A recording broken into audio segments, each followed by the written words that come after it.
We will kind of, at this time, we have we want to excuse Councilmember Kim Rodella. I believe, is she going to join Zoom for the budget or for the city council? She'll be on Zoom as soon as she can. She's kind of negotiating between other meetings right now. Okay. I know she happens to be out of town. We guesstimate that we will also have Councilmember Scott Smith join us as we start going through the meeting. Just sometimes 6 o'clock is hard depending on how things work with his last patients. So we'll go ahead with that. We're going to go ahead and just dive right into our tentative budget. Aaron, is there anything you want to say before we kind of have David get right into it? You know what? We've put a staff, the mayor, have put a lot of time and effort into this, and appreciate all that's been done to this point, and appreciate the fact that we're now asking you to dive into the budget, council members. So I don't think I have anything additional to add, and I'll let David run with this. So awesome. Thank you, Aaron. Nice to see you all this evening. I'm happy to be here. It's great actually to be at this point. It's been, like Aaron said, a lot of work, a lot of people contributing to where we are now, starting with the retreat where the council gave their vision and their priorities, then meeting with each of the various department directors and going through their specific needs, and then coming to where we are now. So we prepared a PowerPoint presentation. The budget is 59 pages long. It's a lot of detail. It's a lot of numbers. So we're not going to attempt to go through every page line by line tonight. We will have meetings with each of you after this to kind of answer your questions and go into some more detail about those things that you have questions about. But for tonight, we have this PowerPoint presentation. It's basically just pointing out highlights that are in the budget, things that you'll want to watch out for and know about. And then if there's any questions as we're going through this, please stop me, interrupt me, and let me know. So one thing that Aaron asked me to prepare this year was an all funds summary. And this is not showing up on the screen. I need to do this one. Okay, now it's there. Okay, so this is our all funds summary for the year. So essentially this is just a summary of every fund within the city, an estimated beginning fund balance on the far left column. And then I'll explain the various different columns here. The next column in green, the light green, is budgeted revenue. This number also includes any prior year fund balance that we're including in revenues in order to create a balanced budget. So keep that in mind. And then the next column in the light pink is budgeted expenditures. One note is that this number excludes depreciation. Depreciation is a little bit tricky with budgeting. We're required to include it in our budget, but it doesn't reduce our cash. It's a non-cash transaction. And so in our enterprise funds, that's where it comes into issue with this budget. So I took depreciation out for those funds so that you can see on a cash basis how much we're starting with, how much is coming in, going out, and how much we anticipate ending with. I'm sorry, just one question. Yep. Is there any place in here that shows the TSSD, Timpanogos Service District funds that we collect that we then have to pay out? Is that in this budget? Yes. Okay. Yeah, we'll get to it. I don't know if we'll get to that in this presentation tonight, but as you review specifically in the sewer fund, and we can go over it for sure in detail in our meeting with you individually and talk about those funds that we receive and how they're used. Thank you. Yep. So the next column in white is just a net revenue. So then just reiterating, this includes fund balance that we're using, and it excludes any depreciation. So this would be the surplus that we're budgeting in each of these funds if you don't count depreciation. And then the next column again in light pink is the fund balance we are proposing to use in each of these funds for the year. And then the final column in the darker gray is our estimating fund balance at the end of the fiscal year based on everything that's currently in the budget. For the general fund, when we show a net revenue of 154.6, but we're using previous year balance, why aren't we using a smaller previous year balance and ending with a 0? I don't- Yeah, so it's a great question, and that can be a little bit confusing looking at this. The reason that I put it on here this way, I could have left out that use of prior year fund balance and taken it out of the revenue column as well, and then just shown the true either surplus or deficit that we're showing in the budget. But what I wanted to show here is that we are using specific fund balance for specific things. Like we'll get into it later, but that 440,000 in the general fund is specific for 2 projects that we want to use prior year fund balance for. And because we're using that fund balance for those specific projects, the net revenue or surplus in the budget is 154,627. That makes sense. Thank you. Great question though. Can I ask, so we Yeah. have to keep it 35%. Is Yes. that 35% fund balance of what our budget is? So we have to keep, I mean, where's the, so is it off the 13,342,000? We can't keep more than 35% of Right. that, correct? Yep, you are on the right track. If you're okay with me moving Okay. on to the next Well, slide, yeah, we've I'm got that sorry. information. Are there any other questions about this all fund summary? Feel free to analyze, scrutinize. If you see something wrong, something weird, let me know, and we can take a look at it. Can I ask a quick question? Yeah. So he's talking about the maximum 35% that we can keep in Right. balance. But what is the minimum? 5%. 5%? Yep. Okay. So speaking of revenues, this is just a summary of all the revenues in the budget. So property taxes, we're forecasting to remain flat. This will ultimately be decided by the county's certified tax rate. We received that number, that rate, and the budgeted number from the county in the first week of June. So we won't know that until then. We anticipate it will be either flat or hopefully a little bit higher than it was last year, but we don't necessarily budget that way initially, expecting an increase. So sales tax, so we're forecasting a 3% increase from the fiscal year 24 budget, but keeping it flat from where we're projecting to end up in this fiscal year. So keeping it conservative.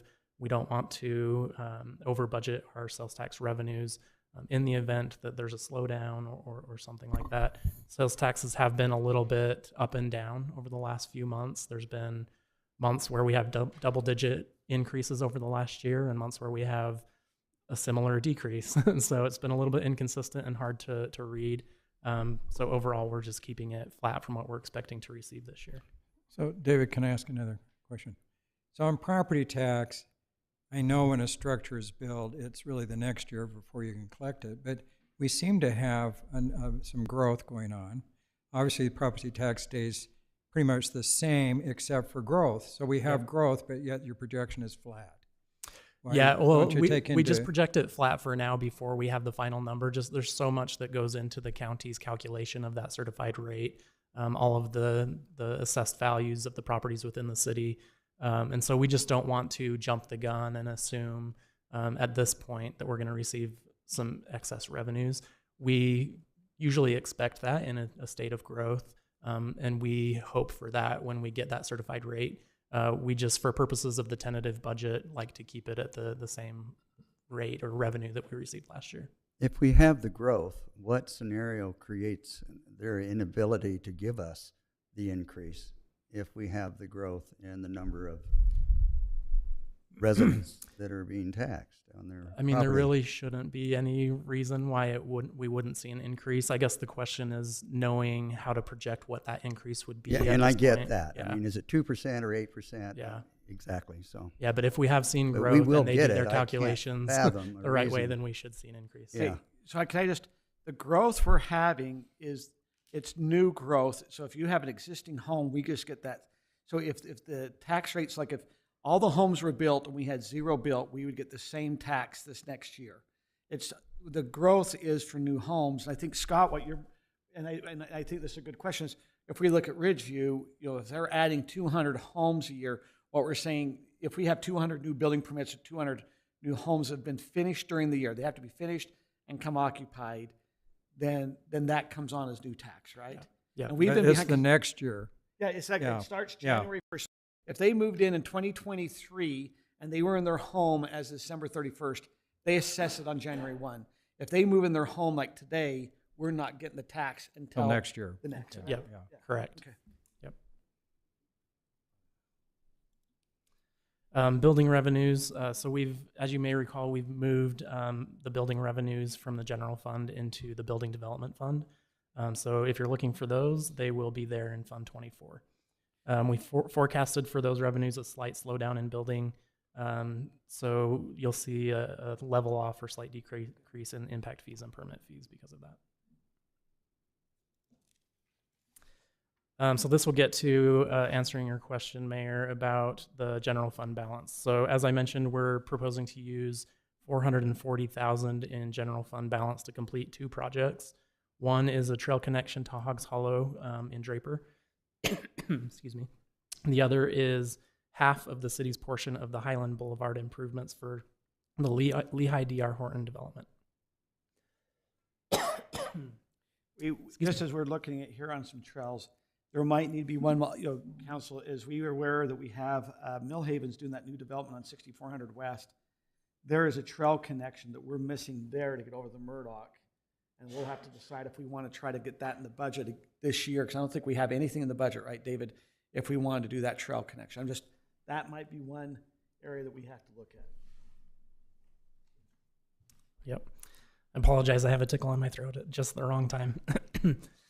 So with that use of fund balance, it would leave us approximately $4.94 million in our reserves. That equates to 38.8% of our total revenues. So 3.8% above the state maximum. So if the budget was to remain, thank you, Aaron. If the budget was to remain in this state, we would have to do an additional transfer of fund balance into the capital projects fund to stay within the state's maximum. Okay. The other alternative is using some of that fund balance for other things in the budget. And as also shown on the all funds summary, this leaves just over $150,000 of surplus or net revenue in the general fund budget. So I want to shift to talking about the priorities that the council gave us in the budget retreat. And first, we'll mention the ones that are currently funded in the budget. So if you remember, you took a poll and prioritized the various different items that we had talked about in the retreat. So this essentially is the results of the poll, and the top tier made it into the budget and some of the bottom tier were left out. So your priority one, and there are some ties for priorities, but there was no tie for this one. Priority one was a buffer for the general plan update. So it's just a $20,000 amount to make sure that we have enough to cover the entire cost of our update. We're planning to pay for a portion of that this year, $120,000 around there, and then this would be to finish it off in the next year. And I'm sorry, I appreciate the and if we looked at MAG or any governmental grants to be able to help with our general fund, because did we get anything? Yeah. Sorry, I apologize. I got to use the mic. We applied for it and we didn't get the funding. Okay. So they mostly, when I looked at the list of those they funded, it was mostly the smaller cities and outliers. The one that was a little different that threw me off is Woods Cross got some money for their transportation master plan, but a lot of the others that they funded, at least through the UDOT section, were a little bit smaller cities that looked like they gave some help too. So I was hopeful that we would, but we didn't. So without that fund and that money, this buffer for general plan update is more than just a buffer, it's the whole thing. Where would you get the money for the general plan? It is in the budget, okay. The current fiscal year. Okay. And actually, I had one question about that. Do we pay the entire cost to the consultants up front? No. Yeah, So- it'd be as they complete the work, they bill in separate invoices, and So whatever some of that, whatever they invoice before June 30th for work they completed, we would pay in the current year. so some of that some of that 120 that we have in the current fiscal year budget will actually end up being 2025 fiscal year. Yes. Possibly.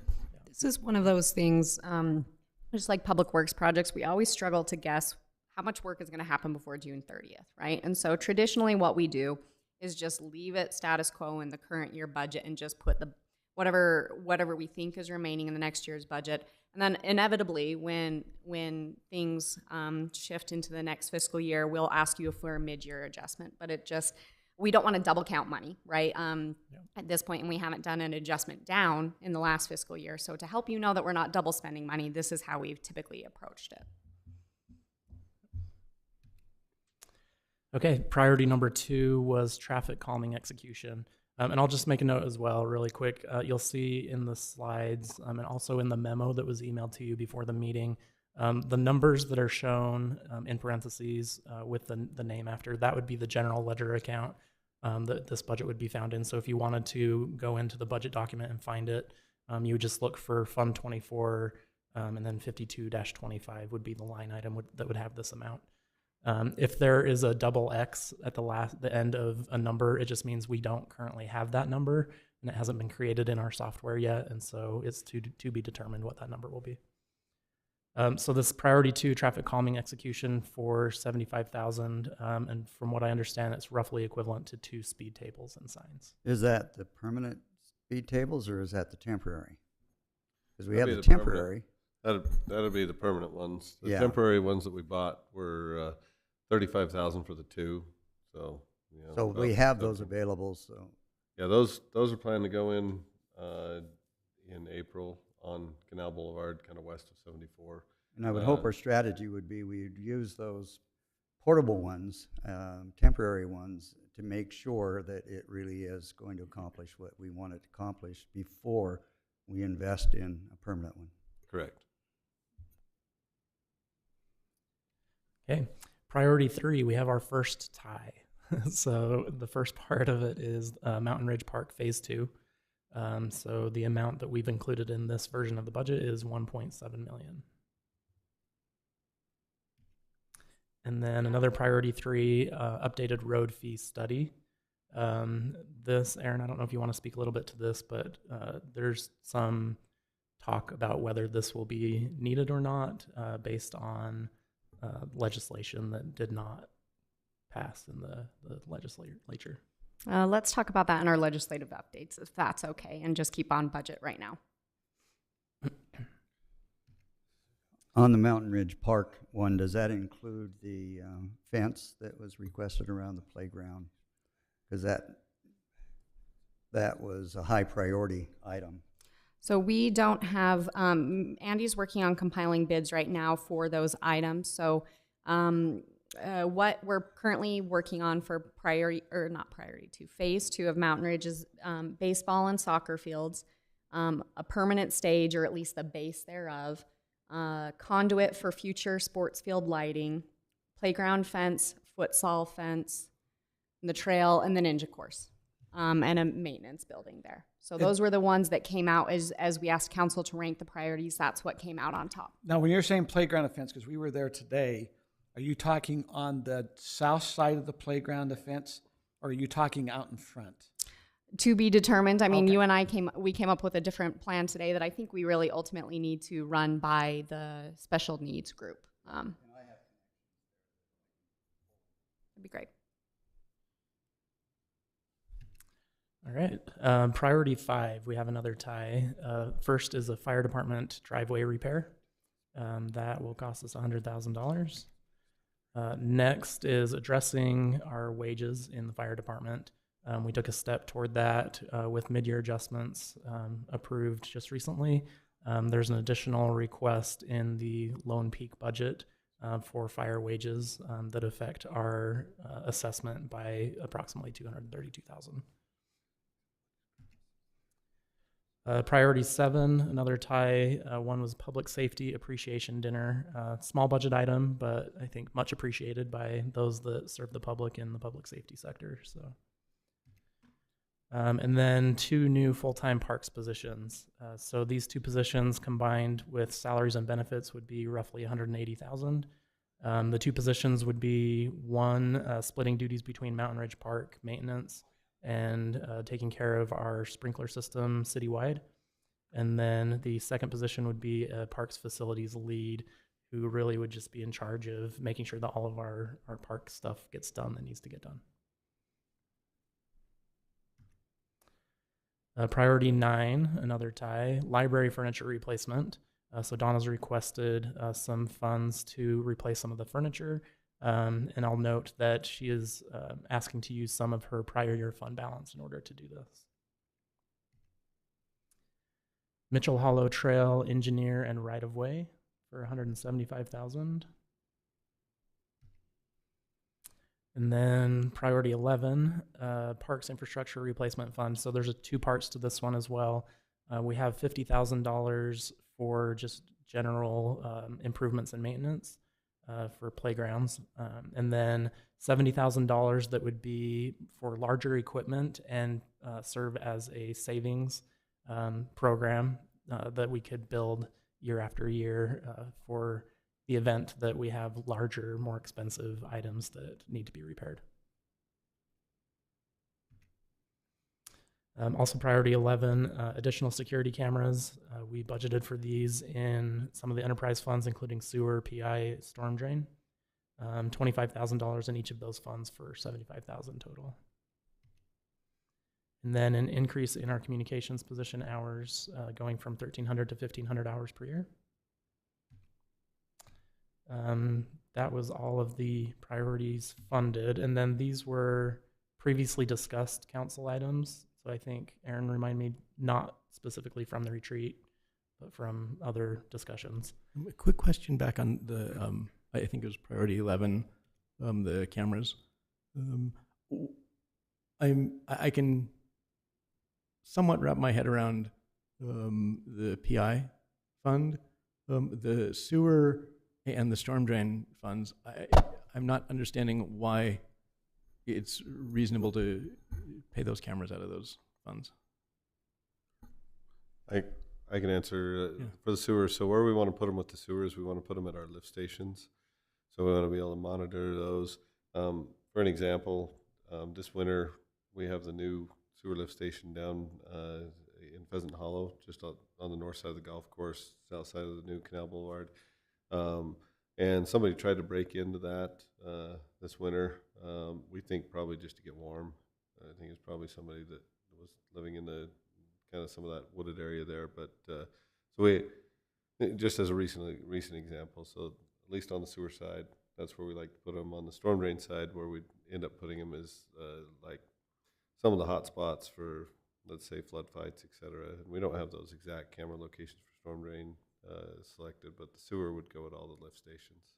Those are kind of our critical facilities that if someone was to do some vandalism or something, that could really do some damage to a lot of people in homes. Yep. So sewers to watch to make sure we're not having someone get in our buildings. Just to answer, the PI would to make sure we're not having, we can watch ponds or, with levels or with other irrigation issues, but the storm drains to watch where we might have flooding issues. Yeah, the storm drain would be kind of some of those hot spots that we want to watch, for either flood or storm events.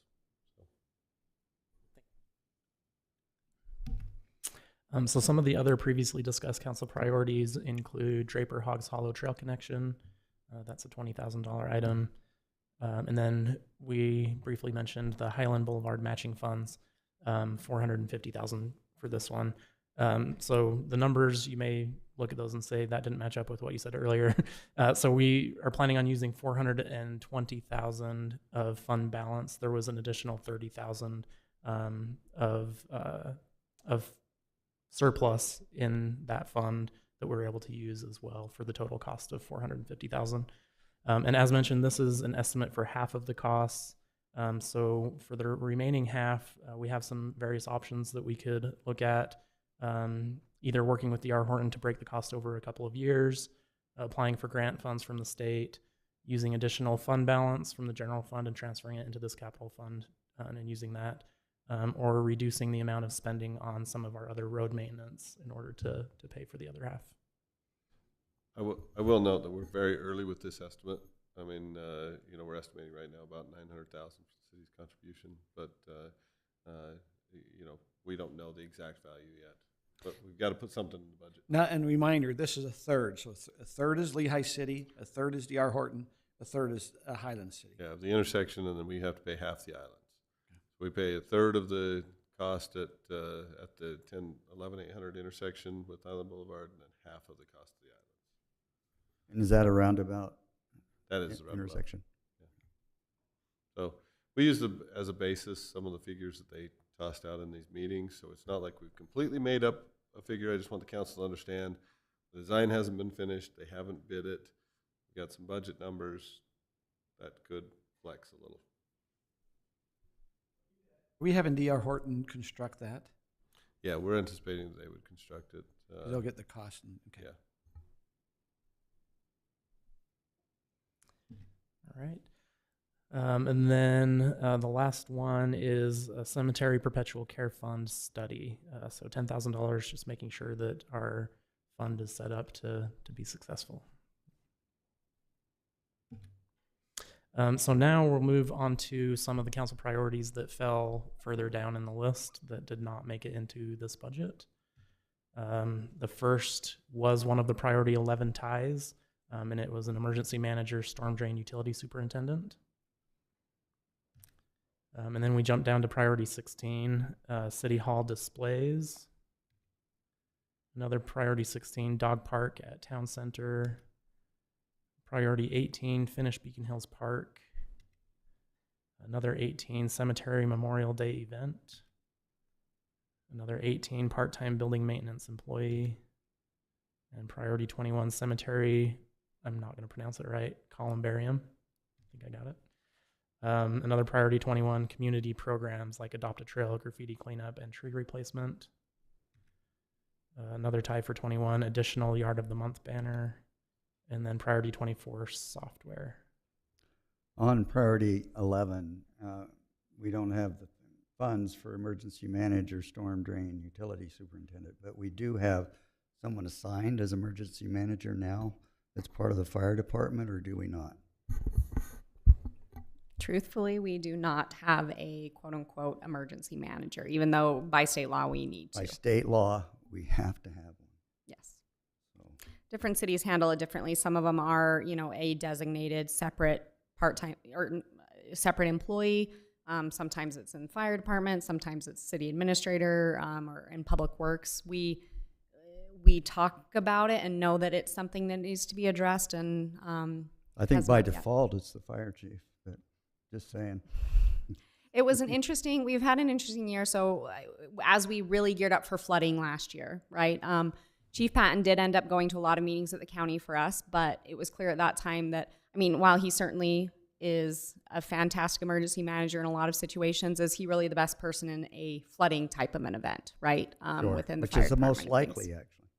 Earthquake is flooding the and most disastrous, earthquake, but right? flooding is the most likely. Yeah. So, okay. Can I ask a question real quick? So we have like priorities 21 down there that's not funded, but yet those are very inexpensive priorities by and large. It seems like we could find money to do those, like put up a Yard of the Month banner and Adopt a Trail. Those don't cost a lot of money, really. We can't find somewhere in our budget priorities to put those in. Some of these real inexpensive ones I would think we could include. Because we're talking about, hundreds of dollars, maybe 1,000 or something? I don't know. No, you're right. I actually made a little note that says we need to put the Yard of the Month banner in. That's not a significant cost. It feels strange because it was priority 21, but it's not a significant cost. Community programs, I'm not so worried about the cost of the program. I'm a little worried about not the cost of administering the program, the time of somebody administering the program, depending on exactly what that looks like. But Yard of the Month would be very easy to throw in.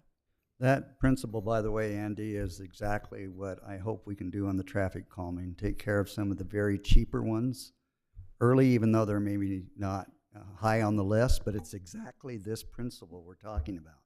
It's not as much money, it's more bang for the buck, if you will, because we're taking care of more problems by picking out a few of the lower cost ones, especially the painting that needs to be done to resolve the problem. There was one item that we did not include in the budget, and it's really for discussion purposes so that the council can discuss how they want to approach it. It is a priority 11 item. It's the Alpine Highway fence repair. So the estimated cost right now that we have is $250,000. I understand that could change maybe. Don't know. Do we have a bid on it? It's less than the 1.8 million. So as noted here in the slide, if funded, staff would recommend using general fund balance for this project as well. All right, I'm going to try and go kind of quickly because we have about half an hour left. So going to personnel, just giving a summary of what we've done in the budget regarding personnel. So we went through and reviewed, had each of the department directors review the allocations for their employees, and we made some adjustments. So you may see some small changes between different accounts because of that. If you have any questions about those, please let us know and we can try and explain them better. But I listed just a few of them here that you may notice.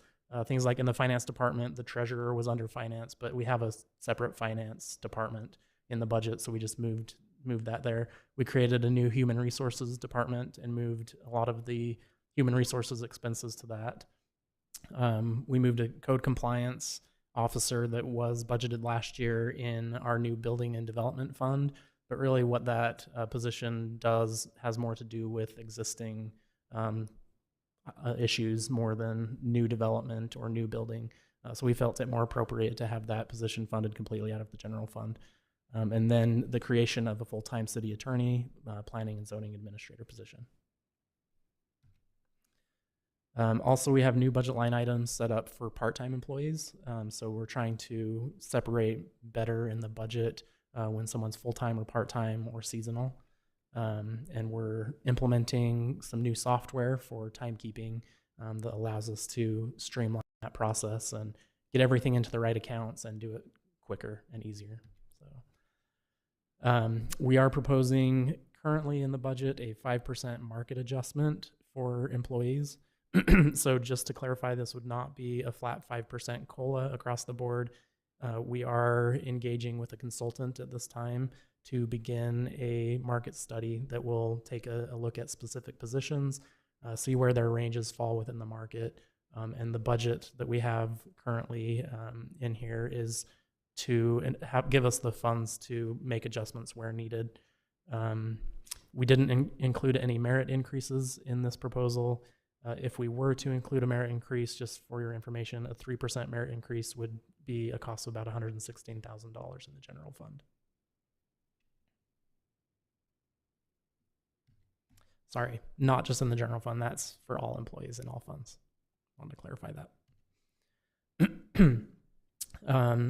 I mentioned this already, but we've separated permanent part-time from seasonal in our parks and cemetery budgets, so you'll notice that change. As we went through this process, we saw in the mid-year actuals, some of those numbers may look a little bit odd to you. We did notice some things that have been going to the wrong places. So one of my projects is to go through and make those corrections in our software. So, but if there's any of those that you see mid-year actuals that look off and you want to ask, feel free to ask questions about those as we meet with you.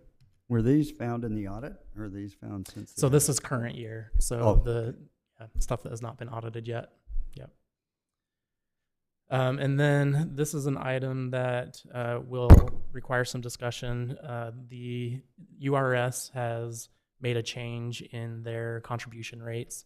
And this year, Tier 2 hybrid employees will be required to contribute 0.7% of their wages into their defined benefit program. So that's the pension program.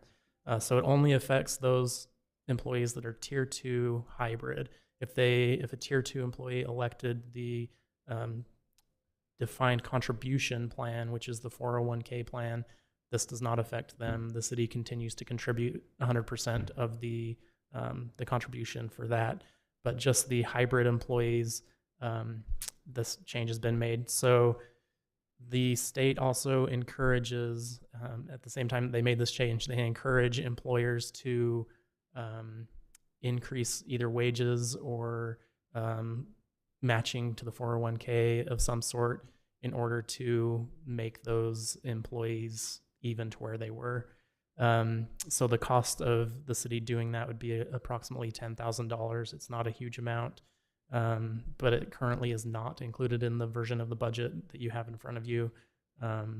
So we would need direction from the council on whether we want to do some type of an adjustment for those employees that are affected. And now a list of things in the budget that are over $10,000, just so that you have a heads up as you're looking through it. Increase to street striping program. So this is anticipated to cover 1/3 of the city each year. So every 3 years, we'd have a complete retreatment or restriping of all of our streets. Does that include the new, that they found to be far better and superior, I don't know what kind of material it is, that adheres to it rather than just paint? Yeah, we do. We try to do most of our crosswalks out of what they call it thermoplastic tape, and That's what it is, yeah. they heat it up and stick it to the pavement. So we try to do most of our crosswalks that way, and they'll last 5 or 6 years that way. Yeah, so where appropriate, we don't do all of our striping out of that because it would be like super expensive, but we do lots of our cross. So how much more expensive? 4 times, 3 times, 2 times? Than paint? I can't even answer that. It's Yeah. significant. Like just. I just know it's more permanent. UDOT. It is far more permanent. UDOT uses a lot of it. That's right. But I'm sorry, I can't answer that. That's all Other right. than significantly more costly is the only thing I can. probably It's a share. judgment that I leave for you. So you just have questions. All right, there's a request in the budget for 3 new public works vehicles. The cost would be split 5 ways between various funds and departments, and the cost would be about $33,000 per department. So let me ask you a question about that. Yep. So you're talking about a total of about $160,000 to buy the 3 vehicles. Is that what you're saying? Yep. Okay. Christmas light replacement, my understanding is that the current warranty is expired, so this would allow us to replace the old lights with new ones. A parks truck for 17-year-old drivers and a van for sprinkler technician. So the 17-year-old driver one is an issue that we're having with federal requirements for 17-year-olds and what they can and cannot drive. So the federal government says that 17-year-olds can't drive anything that's over 6,000 pounds in gross vehicle weight, which is most trucks. But there are smaller trucks, like a Ford Maverick, for example, that is under that weight and that they would be eligible to drive. So this would just protect us from a liability standpoint, from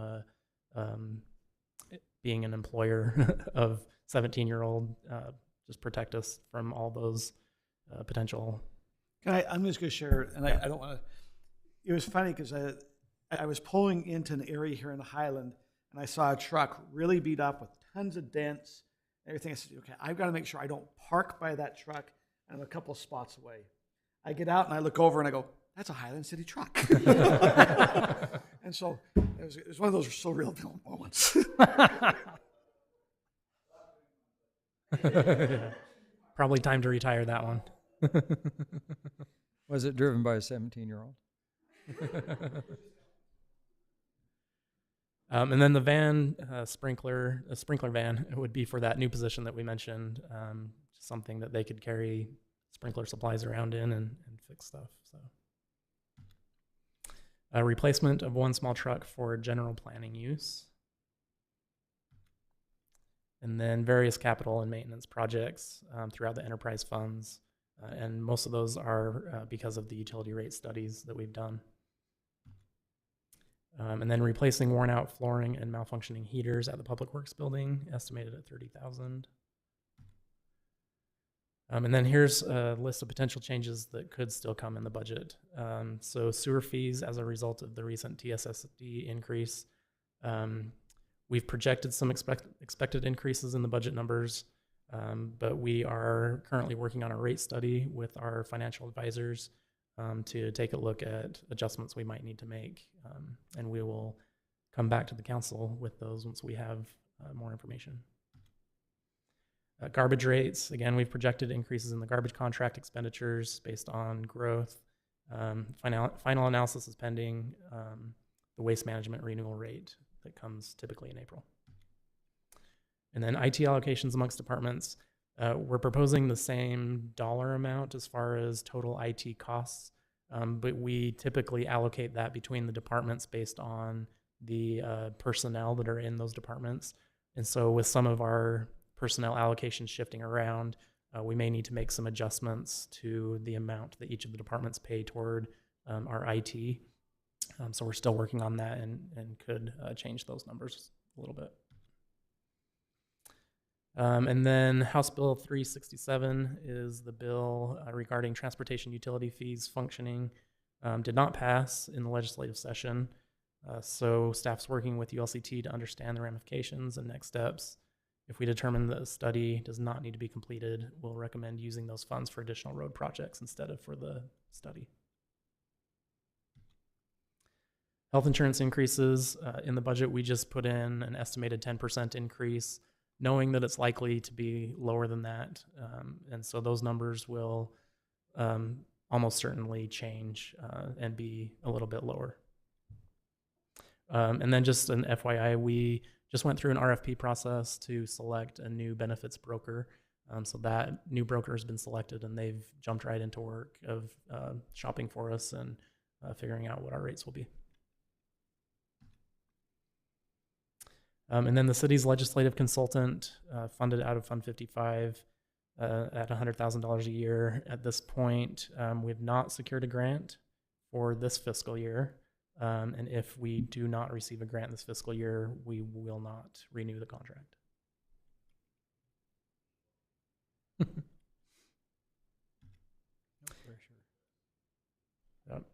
With that, I wanted to go over the remaining budget calendar. So after today's presentation, next steps we have during the week of March 25th, individual council meetings. So Aaron sent out an email with a doodle poll. If you haven't yet filled that out, please fill it out with best times that work for you so that we can meet and discuss all of these items in greater detail. The next meeting, public meeting that we'll have is April 16th, and this will be when the council will hopefully approve the Lone Peak tentative budget. It would be approved by the Lone Peak board shortly before that, and this would be the Highland Council's opportunity to approve. And then on Tuesday, April 30th, we have planned a budget work session. So just another meeting like this where you can ask additional questions, give us feedback and guidance on what you'd like to see change, if anything. And then May 7th is the date that we will have our public hearing and adoption of the tentative budget. And in that meeting, we would also set a public hearing, a final public hearing for the June 18th meeting. May 8th, we plan on having a city open house. May 15th will be a community budget presentation. And then, as I mentioned, June 18th will be the date of the final budget adoption. And then items that will be included in that meeting, just as a heads up, there's quite a few things. Public hearing for the enterprise fund transfers. So that's a requirement that went into effect a few years ago, where if we're transferring any money at all from an enterprise fund into the general fund, we have to notice it and put it in our newsletter and send it to our utility users and then have a public hearing. Also new to this year, based on legislation that was passed, a public hearing for any city officer compensation changes. So we will put something together and present that and have a public hearing on that as well. That's just for compensation changes? Yes. Okay. Yep, increases specifically. If there's increases for officers of the city, then we're required to have a public hearing to disclose what those are. Also, adoption of the final budget, as I discussed. Adoption of the certified tax rate, which we should receive just probably a week before. Adoption of the consolidated fee schedule for the new fiscal year. So we've started that process of gathering data from the various departments about changes that they may want to request, and we'll bring to the council a list of all of those proposed changes. And then adoption of final budget adjustments. So this will be our last chance for the current fiscal year 23-24 to adjust the budget for anything that we haven't done so far. With that, we've got about 11 minutes left, so we're happy to answer any questions that you have. We've got about 12 days between the 18th and the 30th that budget has to be done. So You have some wiggle room if something happens. Sure. I'd just like to make a comment. David, I really appreciate your organization and the format. I think this is very readable and understandable, so I appreciate that a lot. Thank you. I appreciate that. And I want to, what Scott mentioned, David, I know this is our first time going through, but just as been through several other budget situations, this one just seems more put together. I really appreciate it. And I haven't, but if you know, Scott, we always kept saying, can we have our revenue or income and then see the expenses that are associated with it? Because all the other time you have it. Page 2 has our revenue. Go to page 316, it has the expense. And you're going, and so I want to tell you thank you. What I'm trying to say is thank you, good job. We're excited to go through this. This is always, it can be hard for a city to really wrap their head around it. I think you've helped us out with understanding and getting it so it, even hopefully residents, if they even look at it, they can see what we're trying to do.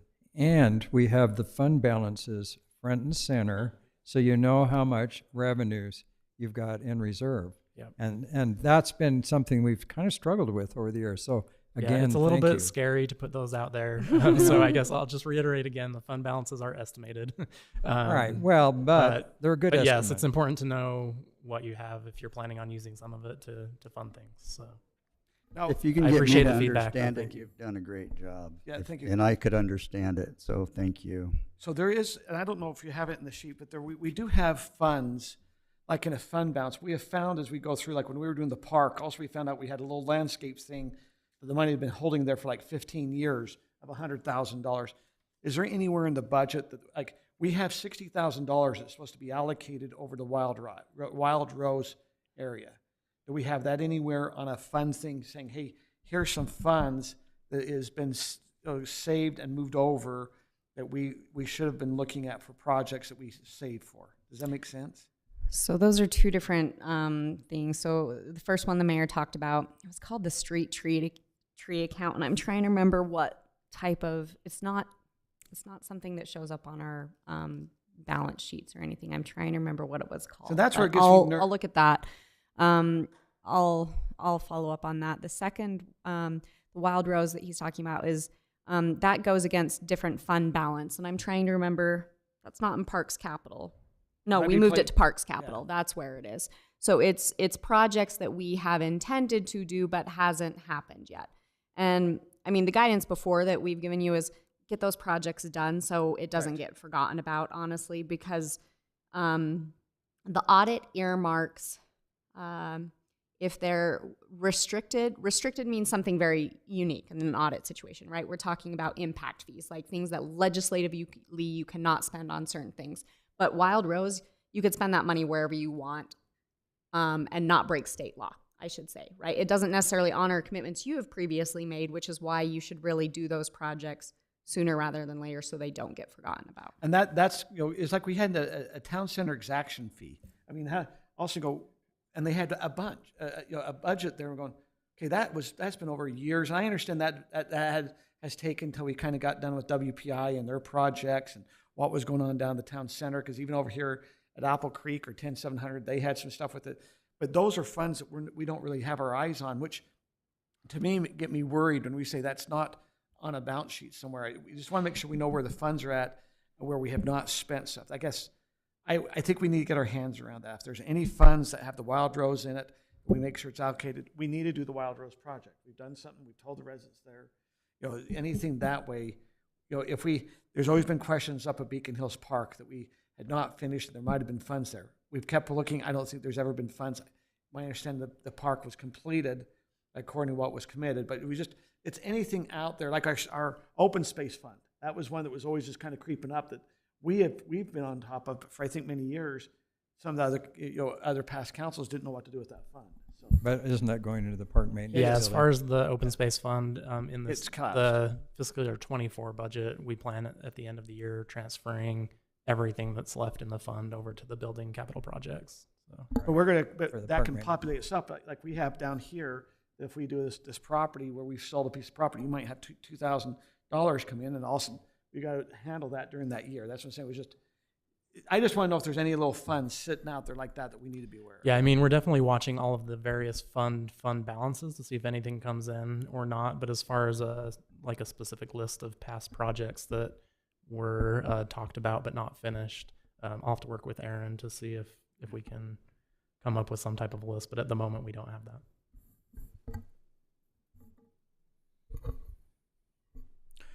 Let me ask a question. So we have the park tax, and then we have the quarter-cent gas tax for trails and different things. It seems to me that our sales taxes are going up. Do we anticipate the revenue from those funds will go up a little bit?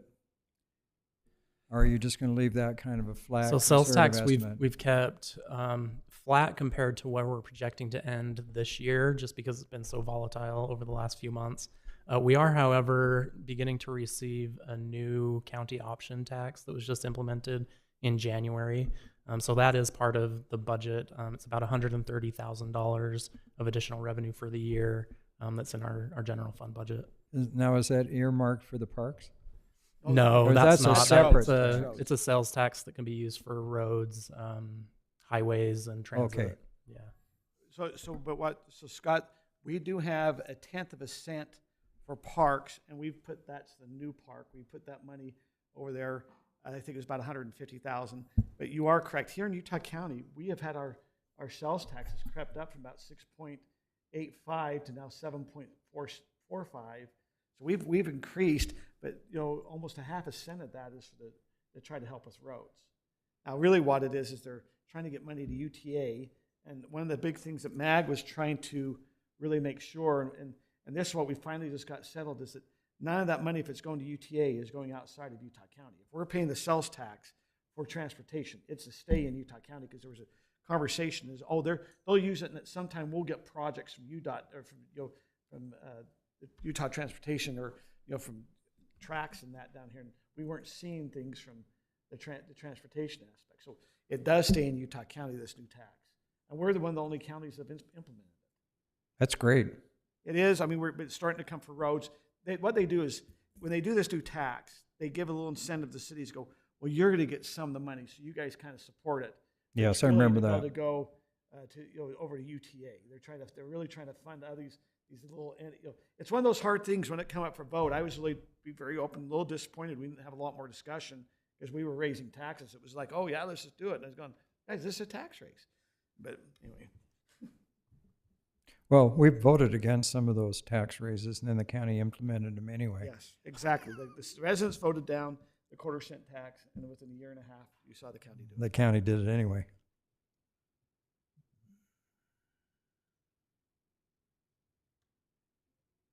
If we don't have anything else, thank you. We'll go ahead. At this time, it's 6:57. We'll plan to start within the next 5 minutes our city council meeting.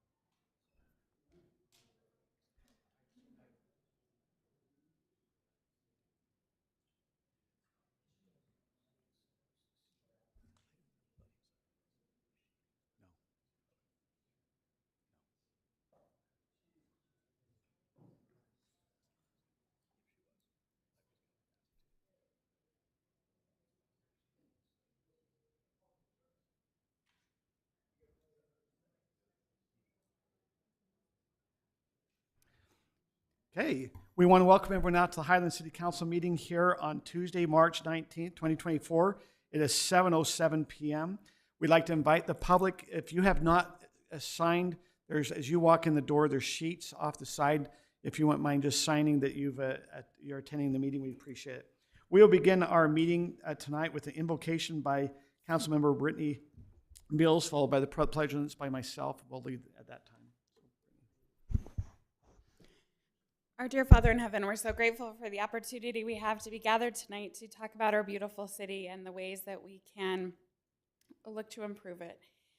We're very grateful for the opportunity we have to serve this beautiful city, and pray that as we make decisions tonight that we will be inspired with wisdom and integrity, and that we will always be respectful of each other's opinions and ideas. We ask for a blessing of this time to be with those in the world who live in difficult political and economic circumstances, and pray that they will also have thy Spirit to be with him, and we recognize how blessed we are to live here. Again, we're so grateful for thy Spirit and for everything that we've been given, and ask for thy Spirit to continue to bless us throughout the night. In the name of Jesus Christ, amen.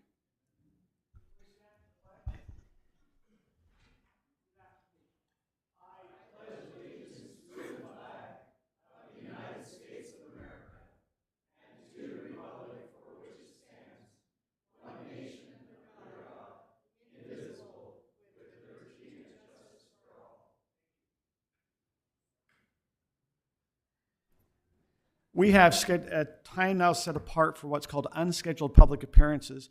If it's an item, as I'm looking across the agenda, we do not have any public hearings on for tonight. And so if you're here on any item, unless you are a property owner that we'd have come up, if it's an action item, we'd invite them to come up. But if you're here on any other item or even the agenda items, because it will not be a public hearing, we invite you to come up.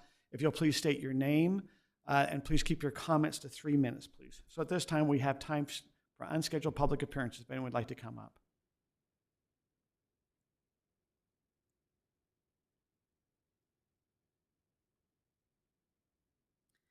Hello, my name is Tina Clark, and I would like to request that there be, just down the street, on the west end of the junior high and then the east end of the new park, I would like to see 2 more stop signs to be put in.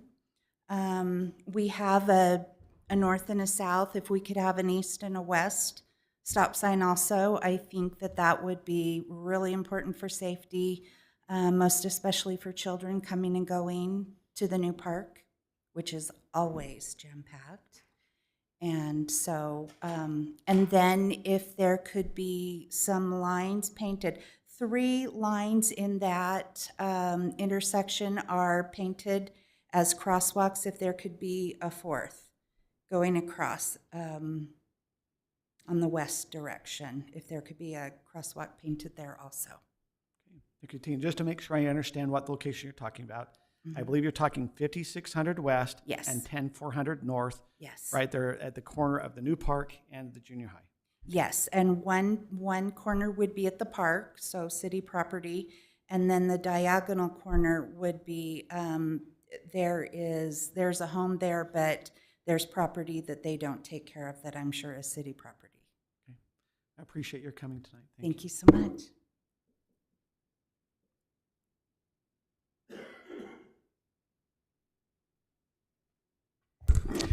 Hello, Mayor, Council. Steve Hogan. I live at 5335 West, 10400 North.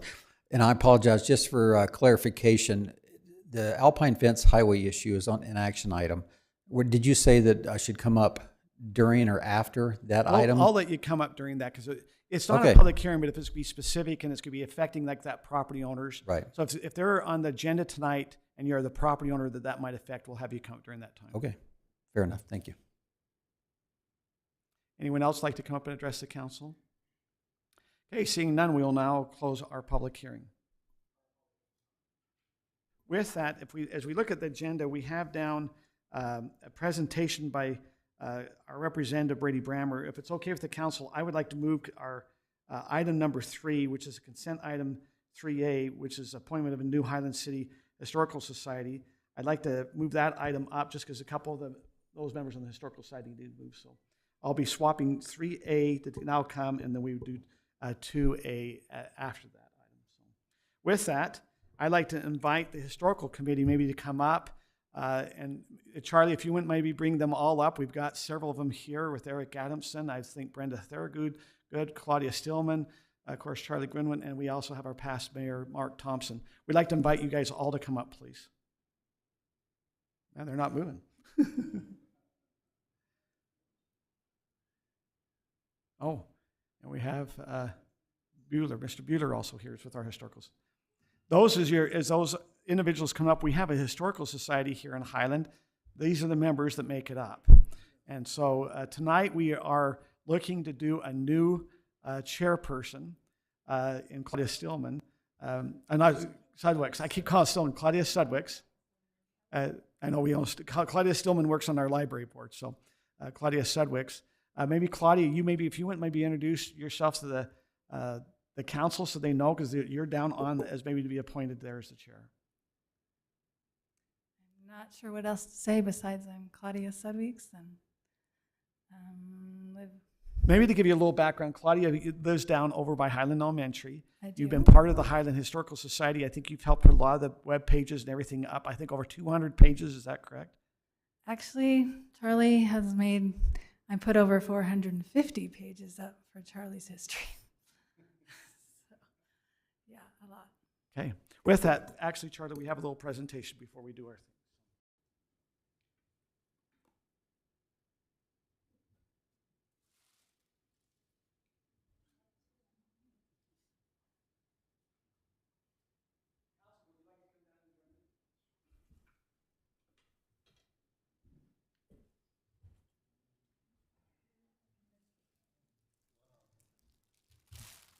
So with this tonight, unfortunately, as we pass the mantle over from Charlie over to Claudia, we're going to be losing someone that's put in a lot of many hours. How long have you been in, Charlie, as our Historical Society person?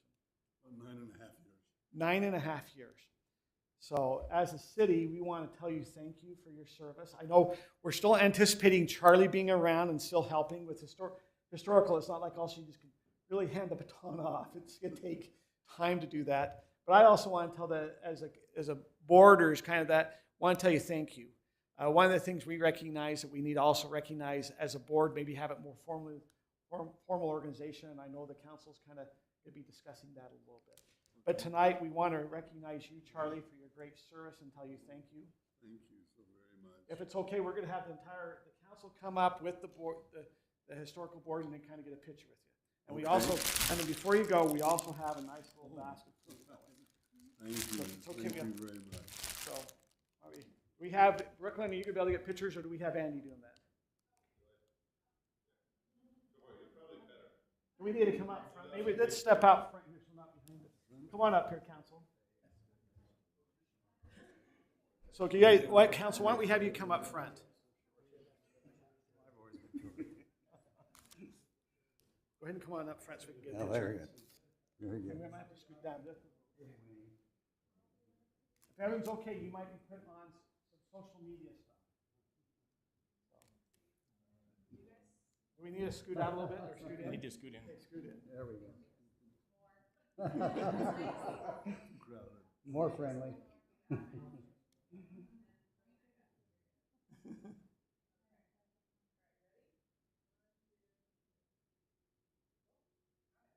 And I think there needs to be a great big round of applause for Charlie.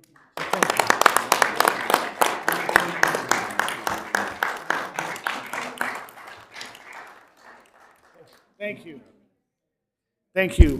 We appreciate, as Historical Society, thank you. Thank you.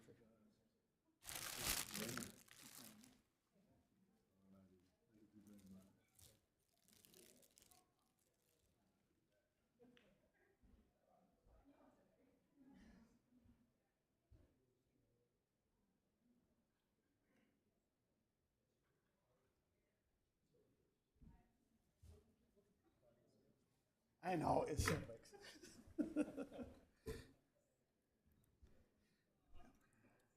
But by the way, we weren't sure if Claudia Sudwicks is going to be here tonight. We want to congratulate her on a new grandchild that was born today. She had a pretty good excuse, but I think she was able to break away for a minute, so we appreciate her being here for that. But with that, council, we do have our consent item here as a new chair for the Highland Historical Society, and that would be Claudia Sudwicks as the chair. That is item number 3A. If there's further discussion or a motion. I will make a motion. Okay. I'll make a motion to approve Claudia Sudwicks as the new chair of the Highland Historical Society. I'll second it. Okay, I have a motion by Brittany, second by Scott.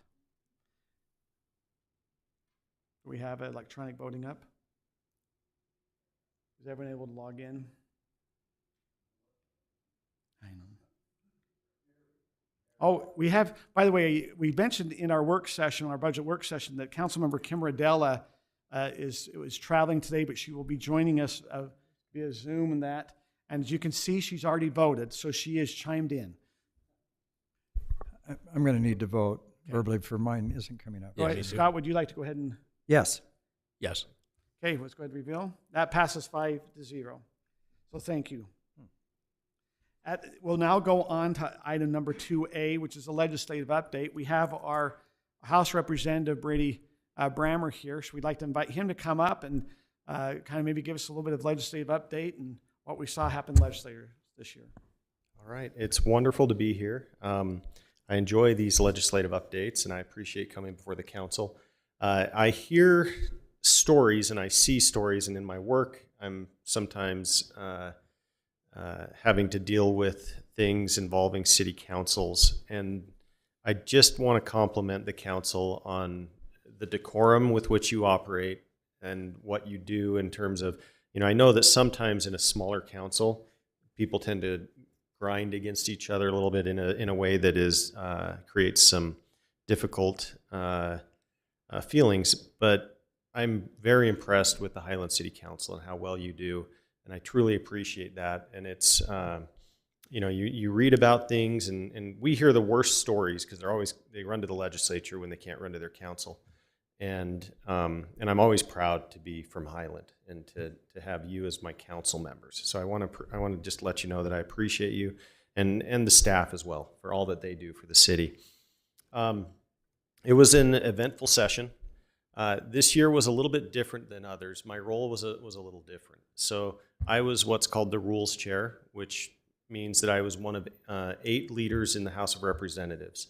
And I think this is the first time that this district has had anyone in a leadership position since it was formed. And the first person that sat in this district was at the time Representative Dougal. And so we had Dougal and Kennedy, and so I had the opportunity to serve as the rules chair. And essentially what that is for every bill, I want you to imagine that there's a sorting hat, and I am that sorting hat. And I tell, kind of like Harry Potter, and I say which committee that bill will go to, and if it will get a committee hearing. And so what I have in my head is I read every single bill that went through the legislature, but that means that I have a whole lot of junk in my head, and we'll see if I can, if I can still sort through it. Some of the legislation that I focused on and that I passed this session, one is an unfortunate one, but it relates to artificial intelligence. And so I worked it's actually a direct challenge to an issue that was heard in the 90s in the Supreme Court, in the US Supreme Court. And it said, we really can't stop digitally created images that could be pornography, including those involving children, because we think that the technology is not so advanced at this point that people can't tell the difference. And so what my bill does is it says, no, we find that technology has arrived, and anything that depicts a child engaged in any sexual act is an unacceptable obscenity, not just pornography, but obscenity, which has no First Amendment protected rights. And a lot of that is because the way that AI works is it's gathering information and images that exist that are real people, that are true victims. And it collates those into a new image, but it is made of real images and portions of real images. And so I think that'll be, and I think that bill is timely and it's needed right now. We made some adjustments to the Chancery Court. That'll go into effect starting in July is when they get their first year of funding. We passed that last year and then a cleanup bill this year, and the courts are ready to implement that.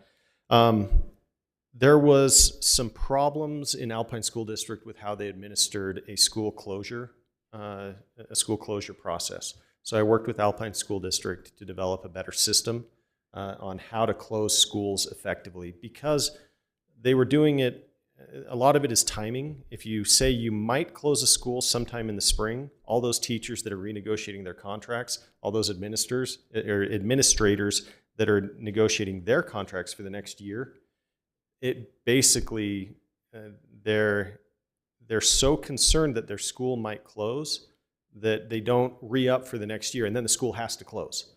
And so this created a timed process and gave the school district some additional flexibility on boundary changes following a school closure, so that they're not having to both construct the plane and the parachute while they're doing everything all at the same time, while they're flying.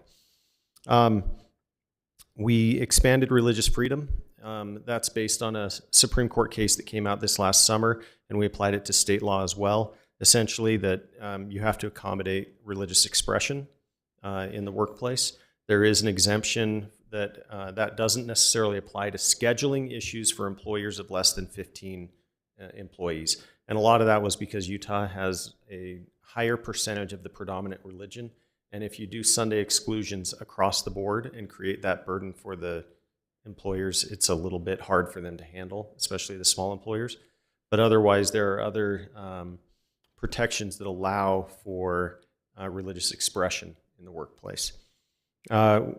We worked hard to create the strongest vaping laws in the country. So that was one of my big pushes this session, and we strategically started it on the Senate, brought it over to the House. Starting January 1st, all flavored vapes will be outlawed in Utah with the exception of menthol. If you've walked through a junior high, you might catch a whiff of raspberry, of Captain Crunch, of all kinds of flavors. And the flavors are attracting the minors to vaping. And that's become a pretty pernicious thing in the state. I think it's up over 1,000% in the last 5 years. It's really increased a lot, particularly on the junior high level, even more than the high school level. And they were obtaining them by having adults go into specialty shops, and then they would, through Snapchat, arrange meetings to purchase the illegal vapes. Additionally, we restricted the nicotine content to the lowest in the nation at 4%. That's what keeps them addicted. So we took away the attraction and we took away the addiction, or at least reduced it as much as we could. So those are some of the things that I was working on, but the legislature had a lot of other things, ranging from protecting our base power, we worked on, instead of doing a lot of, our teachers are oftentimes supplying these supplies for their classrooms. And this was an interesting one that I was involved in. And most of the major stuff, because I was on the leadership team, I was involved somewhat in the crafting of those issues. But this was one where there was a bill to create a tax credit. And we said, why are we doing a tax credit where a teacher has to go and file their taxes in order to get reimbursed and all of that? This is dumb. And so we just allocated directly $250 for secondary schools and $500 for the younger primary schools for each teacher. Additionally, we provided and paid for training days for teachers. We increased school safety substantially. Over $100 million was allocated to help harden schools. School funding, I looked at the statistics since I came into the legislature. The state portion of school funding since 2019 has increased 54%. Okay? 54% is what the state has put towards schools. During that time period, that's an inflation rate of 25%, which is unusually high, but that's still a significant amount above that. And if you're wondering what our school population grew by, it was 3.6%, and it's currently decreasing.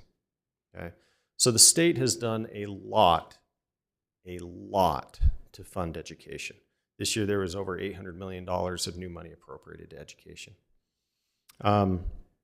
We worked on federal overreach. There's a lawsuit that's coming through the Supreme Court called the Chevron Doctrine. That's where they give deference to different agencies when they make rules. That is likely to be overturned or weakened substantially. So one of the things that we're dealing with right now as a state is that they're saying there's various energy regulations where they basically say that if our air travels over to Colorado, that is unacceptable. And it's the attainment standards. But the problem is we could shut down every car and power plant in Utah, and based on their standards, we would still have to shut down everything out there because our air naturally has some level. It gathers certain components, and that would happen naturally. And so, that's the type of rule that is subject to Chevron, and we allocated money and prepared to deal with legal challenges once that falls, because there are several that are really creating havoc throughout the United States with regards to Chevron.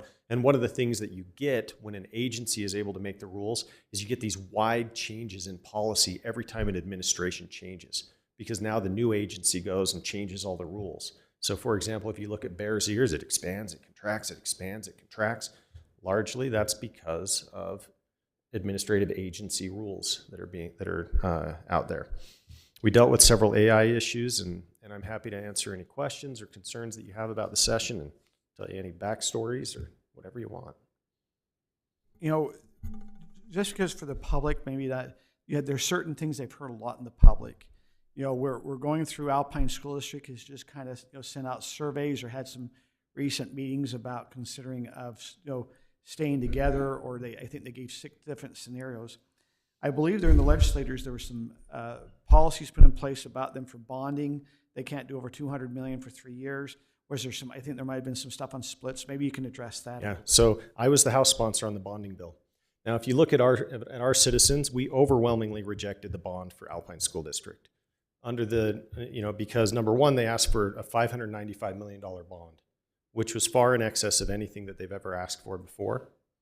Additionally, there were problems where rather than actually, and some of this is my opinion, okay? The Alpine School District has a real problem right now with they're not a homogeneous and cohesive enough voting block to where it makes sense.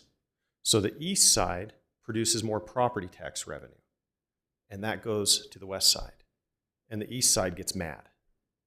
The west side produces more student revenue because they get state funding, and I told you about all the state funding that we provided. They produce more state funding because they have more students per classroom because there aren't enough schools on the west side, and that ends up supplementing the east side. And so nobody feels fully represented. And they're going to struggle to pass a bond because the east side is saying, well, what do we get out of it? We don't know anyone over there. And the west side is saying, but we really, really, really need this school. And one of the concerns is that rather than go back to the people and rather than try to say, hey, we actually really need this one high school, or we need these 3 schools. Before they were doing the bond, and they were trying to give everyone a piece of candy to incentivize them. And one thing that I've learned is when you treat the voters like they're stupid, you're not going to do well, okay? They know that they don't need a community center at Lone Peak High School. It's kind of a nice thing, but it's not needed. That was one of the things they were proposing in their bond. So Alpine has some real problems and some real headwinds on a bond issue. But I do think that had they gone back to the people and said, these are the things that we need for the west side, that's where we're going to be building these schools.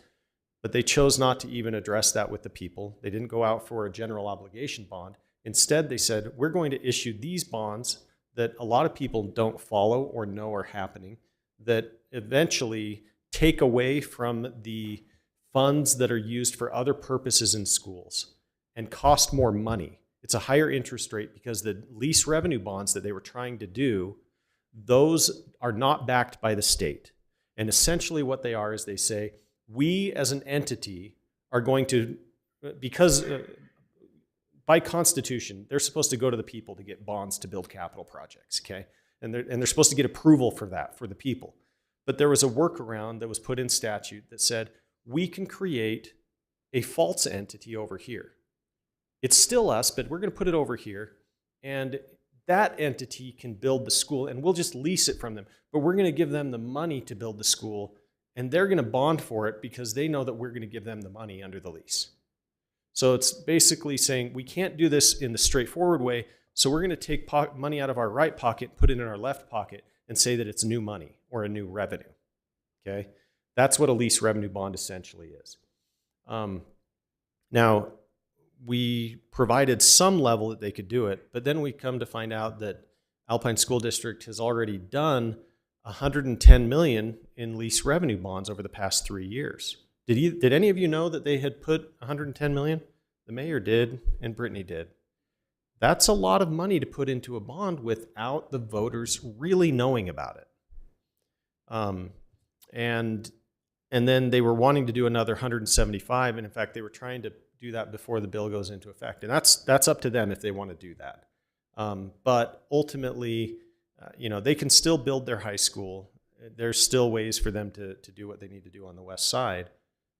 But ultimately, anything that takes a government body away from the people, is particularly when it relates to the finances that are derived from the tax dollars of the people, is problematic.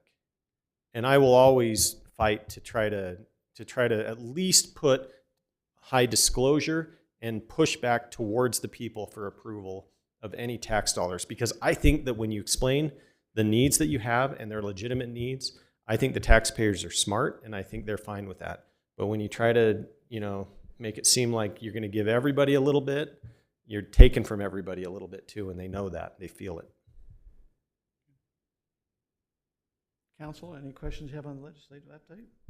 Yes, I appreciate, Brady, the things that you listen to the League of Cities and Towns. We appreciate the changes that were adapted through the course of this legislature, and it really is appreciated. But you have concern for federal overreach, but we on the council have concern for state overreach. Sure. And an example would be the bill that thankfully didn't even make it to a bill, I do not believe, but it was on the table, of 8 houses, 8 units per acre.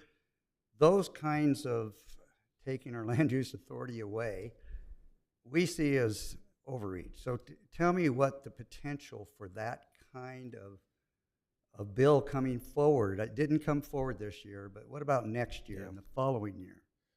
Well, I can't stop another legislator from opening a bill file and drafting a bill, okay? It's kind of like people always ask me, I'm an attorney, and they ask me, will I get sued? And I always tell them, I can't stop that. Yes, probably. If you're successful or controversial, you're probably going to get sued. Welcome to life. Now, the question is, will you win, and will the bill pass in this instance? Okay, so that bill did come to rules. It was concerning to me when I read it. And if you look at the notes, you can see that it was delayed for a little while before it came out. That's us working through it in rules. That's making sure that everybody who's on the committee knows exactly what this bill is doing, so that there's no rubber stamping or like there's bills that, you kind of just send to the committee because they'll know how to deal with it. And there's others that you send along and with some notes, and you say, hey, this puts 8 units to an acre, and it doesn't provide any infrastructure requirements. In fact, it kind of creates an infrastructure mess on those lots, and there's a problem. And so, I think that, we're going to be working hard to try to prevent stuff like that. Now, I'm one of 104 legislators. It's a game of arithmetic. 38 votes in the House, 15 votes in the Senate, 1 governor. That's the math.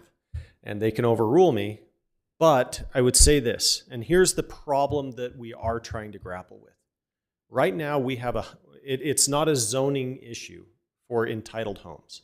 We have 190,000 homes that are entitled right now in the state of Utah, and they're not being built. Now, why are they not being built? Because the cost metrics are not penciling for the developers on it. So there's a few things that you have to look at with that. How do you decrease the cost of the development for both the developer and the homeowner on the back end so that it's still profitable? Okay. So one of the things that was done was there's new infrastructure districts. that allow for temporary bonding, and it's a really clever idea, and I haven't seen it done before, but I thought it was pretty brilliant. It allows for public bonding solely for the purpose of installing the infrastructure during the entitlement process, and then that bonding is replaced at the time of purchase of the lot or the home, so that it's not like a California Melrose that just lives on forever and hurts everyone forever. But it's a short-term bond that is then replaced when the homeowner buys it, and that's a pretty clever way of. And ultimately, what that means is that development cost at the front end is less expensive, and that hopefully gets passed on to the homeowner. Is the investment fund, the Treasury Investment Fund money at a 2% decrease, did that pass, and how much is available for that? It started at $1 billion. Isn't that the funding that's going to go for this PTIF? Is that Yeah. not? It is PTIF. Yeah, I believe TPF or it whatever passed, it's- but I don't have the exact number in my I head. think it went from $1 billion down to 900,000 was last I heard. Okay. But I haven't heard anything. Yeah, I don't remember exactly. The other thing that I think is really interesting is modular homes. I'm not talking I'm not talking about the Mobile homes. mobile homes or anything like that. I'm talking about walls that are built elsewhere and then they're assembled on site. Okay, those have a hard time with inspections because they typically want to look at the sewer, the plumbing, the sewer, plumbing, electrical, water, all of that. They want to look at it with the walls open. And so cities have had a hard time with inspections on those. We created a process whereby those walls, to the extent that they need to be closed off in the factory, can be inspected at the factory level by a state inspector. And then that can be used once it's assembled on the home. And so that it kind of, we think that by streamlining that process, it could decrease the costs of building a home by 20 to 30%, the prefab manufacturing methodology. And that could be a real game changer, but that'll take some time for the market and I think the demand, the consumer demand for that product to build up as they see other ones and see that it's a viable home product. So One other, I guess, Brady, if you could be thinking what you can see might really affect Highland, because like you said, with modular homes, do we see, a lot of our homes are custom. Now maybe over at Ridgeview, we could maybe see some modular homes over in that subdivision, but a custom is going to be hard to be a modular type of home product. Yeah. The one, and I want to tell you thank you. I reached out to you. It's always, as a council, I remember, it starts, you have 5 weeks. We had that first week, or I think it was the second week, we see the bill with eight units per acre. We're starting to see all the land use stuff. We're starting to see, and we're going, okay, it's terrifying, isn't it? It is. And usually that last week on that, that Tuesday, Wednesday, you're going, okay, now let's watch to see if there's any little funny bills that also just pop up. Because last year we had one that popped up that some, the legislator just popped in that in a military bill that goes, how does this have to do with the military bill that was up there? Yep. And we appreciate, so we were all watching specifically, I think that Tuesday and Wednesday on the bills, but some of the bills that came out that I could see maybe it affect Highlands is the one that's the home inspection. Yep. And I appreciate the reason I got a hold of you and Senator Kennedy, saying, hey, this is how it might affect the city. Here's a compromise. Yep. And I appreciate it was the compromise that I saw that was brought forth. And I'm not saying it was just me. I think most of the league in city and towns was that they were pushing for the compromise. But one of the concerns, and Rob, I want you to kind of maybe help us. This is my understanding, so Brady, help me if we understand. So if a person, when they call for inspection, so this is the one that we have 3 days. If we don't provide inspection, they can go out and get an independent inspector. Yeah. But we select the inspector. No, it's a state list. Is it city list or state list? We create it based on some criteria that are outlined in the code. Okay. Right. But we can create a pre-approved list. Okay. Right. At least 3. So a pre-approved person, here's our question coming in. So if they call for inspection, but they're not ready, because one of our problems this is kind of our question on that bill is, okay, they call us on a Tuesday, they want an inspection on Friday. Well, we're closed on Friday. So our inspectors aren't there. So they know they probably can get but we're saying, hold it. If you're calling for inspection, we want to come on Tuesday or Wednesday or Thursday because you just called for it. And so we're trying to understand that bill on some of that. And then we're also worried on inspection. Well, we have to reimburse that independent inspector, but yet it's now we're liable on their inspection that they just did because we're going to have to give them a certification of occupancy. Yeah. And so what's your understanding of that, Bill? Well, it's fairly high level as far as like what day you call and all of that. I mean, I know the 3-day thing. I know that that it's from a state approved list. There's not a whole lot, into the details that I know. But what I would say is it is a new program. It will likely need tweaking. And so as you run into problems, let's talk about it, because one of the nice things about the where I sit right now in the legislature is if there's ever a problem, I happen to see every single bill where I can slip in a solution. And so, just keep track of that, have Rob take any notes on things that aren't working well. And we can either run a bill or we can find a bill that makes sense to make a fix on that. And I wouldn't be surprised if there's a cleanup after this. Anytime that there's a change like that, there's usually a cleanup the following year, because there's ambiguities that people didn't think about because it moves pretty quick through the process. Well, we have to issue the occupancy permit. Yeah. And with that, we are saying it's ready to permit and to occupy. And the reality is there's portions of that we may not have inspected. We can't be held liable for that. So I think the language has to specifically exclude the city that's able to and hold the inspector that actually did the inspection liable, not the city, because we're issuing the permit, which overall seems like, okay, then you're liable. You've said it's ready for occupancy, but there's a section of it that we do not have any control over other than it's on a person on our list, and we have to pay for it, which intuitively just says, well, if you paid for it, you ought to be liable for it. But we are not. We don't have that ability to really control that inspector like we do our own staff. What's the typical liability claim on a certificate of occupancy inspection issue? That's one thing that I'm trying to think of. I can't think of too many out there. I've had them come up with, it's to your earlier point, I've had cities get complaints about it. It rarely results in liability, because usually it's a construction defect, not a building defect, a building official defect. Yeah, I don't think that cities are technically, in fact, I think that that's specifically excluded from the Government Liability Act. It's the Utah Utah Governmental Immunity Act typically excludes inspections and things like that from creating liability on cities. Now, it may create some political heat, and that can happen, but I don't think it creates actual liability. Now, the political heat would go back onto the inspector. Typically, the city should be redirecting that onto the inspector. But at the same time, part of the reason why the bill was needed was because they had a lot of construction projects where cities were refusing to send out an inspector, or they hadn't appropriately hired inspectors that had enough time to go out.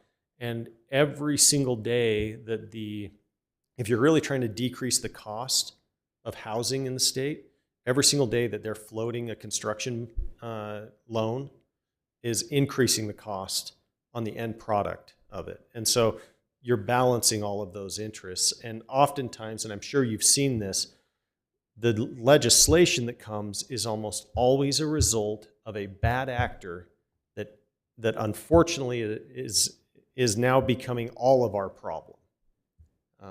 Is kind of how that ends up. And can I respectfully say, I really think it was a bad actor, because we did a quick survey in League of Cities and Towns, and 98% of the time we meet the 3-day window, not just Highland City, but all cities. And so it is frustrating that it's one city out there or something, kind of a scenario that we end up with legislation. And I always get caught for maybe being too transparent, but one of the things, the Home Builders Association lobbyist happens to be in Highland, which is Ross Ford.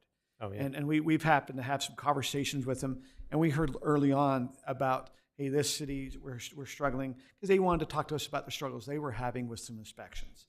Yeah. And so we were hearing about some cities that were, I thought it was maybe we were the bad actor, but also when you got going on, hold it, you're saying this city's harder, this one, I was going, okay, maybe we're not as bad as what we thought we were. No, I've never had anyone come up to me and say, you know where the problem is? It's in Highland. Like that's not my common experience. I would say that while the league may be surveying its cities as to their numbers, I would say that the home builders, if they were to do an equal survey, might have different numbers than what you're reporting.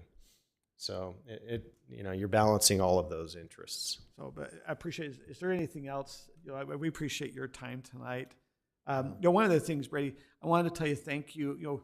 I felt we didn't. As I got going, I was trying to watch the bills instead of just try to always hound on things. But I appreciated early on when we were able to get together and talk about maybe some bills we thought. I appreciated when the youth council came up that you took the time to take them on a tour.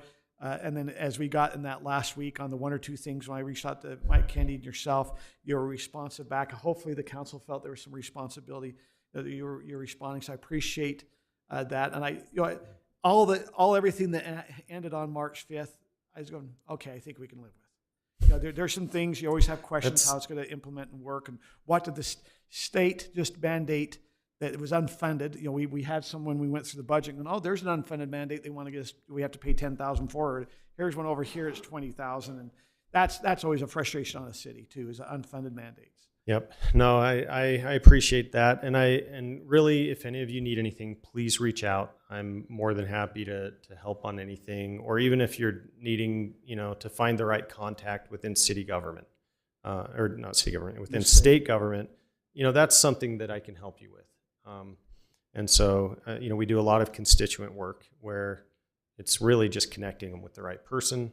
I rarely have the answer, but I have the right contact. So, but I truly appreciate all you do for the city. Thank you for keeping Highland the way that it is. I love living here, and I appreciate all the work that you've put in, and it shows in our wonderful city. Thank you. Thank you.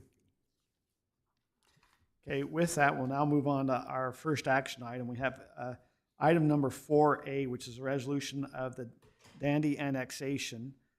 We will have Rob Patterson do you have anything needs to be discussed on this before or a presentation or anything? I do have a short presentation if you're interested in getting a little more background. I believe the property owner representatives are here, yes. When the council calls you up.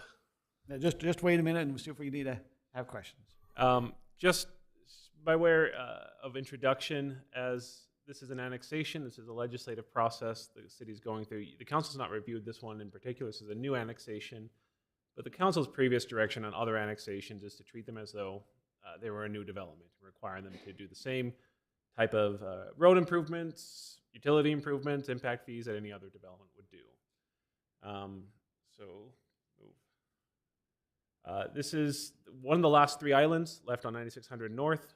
They wanted to construct an accessory structure, a barn, and the county won't let them because they're too close to municipality, so they want to get annexed in.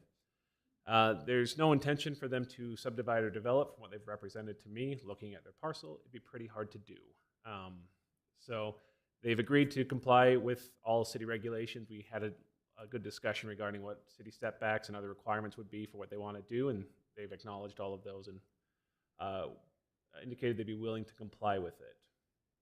So in terms of just, I think on the next page I actually have the map. So that's that parcel, the Peck parcel is the other one, and then there's the Phyllis Smith annexation parcel that we discussed last year sometime. Those are the last 3 unincorporated islands along 9600 North. That's just more description of the property. You can see it there on the west side, that long kind of thin piece.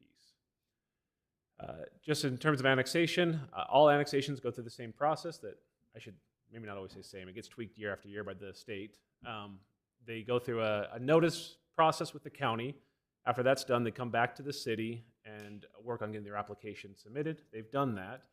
Now it's to the council, and you have a choice to make here. It's not a final decision. It is, do you look at this and say, we're not interested in this annexation at all and just reject it outright? Or do you say that we're interested in doing this, go ahead and start the notice and protest period process that we have to go through in order to complete the annexation?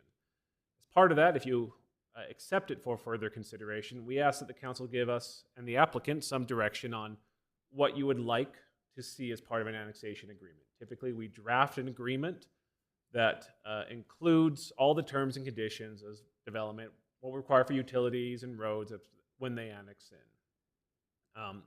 The annexation agreement and the annexation will actually get approved at a future date. We have to go through a lengthy notice process, so we have time to work with them to get that agreement approved, and we'll bring it back to council for any kind of final tweaks or approval. Let's see. So just a brief overview of the development conditions. They're asking for R120, which is standard in that area. All the adjacent properties are also R120. They already have utility count for some utilities. They do not have PI or sewer connections, to my knowledge. And so that would be, staff's recommendation would be for them to connect to those items. As with any other development, city would ask typically for a water dedication of water rights for the PI system. They have some water shares. We'd work with them on figuring out what else would be required for that. And then Do we have a formula for how we do that? Is it by square foot? 3 acre, no, it's 3 acre feet of water per acre. Per acre. So they have 2.56, so we round up to 8, because it's 7.5 something acre feet, so we round up to 8. We have different types of water shares and rights we'll take. We have a formula to calculate out about how much water we actually get. We have a certain amount that has to be contained water as well. As we move forward, we would work with them and figure out what they'd still have to provide based on what they already have. They have to go buy the water on the open market and provide it to the city. There is a ditch remaining in front of the property. That just be filled into the ditch company standards. And then, as with other 9600 North, we'd ask for that front of the product to be dedicated as a right-of-way, and they complete the gutter, curb, sidewalk improvements to line it up with the neighboring property. And then the final thing would be impact fees. So the standard impact fees, so for the new pressurized irrigation connection, the city's rate is 51 cents per permeable square footage of property. So we subtract out homes, driveways, other things.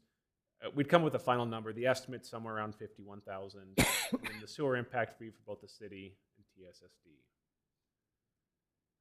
So you don't have to do a public hearing at this point. I would recommend you talk with the applicant, have a discussion about what they can do, and any exceptions they may ask from you, have that discussion, and then give direction. But I'd also be happy to answer any questions in the meantime.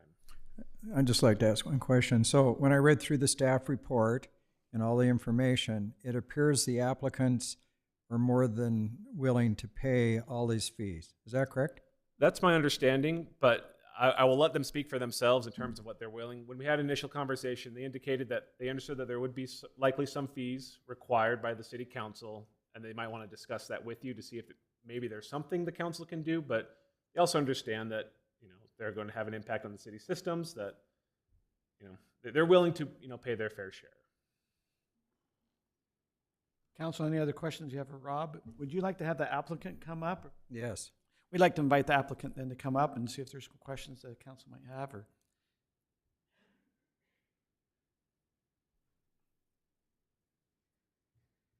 I'm Amanda Meyer. I'm the Chief Operating Officer at Dahlia's Hope, and this is Lane. I'm Lane Thompson. I'm the chairman of the board for Dahlia's Hope. Okay. Council, do we have any questions about their annexation application? Are you familiar with the fees? I think that was one of the questions. Are these the first time you're seeing these numbers? No, it's not the first time. They went over some, and we kind of estimated, but we are a nonprofit, so we can do a lot of fundraising. I know there's a lot of donors that have already donated towards the barn that we're trying to build for our horses, and so we're planning to go back to them to help. What's the nature of the nonprofit? Just curious. It doesn't have a factor, but just curious. Oh, we're an aftercare program for human trafficking. Or, excuse me? For human trafficking. Oh, wow. Okay. Is there other questions? Okay. If we don't, okay, thank you. Thank you. Okay, council, Thank you with for that. your consideration. Okay, thank you. With that, if there's no other questions or anything, be ready for a motion for. I'll make that motion. So I move that the Highland City Council adopt the resolution and accept the Dandy annexation petition for further consideration, with direction that staff work with the applicant to prepare an annexation agreement that requires, as a condition to annexation, that all standard utility, road, and right-of-way improvements and dedications be provided, that the applicant pay all standard impact fees, and the applicant provide 8 acre feet of water according to city standards as amended by city staff. I'll second. I have a motion by Scott, second by Brittany. Any further clarification or discussion that needs to be happened? Okay, we'll go to vote.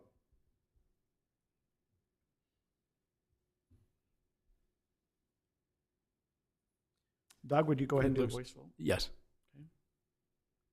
That passes 5-0. Our next item is number 4B, which is an action item, which is the Alpine Highway Fence Repair Bid. That's something we've discussed. I mean, it's been going on for a little while. Andy, we'll have you present what we've been able to find out as a city for some repair estimates. Okay, Mayor and Council, just looking back a little bit, in October of 2023, Council discussed options for repairing the fence and gave staff directions to go out and solicit bids for what it would take to repair the fence. At that time, what the staff understood was that if that was the selected option, then the idea would be the city fixes up the fence and then notifies the adjacent property owners that the fence is now their responsibility to care for. Stepping back in time, it was determined that that the fence is a private fence, is owned by the property owners, but there appears to have been some confusion through the years as to whether it was a city fence or something that was owned by the property owners. So I know we've had a number of meetings and various citizens have spoke on the topic. And so in that regard, the council was seeking to provide some assistance to the homeowners, before saying, the fence is yours, care for it. So what we did is we went through and we analyzed different sections of the fence. And so this map just shows the various sections of the fence that exist. We went down through and we looked at all the sections and we counted the defects. Now, we're going to show some pictures of the defects. You've got kind of on the top left there, you've got where the wood post that's between the columns is rotted and the fence is starting to fall in. You've got in the middle picture where the cap is basically almost disintegrated. You've got in the next picture where the bricks are starting to fall out of the pillar. And then you've got a sample picture of where one of the fence pickets is damaged and coming loose. And so what I want the council to understand is that in quantifying these, certainly this is not a new fence. And in order to replace the fence, we're talking substantially more money. And Councilman Smith alluded to that. We actually got 2 bids, one of which was over $1 million, and our belief is that they misunderstood this as a replacement bid. And so that's maybe a little bit of a indication of what it might be to replace this in kind. But what we did was kind of what you would consider the bare minimum to get this back up to standard, in that we categorized, okay, in each one of these sections of fence, there's so many of the cross supports that need to be replaced along the length. There's so many of the pickets that need to be replaced. But this is going through and picking, for lack of a better word, the worst options where the pickets are actually hanging out. It may be that some of them are degrading and the wood is starting to degrade, but if they were still standing and still attached, they weren't counted for replacement, if that makes sense. And so, and then we did have that they would come through and stain the fence fresh. Now this stain would just be on the city side, because number one, I'm not sure that all the residents would want us in their backyard doing the work, and number two, they might want a different color. They might have some theme going, and on the city side, it would be a uniform stain color all the way down, the length of the fence. And so we did only get two bidders. We put this out per our normal course of bids, the way we bid all the city work. It's through a state website, and then we also advertise on the city website, and most contractors watch the state website for the various public agencies' bids. But we only got one bid that I guess you would call a responsible bidder, because the other one clearly misunderstood either that or it's quite a discrepancy in the bids. But that bid was for $221,630.80. Now, in your staff report, it suggested that if you are to go forward, that we would suggest you, authorize at least 250,000, because as we get out there and we start touching the fence and start, all we did was a visual observation. We didn't go down and shake every picket, and it's likely that several of the pickets will, work themselves loose or not be as good as they look when you actually start touching and manipulating the fence. And so there does need to be a fair amount of contingency to work with, the different pickets and conditions of the fence. And so while we feel this is a reasonable level of repair, to bring it up to current standards, to improve the aesthetics, to fix some of the most blatant defects, I don't want anybody to think that this will be a brand new fence coming out of this, because otherwise I don't know that we would be the cost of the bid that's over the $1 million, but we would certainly be more than our $221,000 bid. Would note, as was noted in the budget discussions earlier by David, that this is not in our budget at all right now, and so if the council does want to fund this, this would have to be funded by general fund and come out of the fund balance. So with that, I know that there's probably a fair amount of discussions on this, and we've suggested a few options here. Number one, we could say, hey, $221,000 is a lot of money. Do we want to revisit the idea of replacing elements of it? But we know that will be more money. Number two, we could award the bid for the $221,000.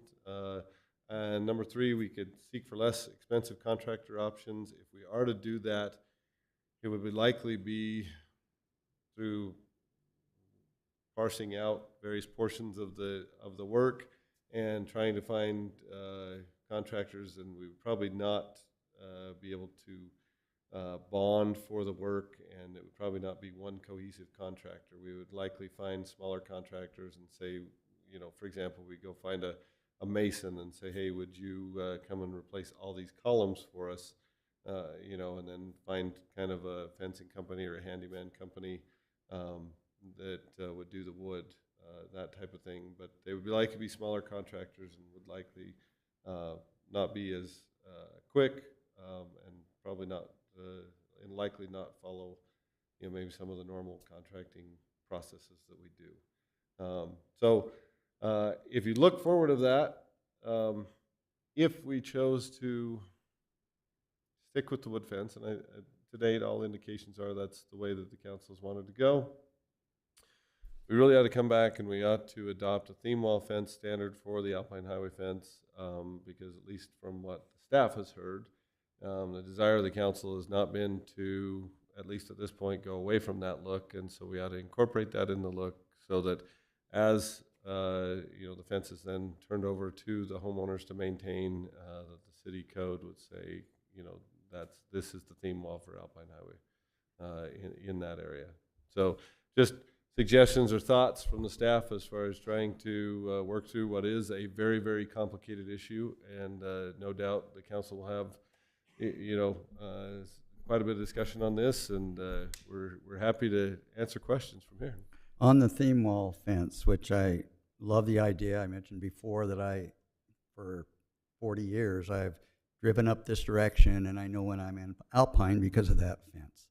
And it's been wonderful. Having said that, we do a theme wall, and whatever we decide, it will be up to the property owners then, if they replace the fence, to replace it according to our theme wall requirements. And my issue with that is we're going to have a patchwork quilt.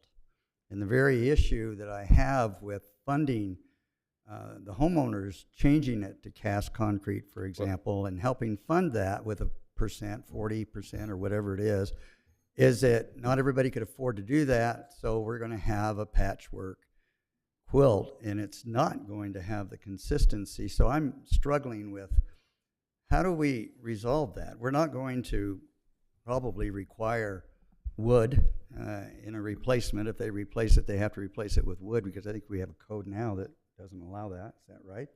Well, I think what the staff is suggesting in answer to what you're getting at is that if the desire is to maintain this look of the fence as it is upgraded over the years, then the council would adopt this As Yeah, the so theme this wall. design as the theme wall for Alpine Highway, meaning that that's the one that you get to build in this segment or in broader segment, you know, that maybe the theme wall wouldn't have the 2 or 3 different options that you've got.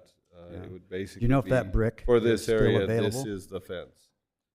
So okay, maybe I mean, if we go in and repair, this is a wood fence with the, not cinder block, but kind of a brick pillars. Yeah. So within a year, if a homeowner says, hey, I don't want a wood fence, and they come in, they could replace it, but they don't have to go back and replace it with wood's what you're thinking, but they could do that cinder block or a masonry fence along there or whatever the council decides, correct? I mean, Well- so when we're trying to say we want a unified look, it can, over the next 5 years, I'd assume there could be some property owners that start changing it out. It starts to look different. We're looking, hey, we want to get it looking, but as you, I think you're bringing up that patchwork. We know over the next couple of years, as that fence deteriorates, because how long will a wood fence last? I mean, if it's going to be 5 years?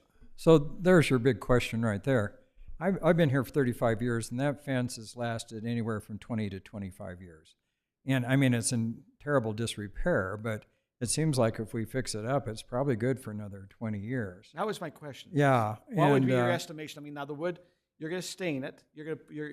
Now it's up to the property owner, because the property owner then, I mean, for those who are not familiar with what the situation is, this is a fence along the Alpine Highway. It's that wood fence that's all the same color. It's kind of, or it's supposed to be the same color. The issue is the residents have heard over the years that the city had owned that. For many of the years, also during that, the residents have somewhat benefited because the city has put funds to go and maintain and take care of part of that fence. It has come but not back a lot from- of maintenance. Yeah, but it's all, and some of the residents done. There's been projects, the city's maybe given some of the paint, and the residents went and provided the paint or the labor to put on. But the concerns come back, we found out this fence is not owned by the city. This is owned by those private property owners. Now, at the time, I'm sure when it went in, it was known as that. I think there's only one consistent property owner that maybe's been there the entire time, and we weren't there. You know, and so as it goes through, it does appear that we have Mayor Ritchie, according to what Scott's mentioned, did tell the residents at one time they owned it. However, staff or other elected officials have told them that the city did it. Right. It's been confusion. So there's been a confusion out there amongst the public where who has the responsibility and how does this work? And so this is why the council's saying, okay, where do we take on, if we've been telling them it's our situation, that, and I think the question, what Scott's bring up and I'm bringing up, okay, if we go and repair this, what would be our estimation of the life expectancy of a repair? Well, and I think that comes back to what I was trying to explain with the level of replacement that we've bid today, right? And so what we did is we went down the corridor and we took an itemized list of, okay, in each segment between the pillars, and that's kind of how we added them up. We said, okay, how many of the pickets are visibly sticking out from the fence or bowed out from the fence? And we said, okay, how many of the middle support columns are fence posts are rotted and the fence is leaning? But we didn't go over there, shake the fence. We didn't pull on every single picket. And so because, if we were to do a complete wood replacement, it would be far more costly. And so this was, attempting to fix what was very, very visibly damaged. But as far as the integrity of the wood, if it's not visibly damaged, it's not leaning right now. Some of those center columns, in another 3, 4, 5 years might yet rot. And so I would think So the question really isn't the life expectancy of the things that we repair. It's the life expectancy of the things that we don't. Right. Correct. And that, I would think that what we did was, we would probably spruce it up for another 5 years, but then some of those things that we don't repair would start to surface again. But certainly it would be in much better condition, and from an aesthetic standpoint would be much nicer, with the uniform staining and, with the cleanup that we do. But a number of those items that we wouldn't replace would start to surface in a few more years. So, I think and it's hard to predict across the whole fence what's going to fail, but that was my point. I think it appears that it's like a strategy that we're saying, okay, we've made a mistake. we've said it was our fence, it's actually theirs, and they wanted to repair it, and they wanted to replace it. We said, no, you can't do that, and it would have been cheaper. Now they're quote-unquote harmed in some way in the fact that it's more costly to do whatever they want to do now, but now that they know that they own it. So our strategy is, in theory, that, okay, we'll give it back to you in good condition, reasonable condition. We'll call it reasonable. Reasonable. Reasonably adequate, semi-fairly adequate. And then it's up to the homeowner. So the question for us is, do we then want to say, okay, you then are responsible for future upkeep. We've done our part to bring it up to a reasonable level. It's now your responsibility. If you want to replace it, you have to replace it with X, and that's our theme wall, whatever we decide here as a council. I think from that standpoint, it makes sense that we do this, and then we leave it up to the homeowners to do whatever they're going to do in the future, but that we do have a standard because we like the idea of a theme wall. We could actually do the same thing going on Timpanogos Highway if we wanted to, but a theme wall coming into a city, it's been a hallmark, a landmark, if you will, at least a hallmark of Highland. That's important. So, yeah, I agree with a lot of what Ron said. I guess my frustration is we've tried to work at different scenarios and different things, and of course, in the end, it always comes down to cost. And we've had discussions as the council, and I think we have wronged these residents over the years because there's been a misunderstanding about who owned it. But I'm not sure, Mayor, from what you've shown me in the past, that the fence actually sits in their lot lines. It's kind of, the line goes right through the middle of the fence, does it not? Did we ever survey? That was one of the questions we were. So that's one thing we need to straighten out the survey in that, because we're saying this is your fence after we fix it up reasonably well. It certainly will look a lot better than it does now because it's an eyesore now. But at the same time, I think we need to really make sure that it is indeed in their properties, because the lines I've seen, it's kind of right down the middle, so it's kind of 50-50. And so I think we need to clarify that, first of all. The ideal situation would be to put a nice concrete wall or a cinder block wall like Tim Cove all along there, but it's prohibitively expensive. When the citizens went out, and we've got some that'll speak tonight about it, but there was like 10 of the 31 along there that was really interested in doing stuff like that. And a lot of people, I know some of the people that live along there, and they really don't have the money to just come up with several thousands of dollars to, do that. But maybe in the future, if they're given this, and it's your fence. But I think we really need to clarify where the property line is. I think that's number one. I think it's important. If I had to estimate, and we can certainly have it surveyed if that's what the council would like us to do. But if I had to just take a guess where it is, I would guess that the property line is probably down the center of the columns. That's historically where a lot of the property lines have been built. We've recently, clarified in our standards, some of the standard changes we did, that these theme wall fences are supposed to be built entirely on the private side, so that's very clearly the ownership. But my best guess, if we survey it, it'll come back approximately center of fence, where the property line is. Okay. Well, I appreciate your work on just best educated guess from how fences are set and historically have been set. And from the sense of beautification, and as Ron says, it is a landmark. I think we need to do something. So I think, okay, now we have to look, okay, is this the taxpayer's responsibility? Because we're talking taxpayer dollars. And so we go, okay, is it a beautification project, or is it to make a residence whole because they've been told over the years that they... Or it can be both. That's what I'm saying.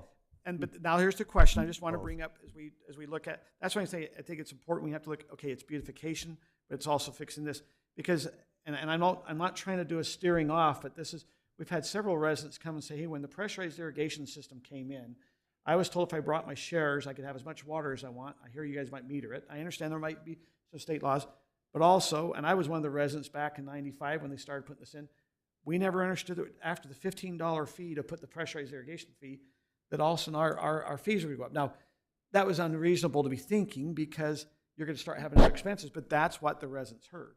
And so True. But when you put that pressurized irrigation system in, you got a big grant from the CUP. And then when that ran out, that's when the fees went up. Now, in my neighborhood, we have our own pressurized, and we've never got any grant from anybody. So, I'm you just- know, I'm we just can saying argue have to that weigh one. as the taxpayer dollars going, okay, Yeah. we've had enough residents probably say, hey, my pressurized irrigation, I'm supposed to get as much water as I want. I've also not supposed to have had an increase, but yet that's something we're not going to be able to hold to because, and so I'm going, okay, on this fence, that's where I think we have to say, okay, we're doing it because of beautification as much as we are trying to do it the other. I'm just going, we have to give a reasoning why we're using taxpayer dollars to do something. Now, Mr. Hogan has been here at a lot of our different meetings. We've had different meetings with the residents there.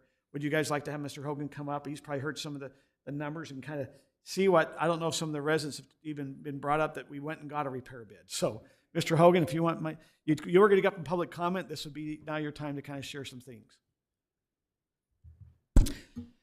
Thank you. Thank you again for having this on the agenda and being willing to discuss this. I moved in almost exactly 2 years ago this month, and just a few weeks after I moved in, I got in contact with Councilperson Bills, and we had a conversation about the fence. And I'll say right up front, I'm not the official spokesman for the group, but I've had enough contact with most everyone to say I feel confident in knowing what the majority of them feel. And I think there's been a pretty good summation of what we've heard tonight from everybody. And Councilman Campbell, I appreciate your comments because that patchwork quilt is one of the things we're most concerned about. You know, the older I get, the more I live also by the mantra of there are really no perfect solutions in life, only trade-offs, and we're trying to find the trade-offs we can live with. We understand as residents along the highway there that this is not largely, this council did not create this issue. You have inherited a lot of this, just like we as residents have. And so we're trying to resolve that in a reasonable way. We understand dollars and cents and our home budgets in this time of crazy inflation. Inflation affects everyone, including the city.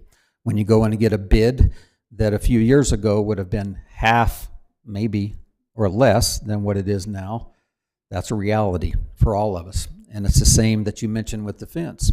And so, right, well, I've heard many homeowners say, well, gosh, if we'd have known that it was our responsibility 15 years ago, I could have replaced my fence for a quarter of the cost. Now, we're looking at something different. My concern is, and I appreciate looking at the fence and driving down and eyeballing it, but in our opinion, that's it's insufficient. If I were an insurance adjuster for a car, I would say this fence is totaled. It's like putting a new bumper on an old car. To try to fix it and repair it, parts of it will look nice, the stain will look nice for a year or two, but we're putting new parts on old parts, and those old parts are still there, and within a couple of years, what we've done is kick the can down the road. Generally speaking, what the residents are asking for is, we understand that it's costly.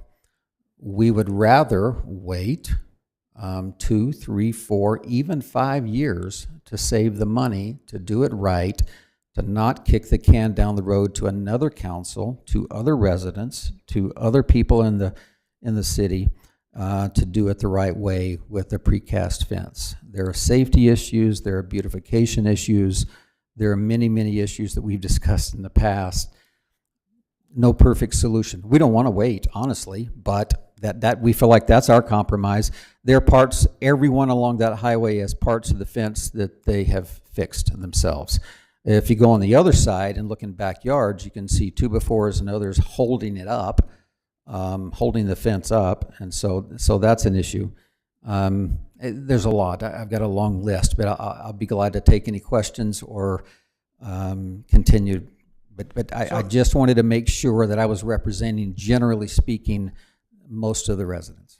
So, Mr. Hogan, what you're mentioning is the residents really don't want the fence repaired. They want it replaced, which I'm going to just, as a taxpayer of Highland, and going, is that really the taxpayer's responsibility to be putting you in a new fence? And that's going to be the councils have to make that decision. That's where it Right. becomes hard, and it's going to be sounding good, but if you save it for 5 years, we don't know who's on the council in 5 years. We can't guarantee that in 5 years that's what they're going to use the funds for.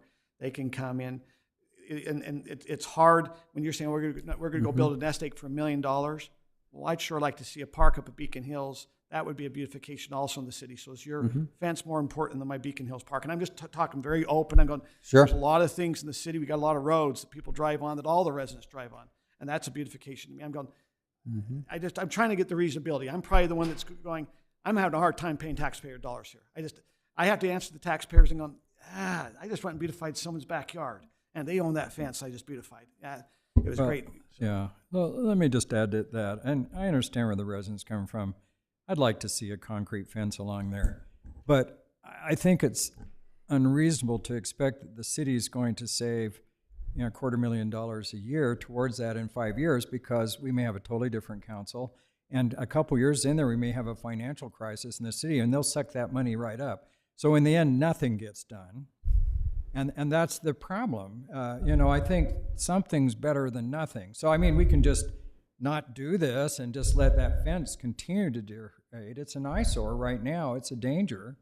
But I don't think we have the money that we could put forth as a city to build that fence right now, nor do we have the will to do it. And you brought up some good things. So we've got a park that's halfway finished up in Beacon Hills that we've made promises for 12 years and never done anything. So, I had someone that's a good friend who was previously on the council. I said, well, we're thinking about putting some money for it to fix that fence because it's an eyesore and it's a danger and stuff. And he says, nobody's helped me with my fence. So, that's the problem we run into if we don't have this unlimited funds. I just think, I understand where you're coming from. I'd like to do that. I just don't know how we're going to bring it to pass.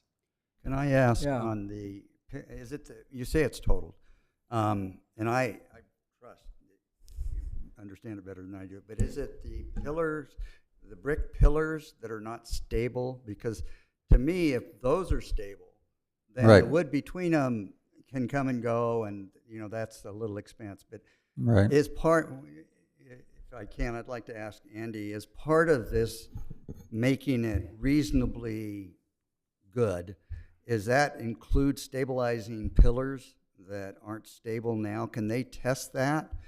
Is there some way to test that and engineer it to make sure that all those are, because it's not totaled if those pillars are restored to the strength that they should be to last another 20, 25 years? You can do some, investigations of concrete, et cetera, without demolishing them. What the bid is for now, and what we've gathered to date is those that we've quantified, and I'm looking at the way we've quantified them here. So we've got the tops are moderately damaged, the masonry's heavily damaged, the masonry's moderately damaged, and so those that are heavily damaged, in large part they just have to rebuild. Those that are minorly damaged, they could probably just fix the exterior veneer. But It's the you can footings go that I'm down and most you can, concerned with. do some non-invasive investigations.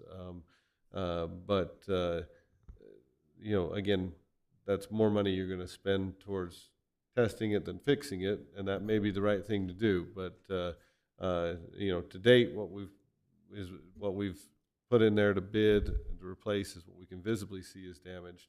But what you're asking is what we can't see. Do you know if the brick is still available? I believe that's Interstate. I'm sure they're having to do just a close match. To say that it's exactly available, even oddly enough, as you walk down, because some of these sections were, I don't know the exact history, but I did a little walking down it. I didn't do all the itinerary, but a little walking down it, and I was like, I didn't realize that those columns were actually as different as they are.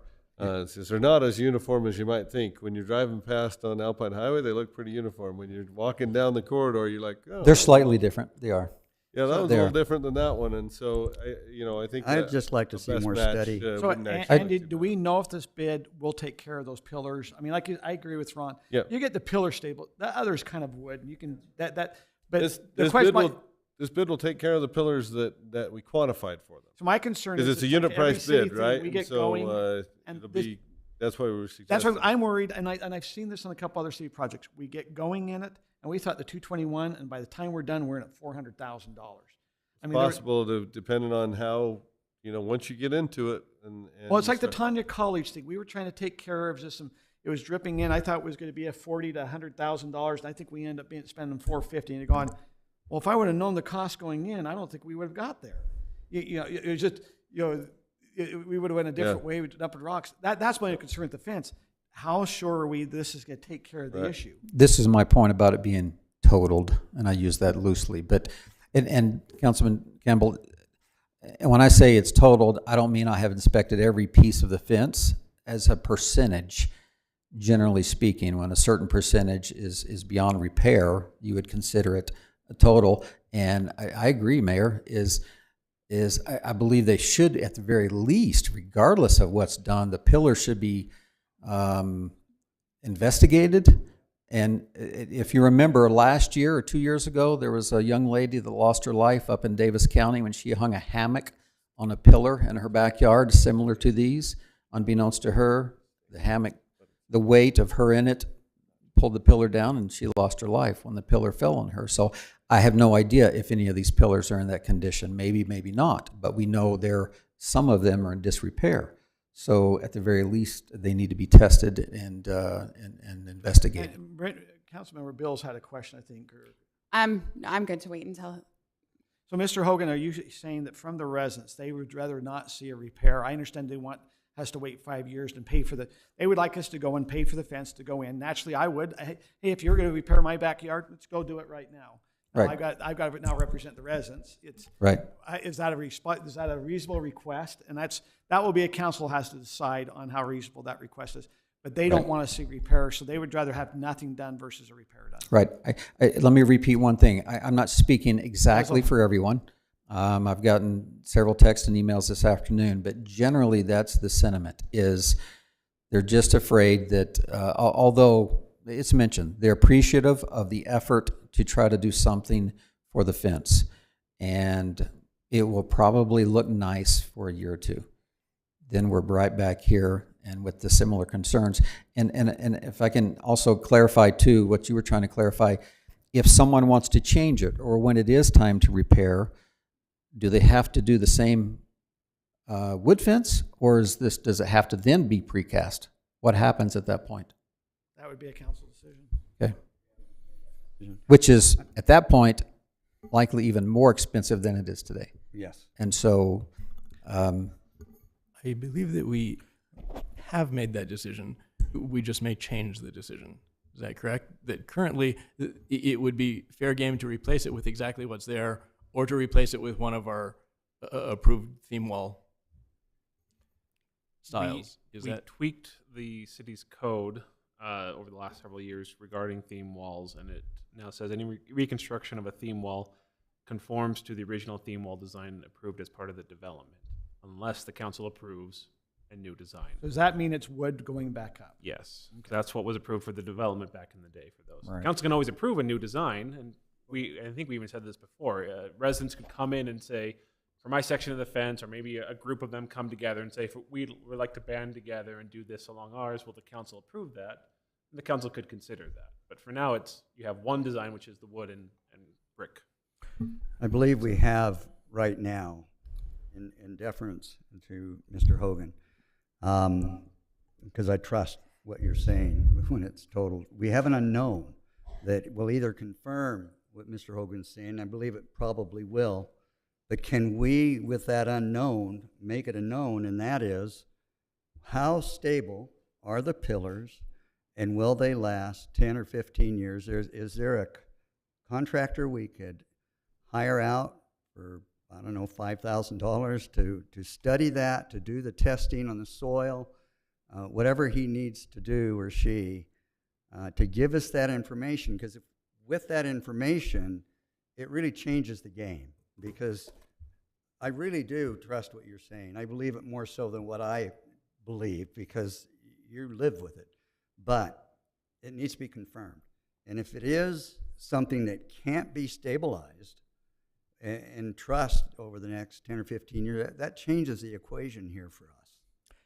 So At least it does for me. Let me just make some comments. So I guess what we're hearing from the residents, they don't like this proposal either, and I can understand that. So what if we kind of go back to what we've talked about in the past? So the mayor says, I don't want it to go past the $250,000, right? And it may be 400,000, okay?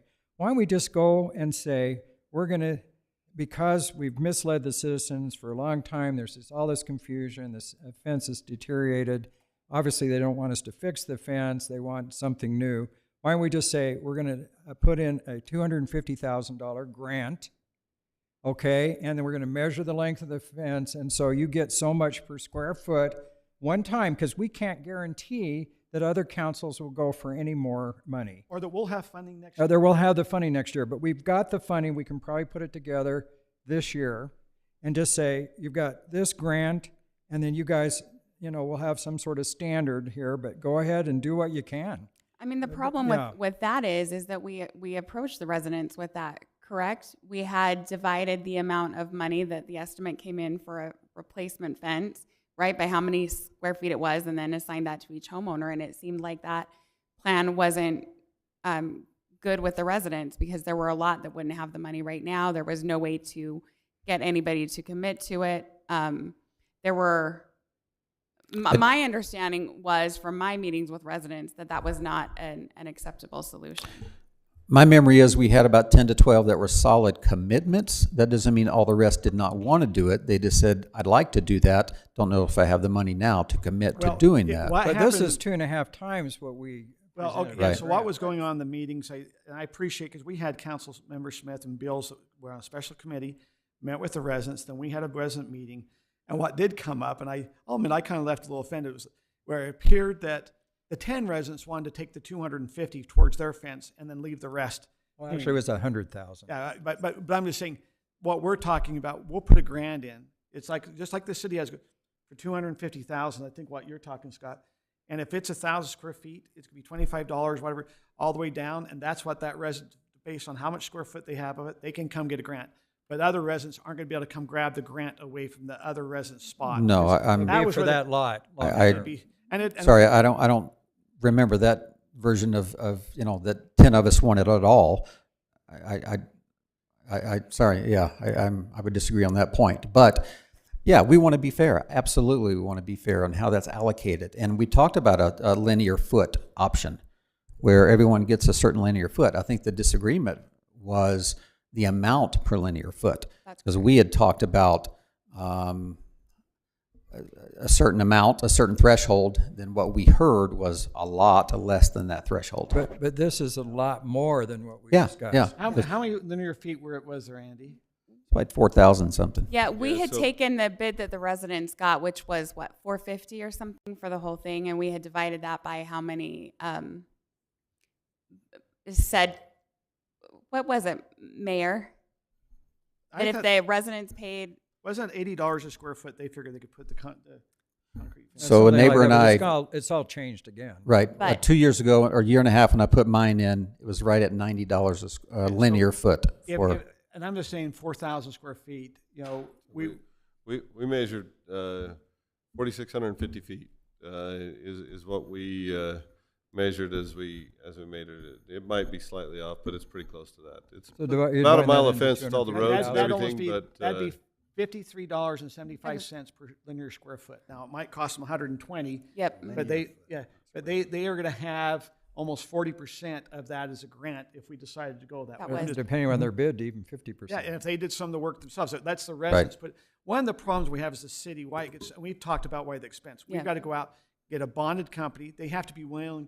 The biggest problem, and this is a frustration. It's going to charge you a lot more than they will charge us. I can't put 50% down to that. They have to complete the job before they can get into city funds, and they have to have that bonding. Right. So that alleviates a lot of the companies that want to even come and bid, and that's some of our problems we have. Now we can do performances if they're doing certain performance things measures, But so you don't want to bid with the city because you're going, hold on, I don't have, even 100,000 to go stretch out for the 60 days to get to the city point to pay them back. Plus I have to go get a bond, and I have to be able to read all the engineered drawings the city gives me to be able to do the work. And so it really also just, where you had here, it just comes down to. You're paying 2 to 3 times what a resident, that's why the residents might be individual able to would go pay. get it at a half the cost of what the city can. Mm-hmm. Well, and I think Right. Mr. Hogan, you're right. I think that the amount was not, wasn't acceptable, and I understand that. But I think one of the other problems that we ran into is the problem that you acknowledged earlier, that is we can't bind future councils to do anything. So then the question was like, if we say that this amount is in a fund for these homeowners, well, what if they can't do it immediately, right? Then we can't bind that money. So I guess my opinion right now is I think we're having good conversations. I think we're making progress. And I think that we have a responsibility, like this council, to solve the problem. Somehow we've put a lot of work into it. I guess the question that I'm running into right now, Andy and Aaron, is that we just before this meeting, we did our budget presentation. And we looked at our list of ranked items that we had done at our budget retreat about where different items fell. And when I'm looking at this list, I'm seeing park staff, Mitchell Hollow Trail engineering right-of-way purchase, the Alpine Highway fence repair, park infrastructure, equipment replacement, cameras and parks and city facilities, an emergency manager, storm drain utility. And so I'm looking at all those other things that we prioritized and saying, so why are we making a decision about this one now when we just took a survey about where this was prioritized and we're going into a new budget year? So I'm trying to understand why we have the conversation about budget priorities and then we're examining our budget priorities not I as a thought this whole. came on 11 though, when we went back to it. I'm Wasn't it looking at number the 11? list right now. It's 11. It's tied for priority 11 with 4 other items. And I'm not saying it's not a priority. I'm just saying we have a list of priorities that I think we should look at when we're deciding what we want to do and how much we want to do.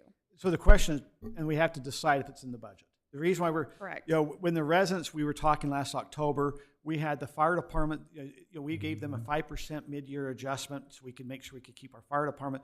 We're having public safety. I mean, that's where I think, hey, we've got to get through this whole public safety situation Sure. and know that we had adequate funding. And so now we're heading into the budget year, and I think that's what you're talking. So it has to be part of our budget conversation.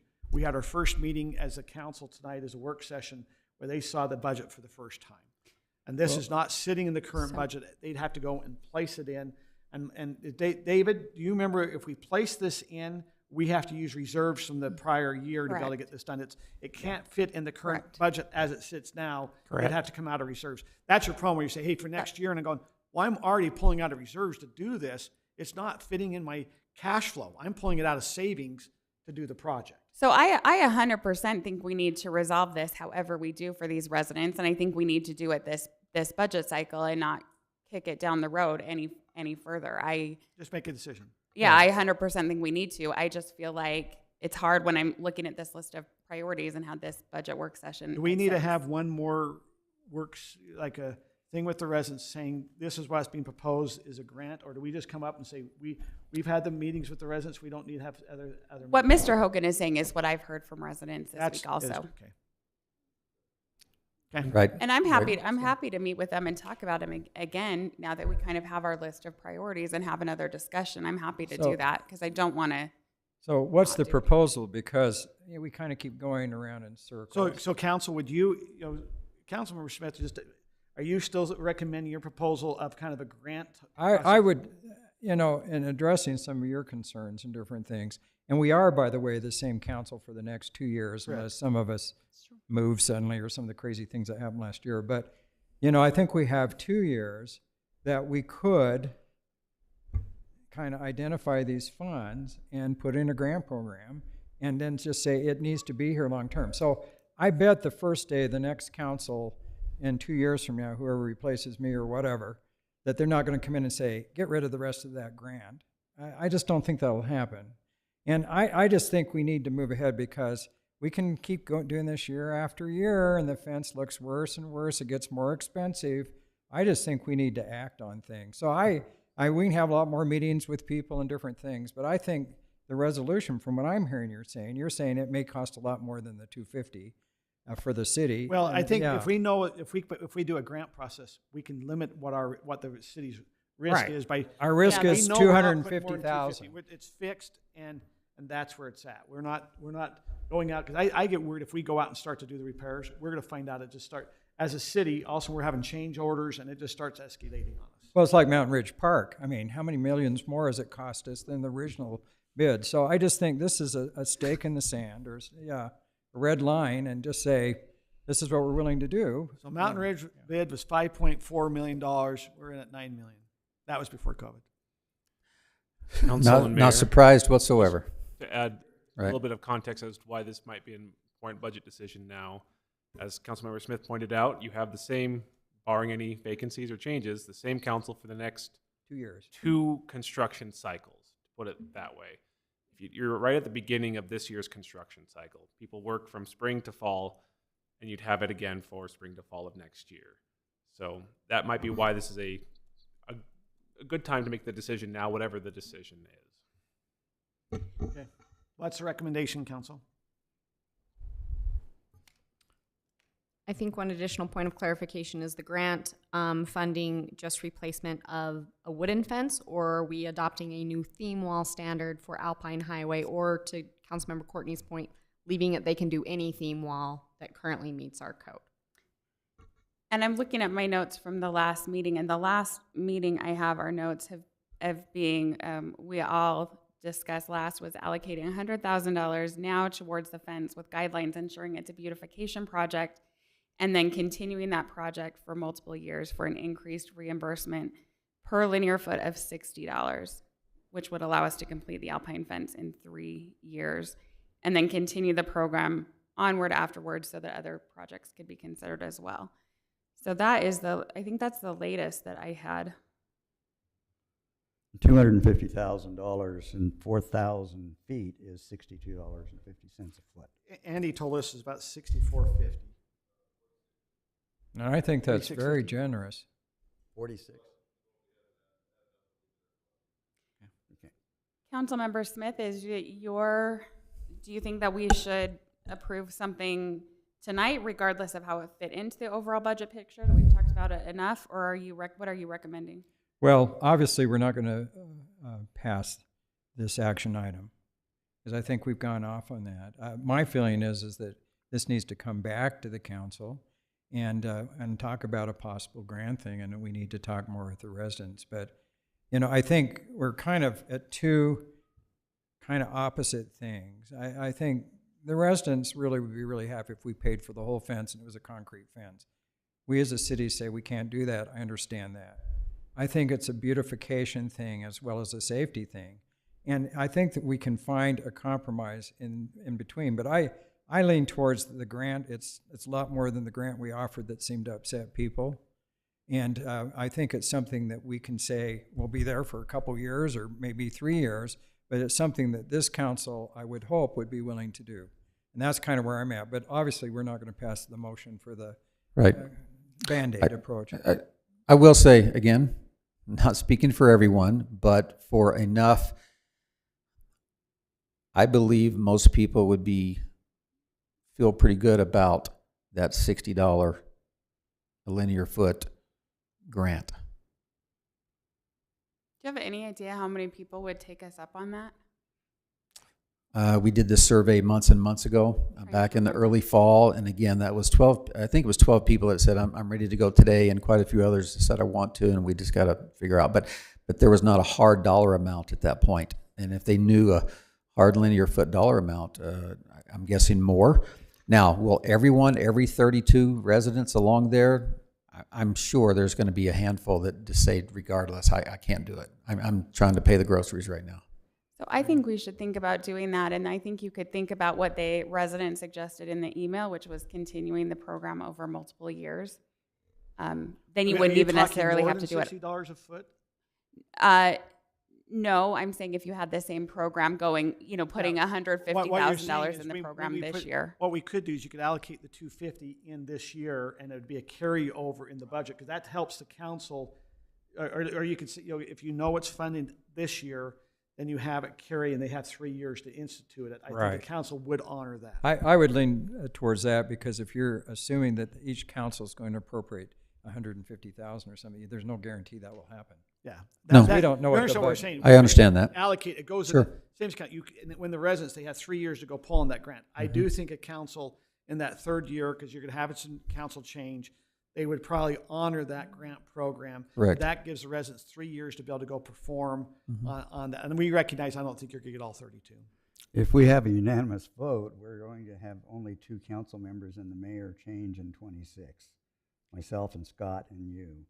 So we have 3 council members They're that, staying if they are on board with this, could take you into the third year.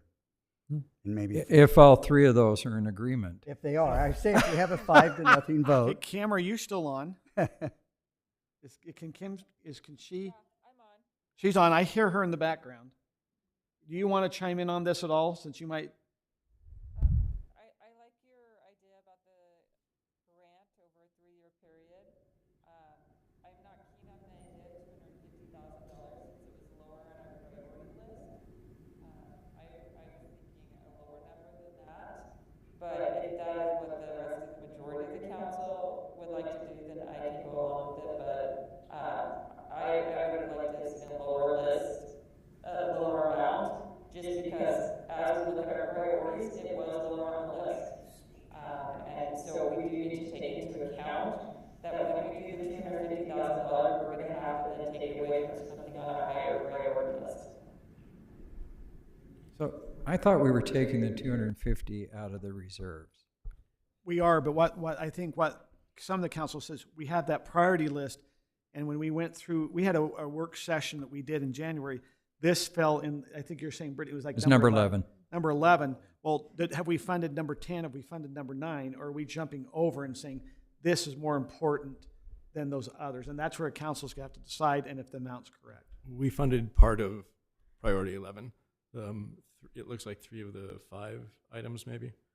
That's correct. So 3 or 5 items tied for number 11. So 3 of the 5 are in the current budget. This one is not, and the Superintendent. Yes, and the emergency manager is not in the budget.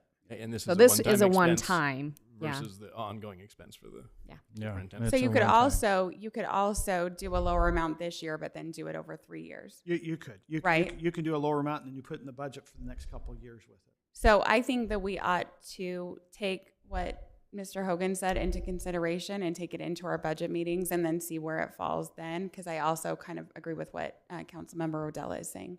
So what you're Not looking saying at is we priorities. put a certain amount in the budget. Now, just for, I always call transparency.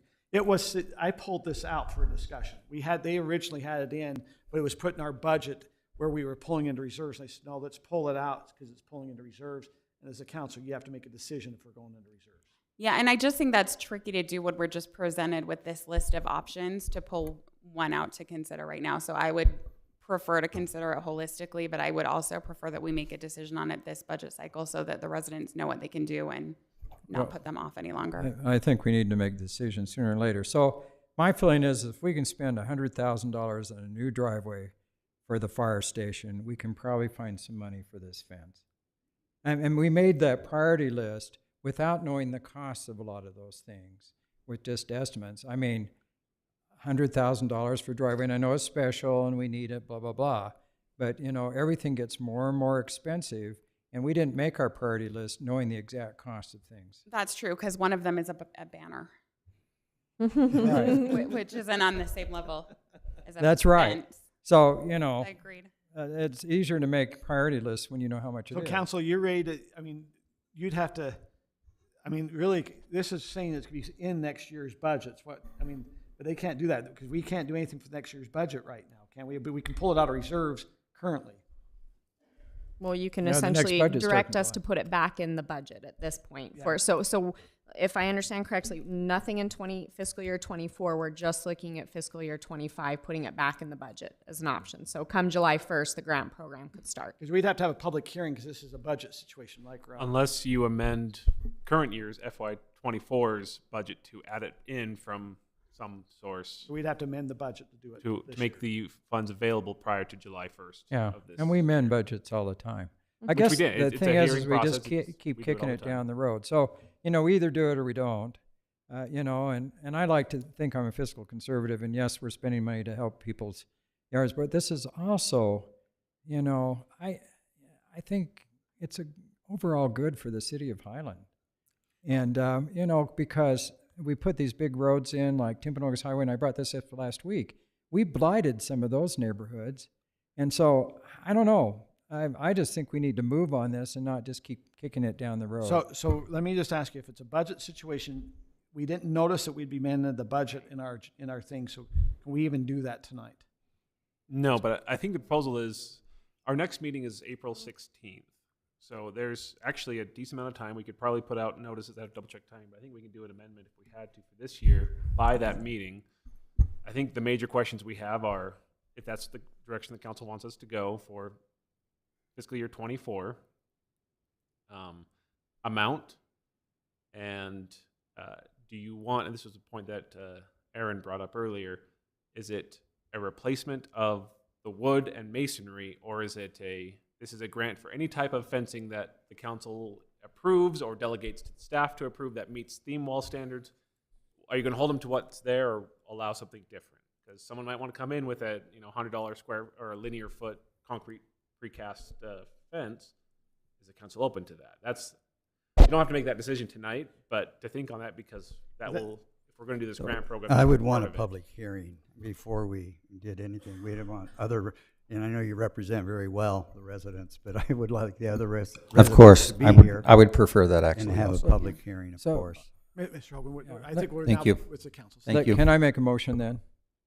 If you can get- Okay, so what I move that the city council not approve the contract with Ultimate Aeration Forever Landscaping and continue the discussion concerning the Alpine fence to our April 16th meeting, and encourage or instruct the staff, to come back with some ideas about how to put together and get the consensus of a lot of people. So I'm sorry, this is getting long. This is an epistle. Now it's an epistle. So says Scott. Okay, yes, and it's an epistle. But instruct the staff basically to come back with some design proposals to keep it a kind of a standard fence. And 2, have a kind of an ongoing discussion about how much money we want to allocate out of the current budget, which is 24, to move forward with this project. I'll second that motion.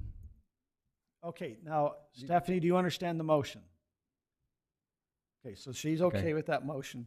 Okay, I have Scott with made the motion. I have a second by Ron. Does anyone need any clarification before they vote on that motion, or have any other discussion on it? Okay. Kim, did you understand the motion? Yep, I sure did. Okay. Okay. If there's no other discussion, let's go to vote.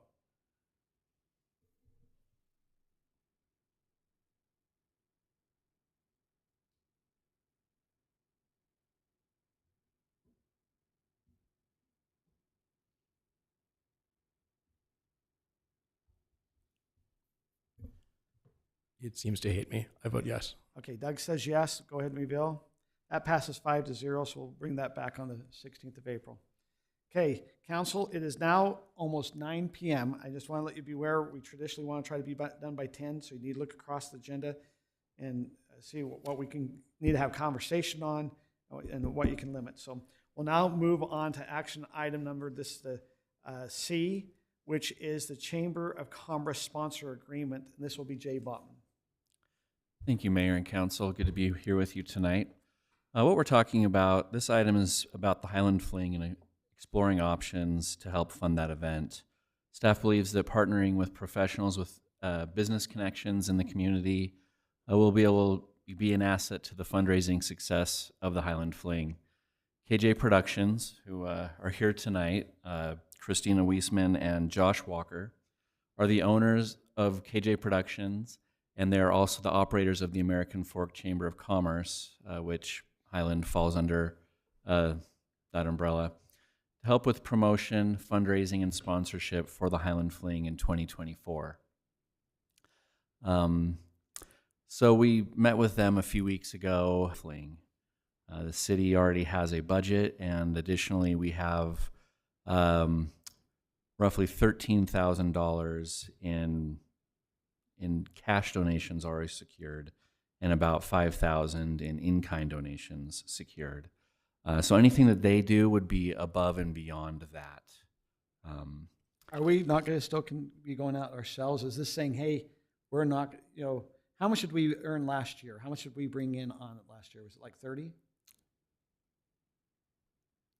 The information that Robin gave me was roughly the information that Robin gave me was roughly 18,000 is what we had last year, and we're on track to have that same amount again this year because of relationships that we've been able to maintain with sponsors. And if there's anyone who was a sponsor in the past, and we do not yet have a sponsorship agreement with them, we would be contacting them. Yes. Because K&J would be making no royalties on Right. We've given them a list of sponsors that we already have a relationship with, so that they're not coming in saying, hey, we got the sponsorship, and we said, well, we already had that. We don't want to compensate you for that win when we already had that. And so that's laid out in the agreement. Yes. I'm sorry to interrupt your presentation, but Sure. Okay, so we raised $18,000, and I should know this, but I'd have to go back and look at the budget and things. How much did the city appropriate towards the fling? Not know that off the top of my head. It's around 20,000. Sorry, I was just trying to pull up those figures themselves. But between 15 and 20 every year is what the city spends above the revenue that we bring in. 30,000. So if they bring in 18, we spend 30. We have a chance with this team to lower that dramatically. Yes. Okay, very good. Yeah, because a lot of what Bottom line. that 20,000 goes toward is the city itself paying for these events. And through Josh and Christina's efforts, they would be able to find sponsors who would pay for those directly and supplant that city revenue with sponsorship revenue. But the list you gave them, was that just current year, or did you at the last 3 individuals? Current, this year so far, as well as last year, that we feel like we wouldn't have to reach to get them again. Right now, the agreement. Hold on, and now I- I just want to make sure. I mean, if we call certain people who donated last couple of years, what you're saying, I just want to understand, are they on a list that's saying, hey, if let's just say Ostler XYZ, donated 2 years ago, and they contact Ostler XYZ, is there a reason we've not reached out, or are we exempting them from a list saying, hey, this donor did 2 years ago, and so if you contact them, we're not paying a commission? Or is it only, I mean, how do we come up with that list? And are we also giving up on fundraising? As a city, what I mean is having a city employee go out and. Yeah, we basically have secured what we feel are the easy wins at this point. Not much more than what we would have gotten, that we did get last year. And so and this is something that that needs to be talked about tonight as far as the terms of the agreement. The way it was presented to council was that anything within the last ever that the city had ever received a donation from or sponsorship from would be off limits. However, the agreement, because of a personal issues on the part of K&J, they were not able to review the contract and get back to us until just recently. And so what they are asking is that, and staff is amenable to, anything older than a 2-year relationship would be counted as a new sponsorship for them, and they would be compensated for. So I don't know, I just have ideas popping in my head, and I'm sorry I keep interrupting your presentation.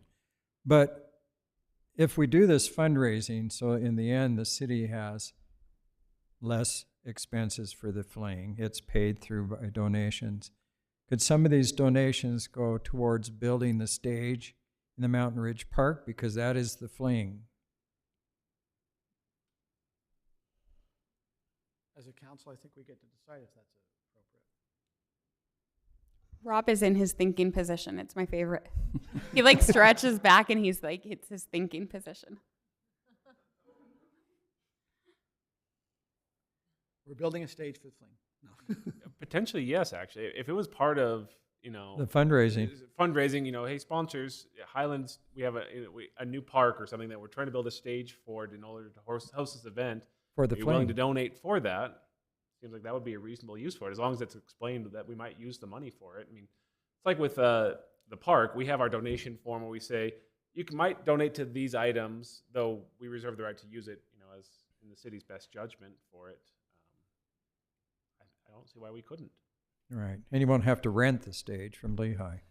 And then and Jay, are you going to go through the different revenue structures, or it's in our packet? It's in the packet. I was just going to give a very 10,000-foot overview of the agreement tonight, and also further explain the dialogue we've had with them since this was put in the packet, just so that we can be on the same page with them. But the fee itself is a percentage of what they're actually able to get. 'Cause So I'm still feeling stung by the lobbyist that we paid for. And I don't want Kim Rodella to be right. I want to be right. She voted no on that. And I just hope we get some funds. And if we don't, that's a lesson learned. Yeah, Well, so to be clear, as a squirrel moment, I have talked to the lobbyist, and they are working on some options. But like you said, they have to perform. Yeah, he brought $1 million last year. But we'll wait and see. That's a squirrel off on the side. But as you're going through on your commission structure, so has it been negotiated? What you presented a 2-year. If in the last 2 years they've been a sponsor, if it's before that, they can go after. Is that what you've talked with the K&J? Is that right? I think. Yeah, KJ Productions. So the agreement is with KJ Productions and not the Chamber of Commerce, although they run the Chamber of Commerce. Just to be clear on who we're entering this in with. The term is only for this year's fling. Depending on how we feel it goes, we could enter in with an agreement with them again next year if they would like. Highland may limit the number of, reject any of, and prioritize sponsorships as it see fits, and also according to the character and basically the optics of any sponsors and their relation to the city and the fling. So, like, if we had a cannabis marketing person, we could say, "Hey, Right. we don't want to market cannabis." Unless they want to pay for the stage, then. So KJ Productions will be compensated on a tiered revenue share with a larger compensation as the dollar value of sponsorship total increases. That's their incentive to go out and raise a lot of money for the fling. One of you had a question earlier about how that works. Ron, this is intended to be completely revenue positive. Because we've sequestered what we know we can already raise, we wouldn't be paying them to raise money that we basically already have in hand. So all this is doing is, if this is our baseline that we've set, anything that they do is above and beyond that, and they take a cut of that, but they're not cutting into our base. Were they agreeable to the revenue share structure that's in our presentation? They presented it. Okay. We made some changes to it where they said that they would be subject to all new revenue. And we said, well, what's new revenue? And we said nothing that we've already had in the past. Any sponsorships with an agency that we've had in the past would not count. They said, well, that's what they proposed is what the same type of agreement, same wording that they've had with other cities, and they don't want to deviate from that. And we said, well, okay, we would still like to count anything recent, as in maybe the last 2 years is then what we would count as our baseline. And so then we changed the language because what they presented said subject only to new sponsors and not existing or prior relationships with sponsors. And so they would like to have commission on all sales restored to the revenue share structure, and they want to include prior fling sponsors that have not contributed recently. What, Because within 2 years? they feel like they should be compensated for bringing back someone who may have contributed in the past, but that relationship is atrophied and they're no longer contributing. If they can bring them back, and another thing that should be pointed out, they may be able to bring them back in a way at a sponsorship level that we'd never had before. So I just want, the revenue share structure that's in our packet is what they're asking to be restored. They're asking to return to the original one. So what you see on the packet is a tax bracket style, where they get an increasing percentage of a tier. Correct. Rather than what they would ask to return to was what they originally proposed to us, which is as they collect more, they just get the percentage increases over all their sales that they get. So that, I guess what I'm understanding, we presented, or in our packet, it says you get 10% up to 15,000, you get 1,500. Then you go get the next $15,000. It tiers. You get your first 15, then it builds up. What they're saying, hey, if I go get 75,000, I want 30% on the entire 75 and not a tier structure. Correct. Okay. And staff we don't have a particular preference either way. So we would be amenable to it, but it's up to the council. It's, as Jay explained, it's all positive revenue to the city. My only question would be, recently, what does that mean? 2 years? Well, I think you can. 3 That's why I years? think we have to specify 2 or 3 years. Yeah, it if, has if to be they've sponsored specified. in the last 2 or 3 years, then they're not eligible to receive commission. But if they go to someone, I look up from a sales point. If you haven't had a sales relationship over the last 3 years, they're really not. They might have been a past customer, but you're not actively engaging with them anymore, and you need to go and garner that. You have to do something to garner them back in. Well, it does intrigue me in terms of the potential for even somebody, last year they donated $1,000 and they go after them and they get 30,000.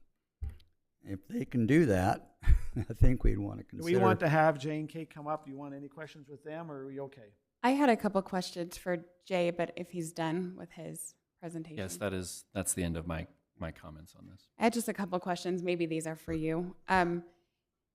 I first wondered about what Ron said. What if they work with existing relationships but can significantly increase the donation or anything? But we're just saying they don't work with existing donors. Those are the limits that we've placed right now. And what about an in-kind donation? So if somebody is donating some kind of goods or services, is there, how does that work? Because we get a lot of that, right? We do, yes. Right now we have about 5,000 committed in kind and 13,000 in cash. And if I remember correctly, according to the agreement, we value it, but that counts as cash. It does, but we get to reject that too. So if we had someone, hey, I'm going to give you 5,000 water bottles, and we're going, okay, you want us to, they're going to put their donation value at 10,000 for those, and we're going, I can go out in the open market and buy it for 2,000. Why would I give you a 30% commission on that at 3,000? That was my question. Yeah. Yeah, and it seems had to the me opportunity that to we could get a negative cash flow with that if we have If we have a lot of $100,000 in kind we and not we enough don't have 30,000 cash to offset that, yes. Like overall, I think this is a great thing. I just had these couple questions. Then, so this is just a 1-year contract, correct? Yes. So then we get to use whatever relationships they build this year and take advantage of them in the following years? And that's what I would be thinking. Well, and I think that has to be also, I always use the word transparent. I believe the city entered into an agreement many years ago with them, and it might have been exactly what you stated, Brittany, is that the city then went and maybe saw who some of those donors they used and garnered them back in. And just, they become what I call a company account. You have salesmen out there and you're going to hold it. Is that a salesman's commission? Or after a bit, does that become a company account? The commission goes away. That's a fine structure. And if we continue it for another year, or if we extend it, then it says that at that point we will negotiate details of folks that they brought in this year. So I think, so is that correct? I Those were think my it's the next year. So the sponsors this year, if they, in the agreement, it states what happens next year if, do they get It commission? doesn't state what happens next. It just says we can continue it and we'll find something that's mutually acceptable for how we Okay, handle that that's what you moving were forward. Well, I just want to make a comment. I understand your concerns about this, but it just seems that we need to be open, transparent, and fair. Because if this company is highly successful and brings us in a lot of revenue, why wouldn't we want them to do it next year, but not trying to kick them in the legs at the same time? You're hiring a salesman. You want to incentivize them. Yeah, we want them to be successful because when they're successful, we're successful. So I think we need to be careful about saying, well, gee, what if we did this or with, I just think we need to be open and transparent right at the get-go, because this is an advantage for the city. So why do we want to then disadvantage them? So I'll make a motion if I could, or Doug, you've been in charge of the fling. Why don't you make it? Well, I have one concern that if we're going with a flat commission, tiered, but across all sales, I'm a little uncomfortable with that going up to 30%. That's an awful lot of overhead for fundraising, I think. The original tiers that we had, if you hit 75%, that was roughly 20%. It was just a little under 20% that you were making overall on it. I'd be more inclined to cap it out at 25 than to bump it all the way up to 30. Now that's, okay, so we've heard that we've raised 18,000. So their 10% commission's up to 15. I don't know how successful, do we want, if they go and grab $75,000, we're gonna be given, in their proposals, 30%. And it would be over the whole structure system of the whole commission. You want to give them a little golden carrot. That's I call it the salesman. You want to say, hey, go raise money. Yeah, you're going to make a little better commission. It's hard because this is different structure than the city does with a lot of things. Well, the 75,000 at 30%, with a big portion of that being in kind, would concern me, because we may not have the cash. And that's why if it's in kind, once again, Rob, we have the opportunity to reject if we start getting large in-kind donations, correct? We prove whether to accept an in-kind and the value of it. So, and they'll work with us on, hey, it's this company says they can do this. Does that work for Highland? So we review that before we accept it. We have the right not to accept even cash donations. Do you really want it all to come back to council every time these agreements are being done, or do we want to say staff, or do you want to say the mayor looks and said yes? Does that, because we can get bogged down with all these agreements coming in. I think we figured we'd probably more and the handle it mayor. on a staff level with Jay and Robin. Yeah, and the mayor maybe sign off on them. Right? I do understand what I'm saying. Instead of trying to, can we have a motion? Scott, did you? Well, I was going to, but I think Doug should make it. Do we want to have? You guys want to hear from K&J? They are here. Yes or no? Yeah. Now remember, we're at 9:15, so we'll invite Josh from K&J to come up. Well, we should ask him if he's willing to do it. Lower commission. You're here from K&J, not the chamber. I'm the J of Now, K&J. why is there a difference between? Now, let me ask you. We pay a chamber fee, so I'm just going to straight out. Why are we having to go and pay K&J to go to this fundraising? Why is the chamber not doing it? It's just kind of get it right out there. Why is the chamber not helping us versus now we have to hire separate salespeople? So in a way, the chamber is helping because we have created these relationships over the years through the Chamber of Commerce. KJ Productions was originally created years ago. It was Walker Productions, specifically as a company to do magazines and help cities raise funds. So that was the original company. I've been doing this since 2012, raising funds for cities. So the chamber hired me on with the understanding that they would allow me to continue that business. Okay.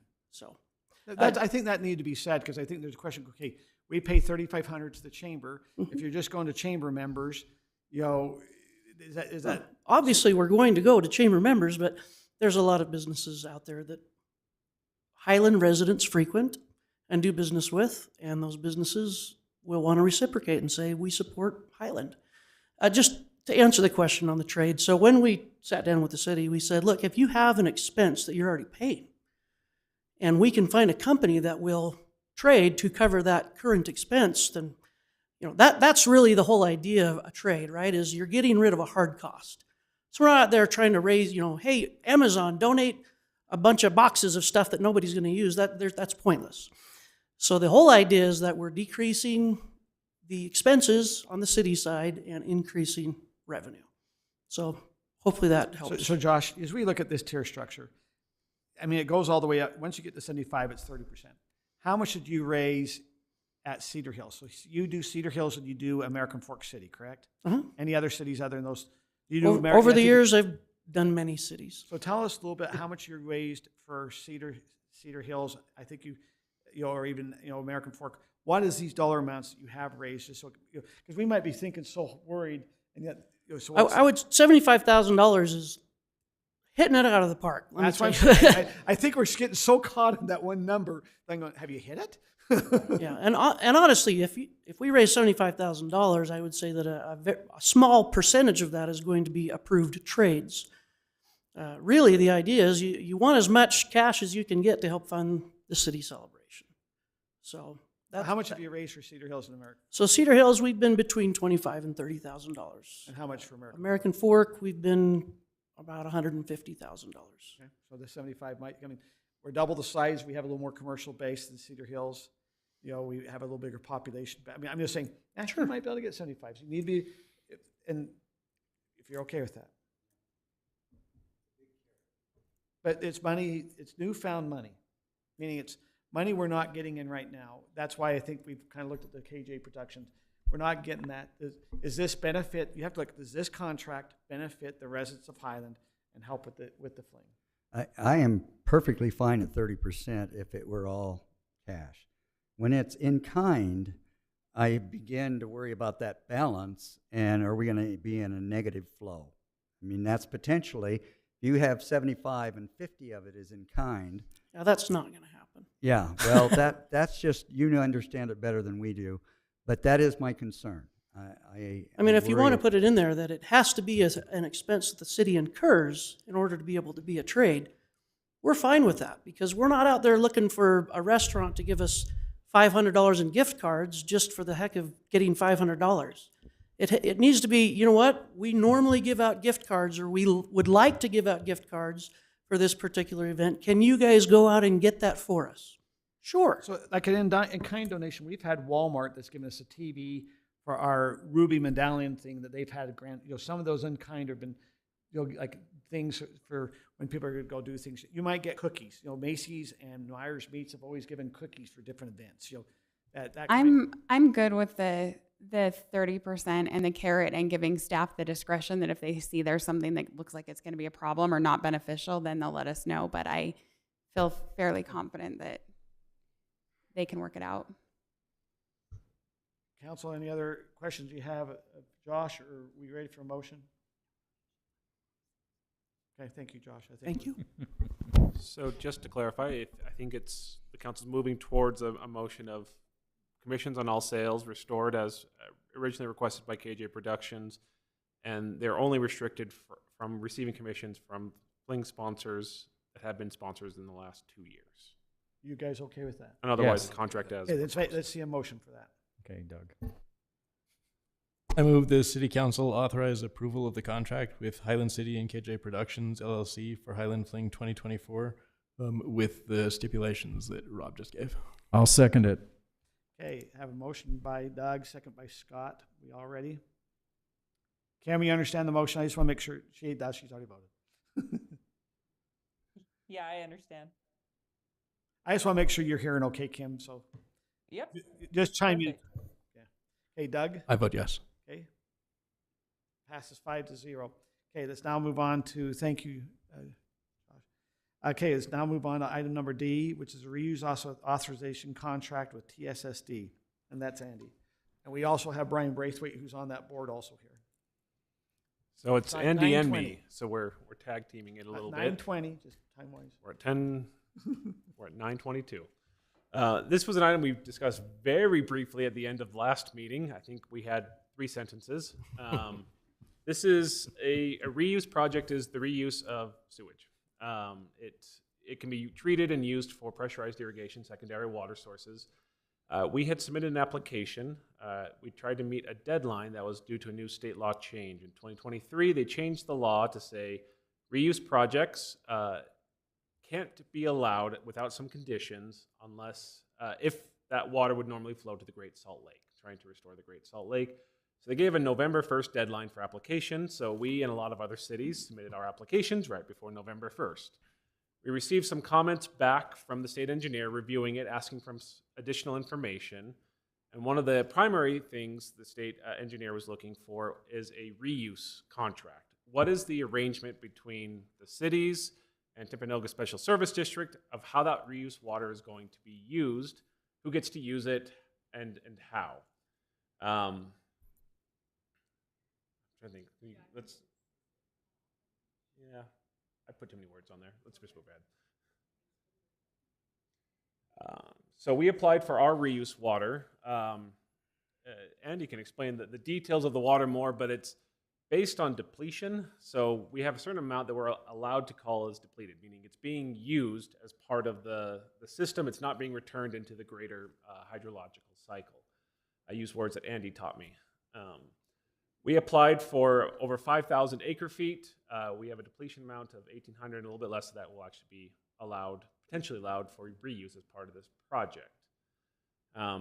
We have a deadline of March 25th to respond to the state engineer's comments. That's why this is kind of being rushed, and we're getting revisions back from 5 different cities as of 3 or 4 hours ago.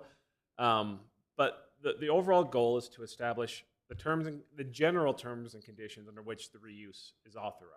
And as a high level, we can go to the next one.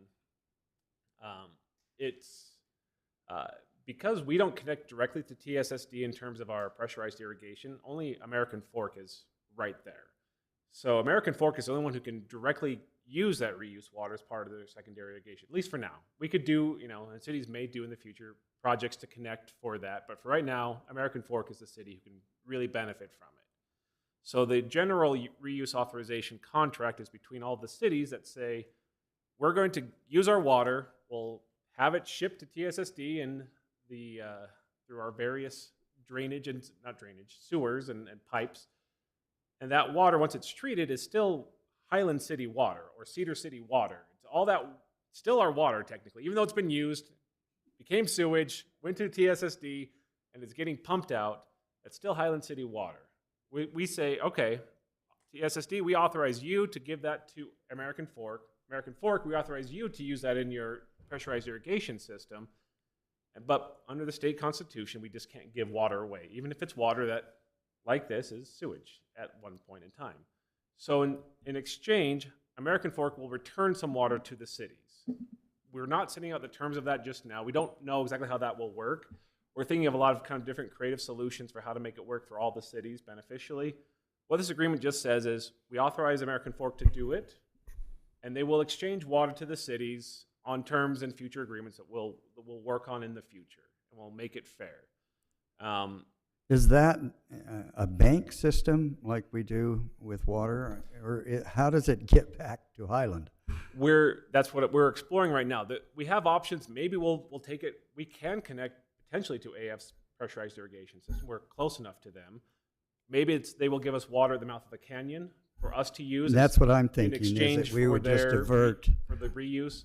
We have a lot of options. We just don't know the details of that yet. We're still working on it. Well, I'd hope you would explore the bank system because I think that gives us some how long flexibility. Is this contract good for? This contract is, I think it's indefinite, more or less. So that my only concern is we don't know the terms of how much water we're getting back, but we're giving them indefinitely all the rights to our water. Now, we've not been able to claim this used water in the past, so this is newfound water, correct?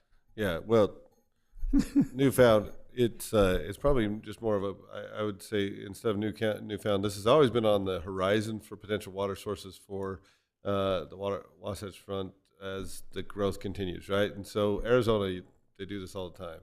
And so it's not water that's been unanticipated, but the way I would say it would be new to our system.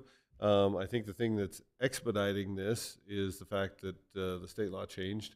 And so had we not gotten our application in, with the state law change, we wouldn't be able to do it at all. And so that's very important, and I think that collectively all the cities need to thank TSSD because they took the lead in helping pull all this together, if you will. If that's okay, I'll invite Brian to come up then. if Yeah, that's okay. yeah, that's great.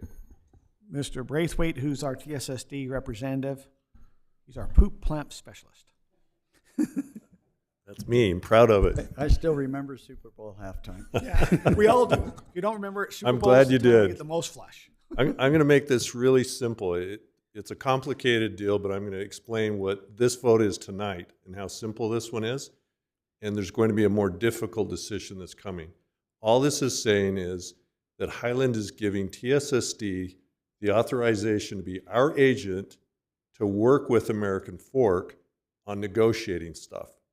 This agreement we're talking about today does not finalize anything with anybody except TSSD, and is perpetual. But how that moves forward is the next agreement that's going to have to be done. And so we're not obligated to do anything under any obligations today other than giving TSSD authorization to be our agent to be able to transfer that water to the entity that we ultimately agree with.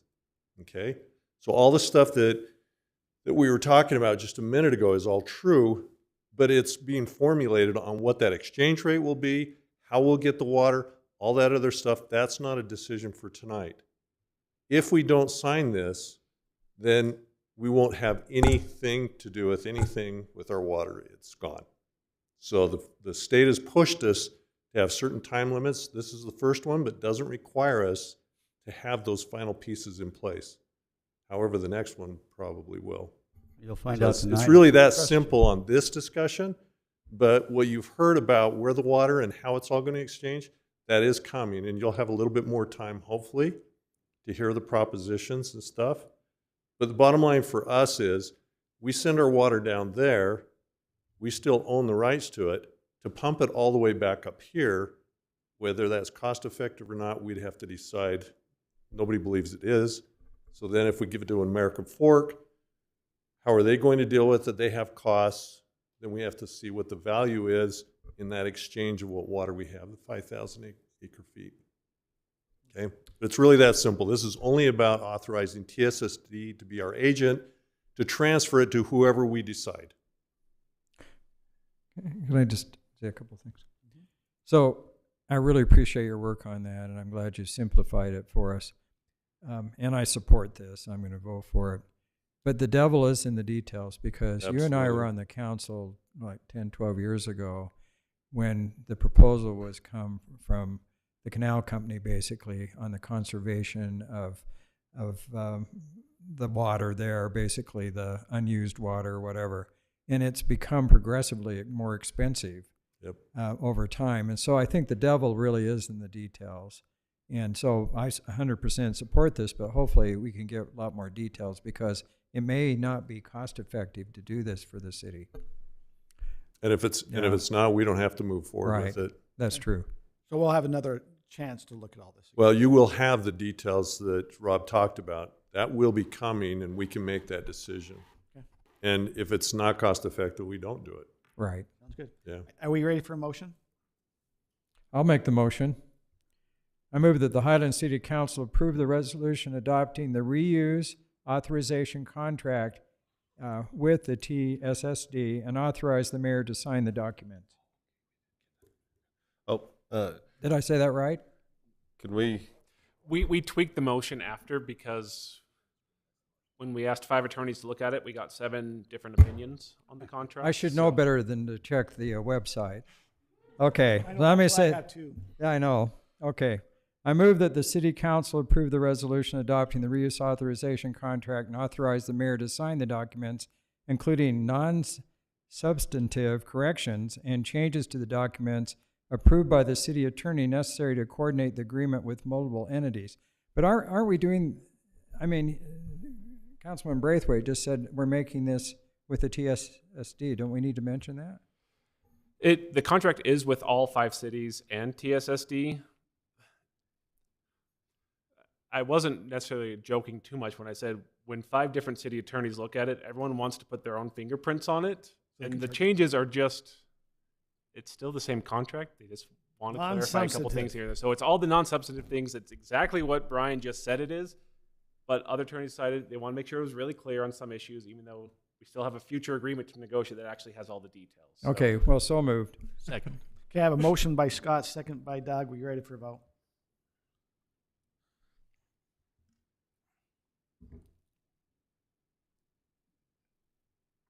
Doug? I vote yes. Scott? You able to get in? Yes. Okay, let's go ahead and reveal it. It's 5-0. Okay, we'll now move on to item number E, which is another action item. It's the 2024 road reconstruction award contracts. Andy?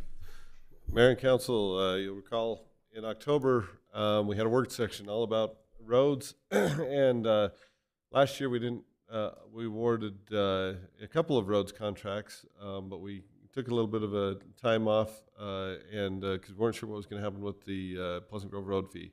So this year we're back on track. What we said we were going to target at that time was to spend about $1.5 million each construction season.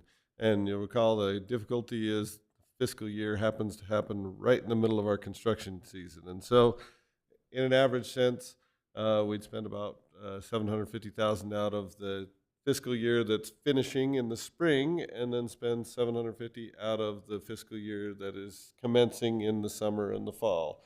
And so we have put this together. Another element, sorry, I don't want to leave this slide and forget to mention that last meeting, as part of the mid-year budget adjustments, the council brought in an additional $500,000 out of the road fee fund balance to help fund this capital project.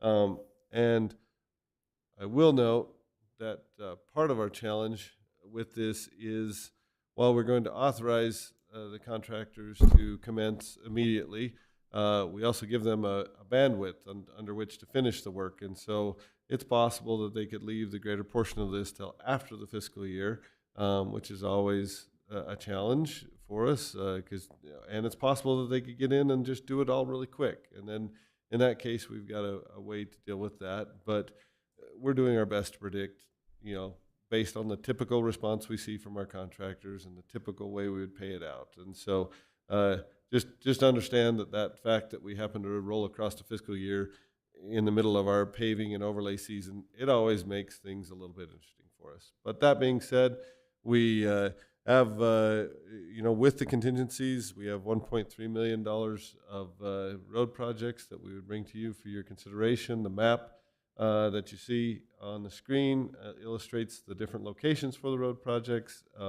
Just by way of a review for the citizens, some of these road projects will be reconstructions where we go in and we mill up the asphalt entirely and then we lay new asphalt.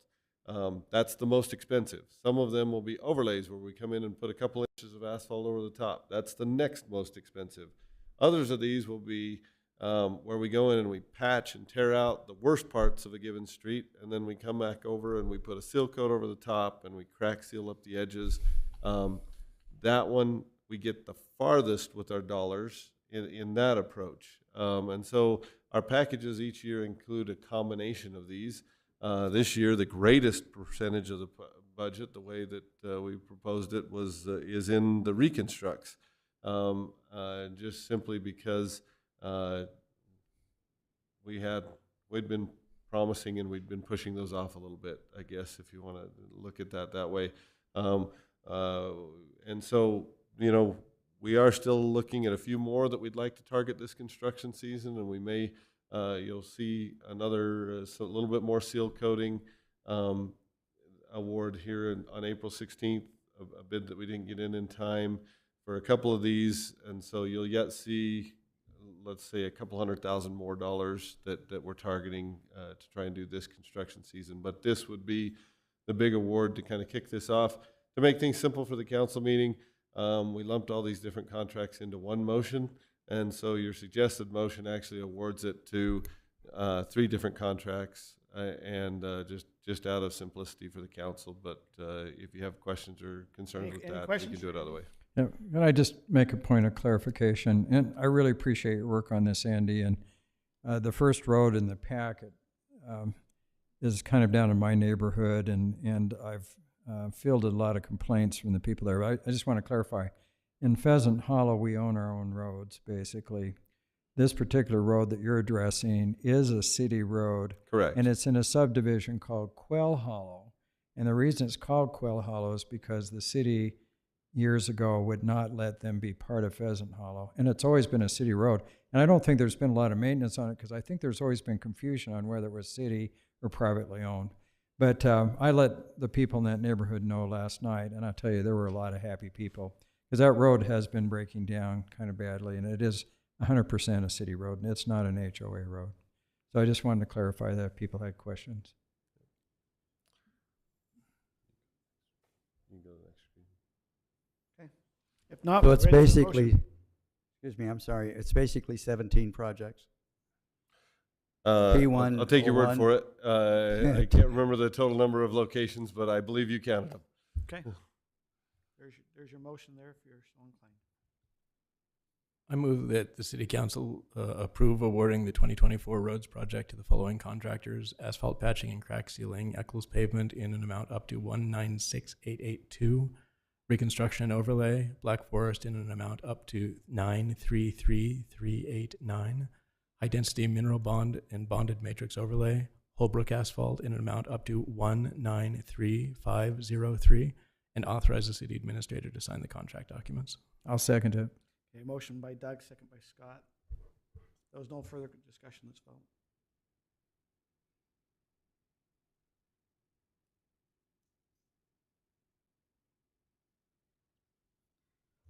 I vote yes. Okay.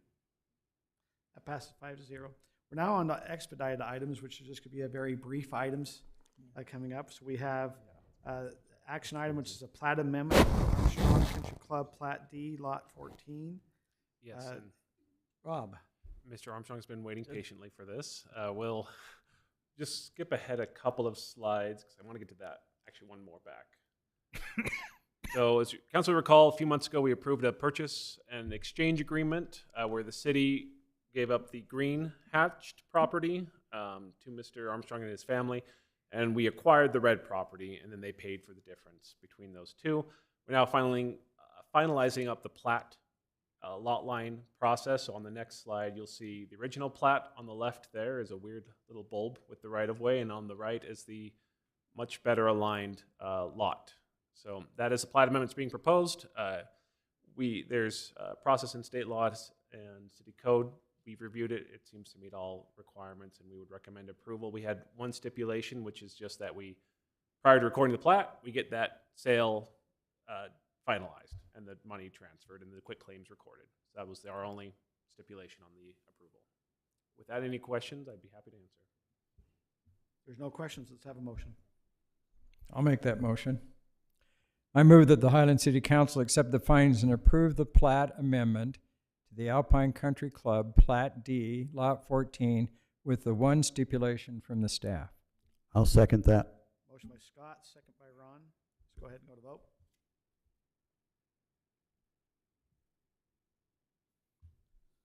I vote yes. Okay.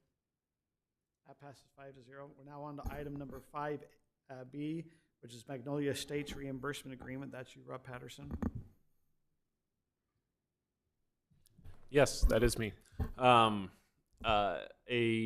little while back, Magnolia Estates, you might recall, that's the one up Manor Drive on the north side where we had a lot of discussions about how that road alignment was going through. It's being developed and being constructed now. They're ready to move forward. Was that an R120?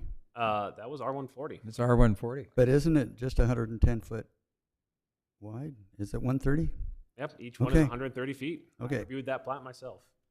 So that is a standard R140 subdivision, and as part of it, as some of the council may know, Manor Drive is a pre-Highland City subdivision, and the sewer line didn't get kind of built correctly. It's not deep enough to have the last 3 lots connect. We had a chance with Magnolia Estates because they're connecting onto the north. It's a good time to have them run the sewer line down into Manor Drive. The developer agreed. Because it's not part of their subdivision that they need it for, the city will pay the cost to extend that sewer line. So this is a sewer reimbursement agreement to repay the developer the cost of running that sewer line into Manor Drive on the north side. You can see there the line, it's north is to your right.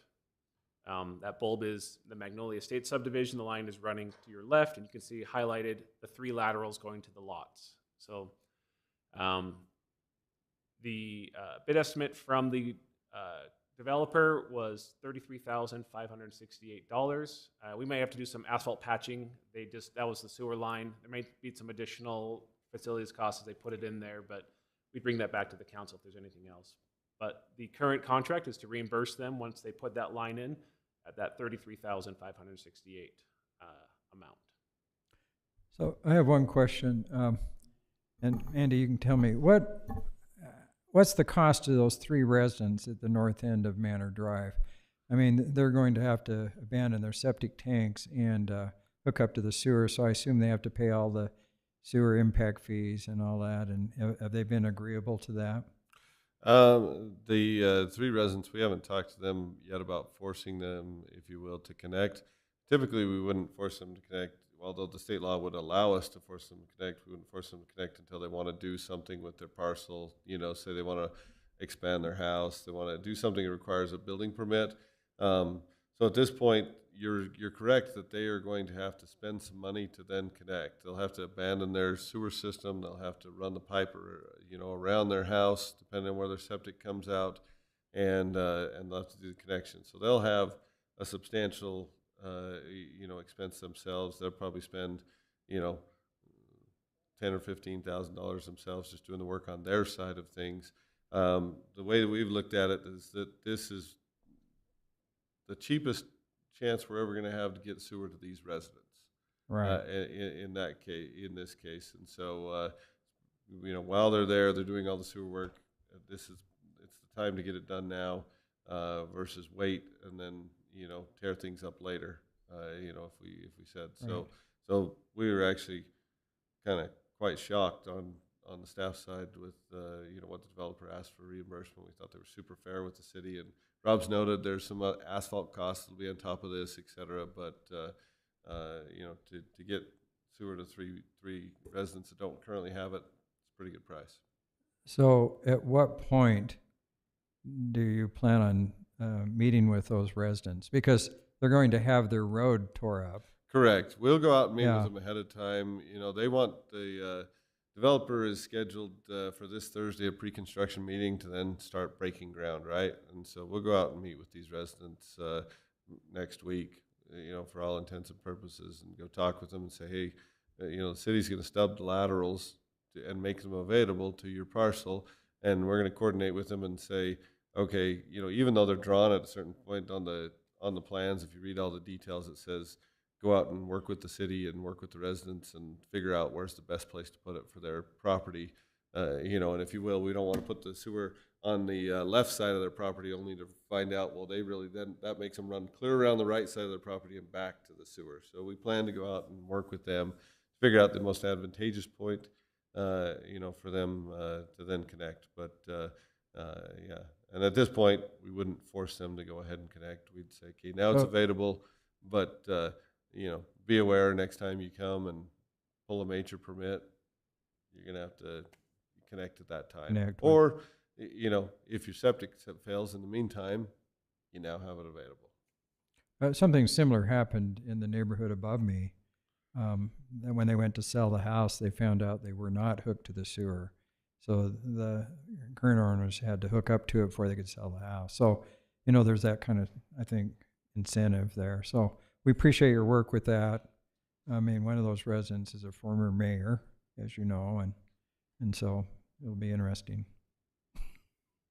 Like I said, I think it's their option if they happen to go do a major construction project or an addition. That's when the city's code requires them to connect. The state would allow us to say, hey, resident, the sewer is now within 300 feet of your property. I think it's 300 feet. It might be 250, but I think it's 300. And we could say, you now have to connect. But that's pretty heavy-handed, and typically we wouldn't do that. We'd wait and say, okay, you're now ready to invest some money back in your property. Now's the time. you know. Yeah, I'm glad you have that attitude. That's great.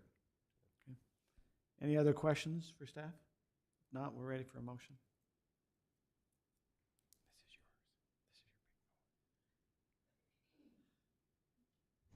I move the city council approve the reimbursement agreement with Home 66 LLC. Is this the right one? And Nick and Curtis Nelson, developers of the Magnolia Estate subdivision, regarding reimbursement of the cost to extend sewer facilities into Manor Drive in the amount of $33,568. I'll second it. Motion by Brittany, second by Scott.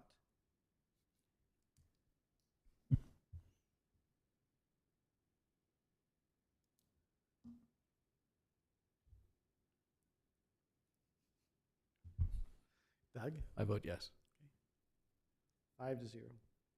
Okay, well, now on to discussion items. The first discussion item is number 6A, which is a Parley Turnbow. He's come in and make a request for amendment to the residential frontage and lot size requirements. Rob? Thank you. This is mostly Mr. Turnbow's application, so I'll just give a little bit of background. He's not paid any fees. I'm just saying this is not, he has not paid a fee. No fees have been paid, much like we did, I think, a couple of council meetings ago with WPI came with signage. Often they'll come and meet with staff for a bit and then take it to council, see if there's any interest. It's a similar vein.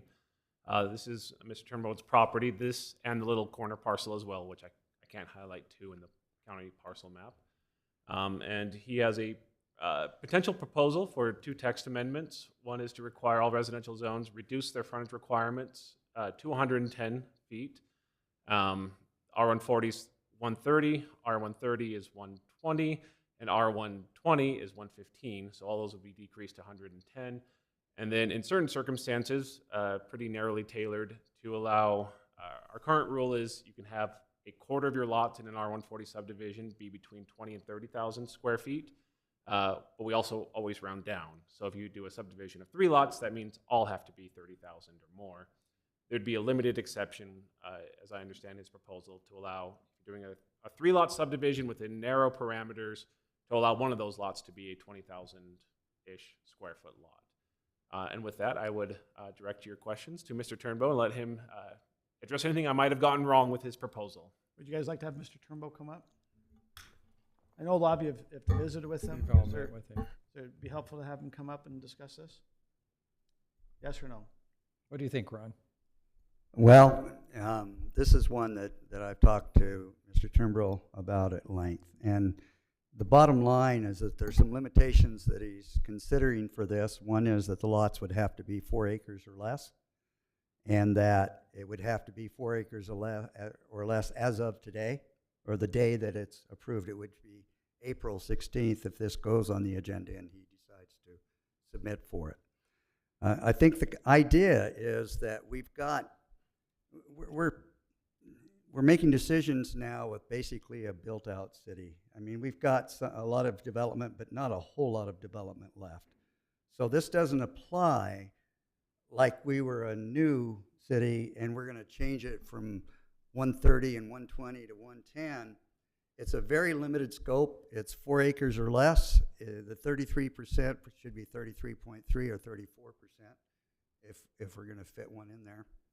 So they can have one lot of the 3. He's got 3.07 acres, and what this is allowing him is to put 3 lots on those 3.7 acres. So I think the intent tonight is just to get a feel for, are we reasonably thinking that we could go along with something like this? Or is it something, no, I'm locked in, I don't want to hold us to change anything, it's R140 and it's got to stay 130.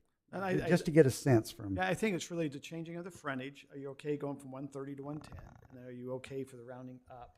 Right, and just 4 acres or less. Yeah, and so, and Ron, I know I appreciate what you're saying, hey, we've got a lot built out. The question is this now the time to make the change? And I think it's where council, you have to decide is, do we stay the course and finish it out, or do we start making changes in the development? And I understand most of our parcels left are going to be smaller parcels. You know, we don't have, we probably can go and count on our hand anything that's over, you know, even probably over 20 acres. And that narrow scope is what really causes me to think maybe this is something we'd want to look at. So let me ask a question to Rob. Yes. So I understand the argument that this could be a narrow scope, it's less than the 4 acres, but we actually have some big pieces of property that still could be developed. The Patterson property, oftentimes referred to as Longhorn property, and several areas up in the northwest of the city that could be annexed in. I guess my concern with this is if we make an exception here, why couldn't another developer come in a few months and say, well, gee, you let them have 110 frontage foot. Why can't we have it? Because we're going down below our R120 frontage, which I think is worrisome. So I guess where and I've talked with Mr. Turnbull, and I understand where they're coming from. They have a lovely home. They've got some beautiful property. I know they want to, develop in that, and I understand that. And I'm usually very supportive with things like this. But I worry about the long-term precedent and the ramifications of this, because we're constantly under pressure as council to allow higher density development. I mean, we get mandates from the state, we get mandates from the federal government, we've got areas of fairly high density, but yet when we survey people, many people say repeatedly, I moved to Highland because I like the lower density.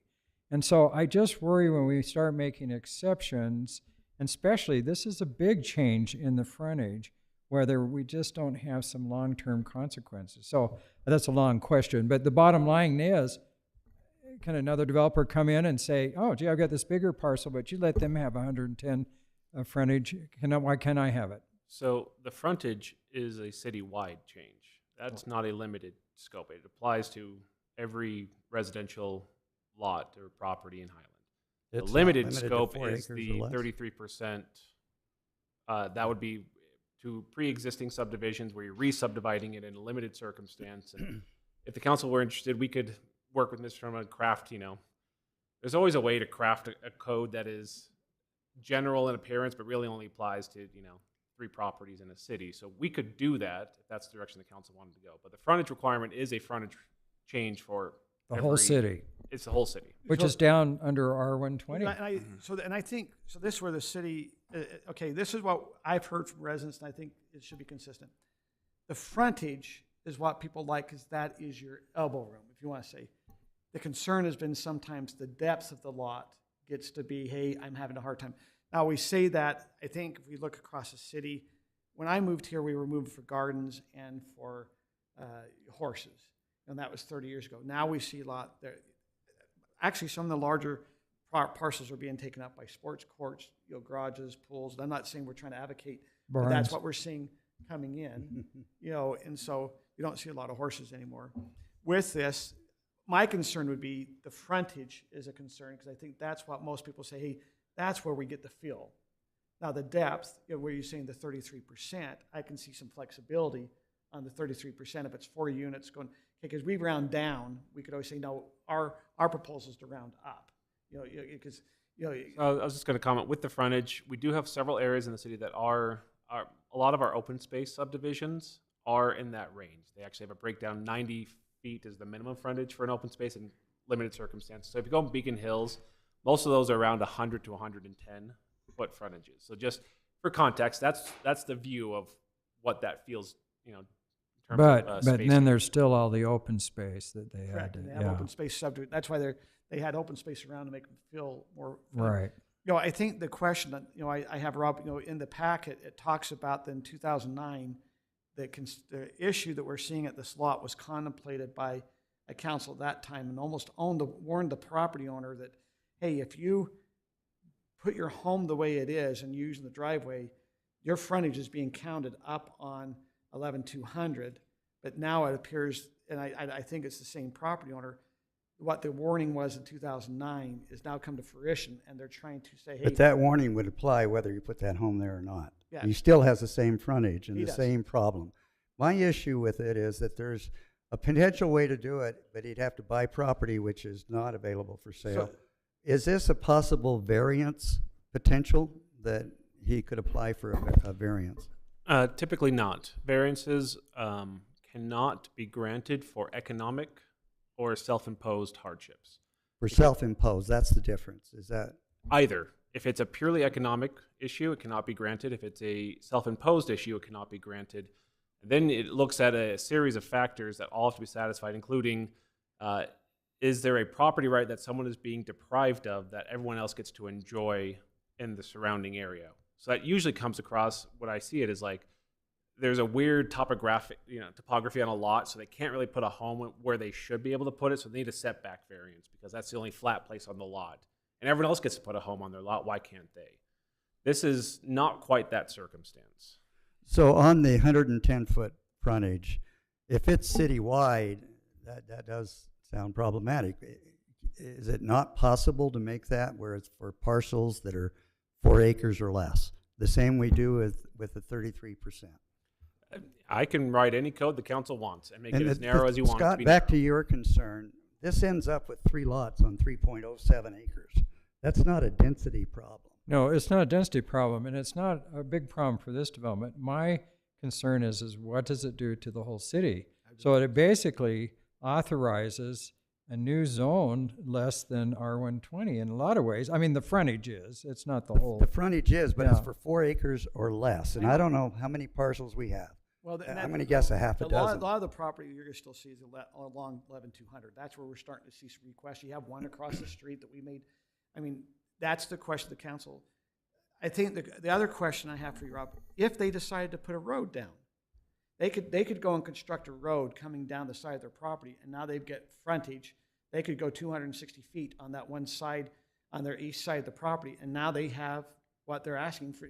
They can get to what they're asking for, but this is an economic. This is all about dollars. That the cheapest way is not to have to construct the road. Am I thinking correct? But if they construct the road, We've not done, we haven't looked at engineering, but our understanding is you could stick a standard city right-of-way in there and create an extra lot, the same as, might require some reconfiguration of the existing lots in a bit way, but as we looked at it, it looks possible for a little cul-de-sac to be put The in. driveway is, I believe, only 15 feet or so right now. What would that road have to be? How wide would that have to be? Standard road section is a 56-foot right-of-way. 56. but Ron, it's not where right now he's going down a little alley that he owns in the house. This would be on his east side of the property. He comes down, and so his frontage for his house, even though his house faces the one way, would still be his backyard, because that's where he's getting it now. His frontage is really up on that road. That's what I'm saying. That, from my understanding, you have 2 homes, and they've taken the frontage up on 11-200. But if they construct a new road, that's where the frontage would be counted. Am I thinking correct, Rob? Yes. As I've looked at it, I think if you put a road along the existing kind of little square lot and put it down there, there might be a little bit of a setback, so you twist it, but you'll have a lot off to the side that will then have more than 130 feet of frontage on that new cul-de-sac. So, I mean, on this lot, there is a possibility. It's just that they have to go to the expense of a road, and they still can get the lot. I mean, from what we're hearing, the lots are going, that would have to be an economic decision the property owner would look at. But And if you were to go that way, at that point, it might need a variance.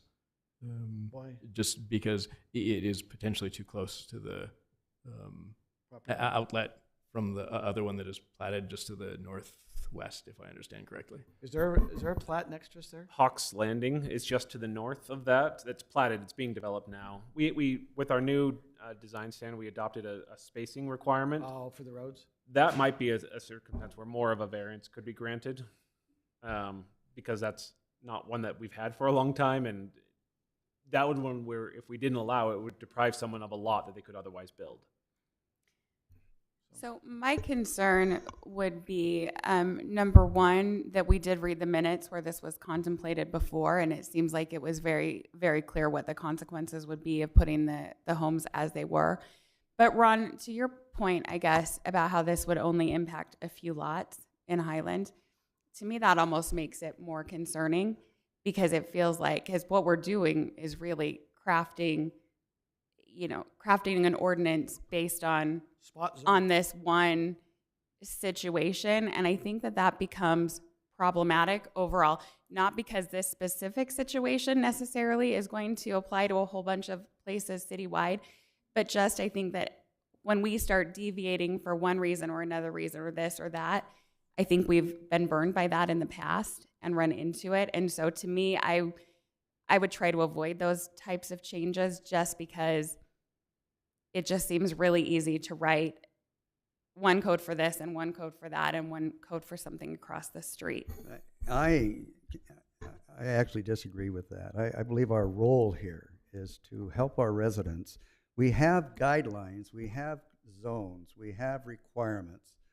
And when we can be reasonable and look at a reasonable solution, 3 lots for 3.07 acres that doesn't happen to be configured in the right way, and we could do something that would limit the scope where it doesn't have a major impact on the rest of the city.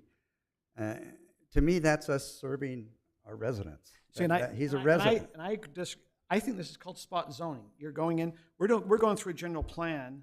Why are we doing a general plan if we're going to let someone come in and say, this spot, this fits, this spot? To be honest, that's what I hate about other cities. If you're asking, when I look at what other cities have done wrong, they've spot zoned throughout the cities. They went and said, okay, we'll do this. Oh, let's put townhomes next to all these residential. And what I thought I've always liked about Highland, we've stuck to a general plan. We've given a plan, and the residents have all bought into it. And it's kind of helped us, I think, through it. But when we start spot zoning, I think we start to have issues in the city. And that's where, I think that's where other councils have gotten themselves in troubles in other cities. That's my concern, is the spot zoning. I recognize what you say, trying to work with the resident, but this resident has an option. This resident just has to build a road, and now they have it. And I don't know if every situation, it's hard because if we start changing with every resident, we're going to have requests all over the place. And I think one of the costs to making this change that isn't immediately obvious is that it complicates our code. And there is a real cost. Maybe that's because I come from a software background and I see that happening in code, software code. But it gets to the point where things are complicated enough that we need to pull Robin to figure out what the meaning is of our development code. There's no way that a resident can reasonably get to it. I don't personally have a huge problem with the 25 to 33% I actually don't. case. I think that's bad. The frontage worries me. And I think I'm with, and I know I don't have a vote, but I'm going, I agree. I can see that 33%. There's been times where someone's at, what is it, 2 point, is it, if they're at 2.55, is it 2.45, they have to round down, is that right? Or is it if they're 2 point, if you 2.75, they have to round down, right? It's if you are at 2.99 lots, if you do divide your property by 40,000, you round down. So, and I can see some reasonability if we say, hey, we want to look and see our rounding mechanism is maybe we need to look at that. I don't think that's going to change a lot of the character and feel. But Doug, and I appreciate where you're coming from. The other side of that is that we're just about build out. I mean, we can talk about redevelopment, and this would have an impact on redevelopment, but I don't know how much redevelopment's going to, how fast that's going to come. We're not a 100-year-old city. So anyway, I know where I stand, but it sounds like I might be So let alone. me ask you, one concern I've noticed is that sometimes we have subdivisions that they look and they didn't take all their lots. So Rob, I just remember we've had, and Scott, if you remember, we've had a couple come in where they had like a corner lot and they go, oh, we could have added one more lot. So if we change also to 33%, you might find a subdivision go, heck, grab one more lot that's on a corner. Or if we change the frontage, that's that formula we don't Doug's know that point also about is subdivision. Code complication, we had that issue, and I didn't know that was in the city's code, and I had a resident who was a little bit confused because he was told that was possible, and I had to recheck numbers and found a code section because it just doesn't come up very often, but we do have that where if you've been subdivided but they didn't use all their density, they're still entitled if they can get frontage and lot requirements. So to Doug's point, the more you have exceptions in code, the harder it is to remember all of them in any given circumstance. But yes, we do have that provision where if anyone has a subdivision where our standard calculation is you take your acreage, divide it by 40,000 square feet, that's the number of lots you get. Some, because of road configurations, they wanted a larger lot, they didn't, they could have had 21 lots and they put 20 in. And someone in the future says, well, I'm a corner lot, I have 2 frontages and I have enough space, I'll split mine in half, put 2 20,000 acre lots in there. This might apply to that depending on how we write that 33%. It might enable those kind of lot splits, but it would only be up to the original density that could have been allowed under the original subdivision. So council, is the recommendation is not to move forward with the what is a changing of the one from 130, 110, or anything that way? I think that's, I mean, I think the idea tonight was just to get a feel Yeah. for what are the possibilities. He has to put out $1,000. Correct. Is it worth it doing that? Doesn't sound like it is. Well, another thing, staff's already been spending quite a bit of time. So I mean, there is a certain. There is, and I appreciate it, and I know that Parley and his family appreciates it. What I was hearing from 3 council members, they're probably not amenable to move forward. I just kind of want to clarify it. I always try to stick up for the residents and different things. I'm just worried about the frontage change. That's my big issue. And I think it has long-term ramifications. And, the discussion about spot zoning is true.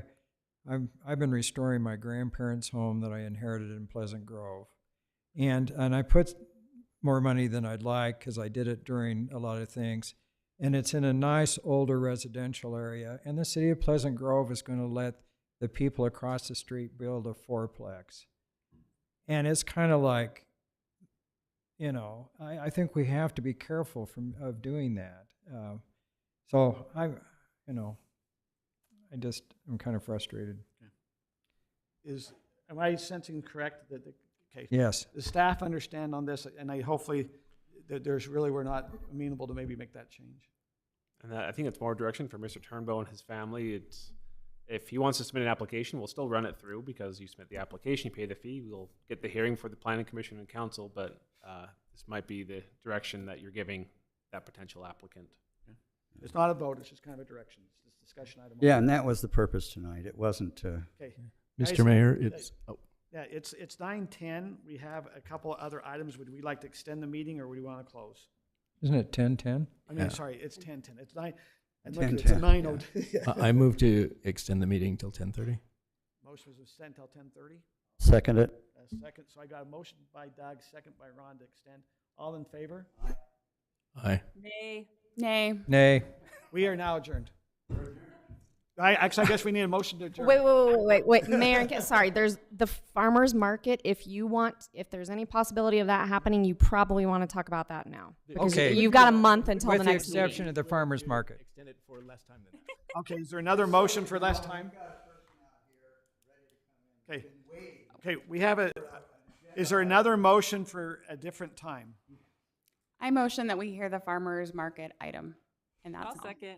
Okay, we got that. The And only what item- about the emergency preparedness? That's all it's a discussion item, just so you have a heads up that next April 16th, we will have a motion to form an ad hoc committee for emergency preparedness and response. I think that's great. That's enough discussion. Is so anyone we'll have it on concerned- there. Is anyone concerned about having an emergency preparedness committee? No. Okay, let's bring it to April 16th. Well, thank you for Okay, doing it. Now, I've got two. Is everyone in favor of having the potential discussion on farmers market? Yes. Okay, you now are going to have discussion on farmers market. Okay, pretty simple question. We got a request from a resident who's asked to propose a farmer's market in Highland. The city's had it in the past. Aaron, in a different life, was in charge of that. The not issue, but kind of question we've come up against is the city has a code that says commercial activities are not allowed in city parks. So that means we don't do any kind of commercial activities unless they're city-sponsored events. So we don't have, food trucks can't go in there without it being a city event. We can't have people just kind of selling things in the city parks. This would be in that vein. So we have two options. If the council is interested in doing a farmer's market, the city would either have to partner with them, so it becomes a city-sponsored event at the park, or we amend our code to allow commercial activities, but that typically means we allow commercial activities. We can put some regulations, but we're not going to be picking winners and losers, who gets to have what kind of activity in the park. So that was the discussion. I believe we have someone here who would also maybe like to speak, but that's up to the council. Council, would you like to hear about the potential farmers market? Yes. Okay, if we have a person here who'd like to come up and address, and you've been very patient. And you're probably going, man, they She's talk had through fun. You've had fun. Sure. If you'll please state your name. I'm Heather Harris, a resident of Highland for like 2 years now. I've bounced around, but used to be in Alpine. Grew up in Orem. So I've got a lot of information. What would you guys want to hear quickly? I'd like to know the type of things that you would allow and how do you control what you wouldn't allow Okay, at so the farmer's market? looking at, like Aaron mentioned, based on the time of year, we need speed right now to get it up and running. And we would try and do it on a shoestring budget. This is a small bet for the city to see, let's try the farmer's market in a different location. They've become more common, so let's try it again and see. I've had this idea for a few years, and I put it out on the residents' Facebook page. And within 24 hours, it got like 80 positive reactions, 50 I replied. comments. You replied. I mean, that Facebook group's either sleepy or controversial about alcohol stuff. So I was like, that kind of says that people probably want it. And 5 of the comments were people, backyard gardeners who want to bring their surplus produce. The goal would be to make it very easy for backyard gardeners to bring their produce, make it very cheap, like $5 to have a 4-foot stretch on a table. $10 if a bigger farm operation, or if someone has that awesome of a hobby farm, to have like a 10 by 10 space. Craft booths we would allow, but like the more successful craft markets like Swiss Days or Provo Farmers Market, it's a juried selection. So it needs to be an actual craft maker seller. No reselling, no MLM, nothing like that. What about furniture Which is fine in makers? a different setting, but it's not that setting. So have you ever run a booth yourself? I used to run food truck events. So I have some event, but as far as vendor booths, I'm surrounded by vendors. I wouldn't run a booth myself. So I just said, what's your past history? Have you done food trucks? Have you been at farmers markets? I mean, This is the thing that I wish Highland had, but it doesn't have. I drive to Provo for theirs because it's killer awesome. And I wish Highland had it. Other than being someone that goes and buys from them, what have you? What have I participated in? I worked for the Food Truck Underground, which coordinated food truck events for cities, festivals, things like that. We didn't do craft booths, but I have craft people to So talk what you're to. saying is you work for a company that had a food truck and you'd help them organize their events to go to those events. Is my understanding that right? Events would reach out. Not you. What did I do? Yeah, because you're the one trying to do this. I just want to understand what your experience. What my experience is.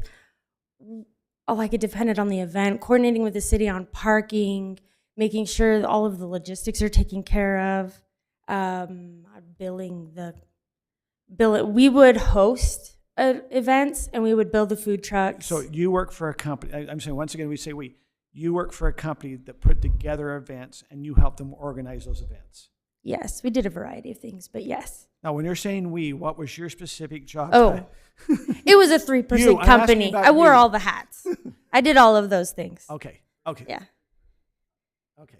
So you helped organize. So yes. You've had some organization of putting these together. Yes. I just get worried when you say we. I'm the sorry. other person that is the we. Me and my wife always go, are you talking the royal we where my wife does everything and you take the credit? And that's what I was trying to understand, was it the royal I have that same problem. I say we. So can I ask a couple of questions? So you're talking about farmers market, talking about produce. You kind of said maybe crafts under a certain thing. Is that what you're thinking? Both 3 food types and of crafts? vendors. Okay. One of those splits into 2. So produce, that's the priority, but that's not going to bring people out. Craft booths are interesting if you make sure that they are interesting and you're not just allowing reselling. And then there's got to be food that people can eat there at the event. You want food because that will pull some people out. Yes, and so those are the 3 types. Now, ready to or made to order food, you're looking at either food trucks or booths that make and sell right there, or a combination of the 2. So now let's go further. Are you asking the city to provide a budget for you to do this, or are you trying to do this as an own business adventure and you would like to use one of our parks? I'd like to use a park because that's not currently allowed, so we have to partner. I think to pull this off on a small bet kind of a budget, I think a partnership works best. I've been going through the Utah Farmers Market Network handbook, and a lot of the ways you can lower costs is go with a partner organization who already has insurance and see if you can get on their insurance. So that's something we need to look at.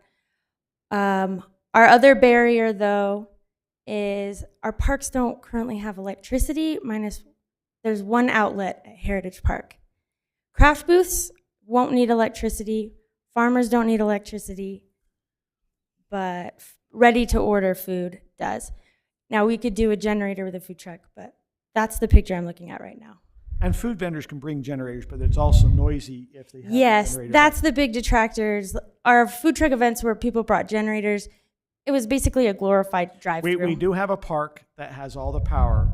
It's just not. It's just not ready yet. It's a Mountain Ridge Park. We put in all these food truck power, and then we actually have power stations back by the grass area. We were walking, and we actually have it. The one thing is, if we go to Highland Fling and you bring in a little power sub thing, those can be $1,000 a day to rent to bring in. So that's your problem. Now, am I thinking right, Andy? For the Fling, we have to bring in those little generator things to be able to bring power. Yeah, right now Mountain Ridge Park has, I believe it's 10 plugs that are in place and functional in the parking lot for food trucks today. So And they we use them today. Yeah. But you're correct. Like for the Fling right now, we bring in the generators and we bring the spiders out. But we've set up the new park that our goal for the new park is to be able to have a generatorless Fling, both for the stage and for all the vendor booths, et cetera. But with the use right now, I don't know, we're still going to be constructing there. I mean, we have it all set up. We have the power out there for all the food trucks. They don't have to use the generators. We got power inside the park. Like you're saying, all the other parks don't have it. Is there any other park, Andy, you're aware that has power that would be conducive that they could have, even if it be around a pavilion, to put some food vendors or anything that could, they might have to have refrigerators or things of that nature? Off the top of my head, I don't think there is, but some of our pavilions might have some lights that we could pull a plug Well, off. what about at Heritage Park? We have that Heritage one. Heritage has a little bit of One power. outlet. No, you're thinking they're in the pavilion, but we actually have that. A utility building? That utility building has power in it, correct? Yes, it does. And the Yeah, I think so. snack shack. Yeah. Yeah, the snack shack Oh, building, I believe, it has does. power. I didn't trespass. So and there's a find little out. bit of power at Heritage. Heritage is probably the next most available power. We don't use it for the Fling. We still use generators and things because that a lot of the stage needs big power, but Heritage does have a little bit of power. So what if we allowed this, and I think it's kind of a fun idea personally, but you obviously would have some fee for each vendor, is that right? Yeah. What if those fees were donated towards the Mountain Ridge Park?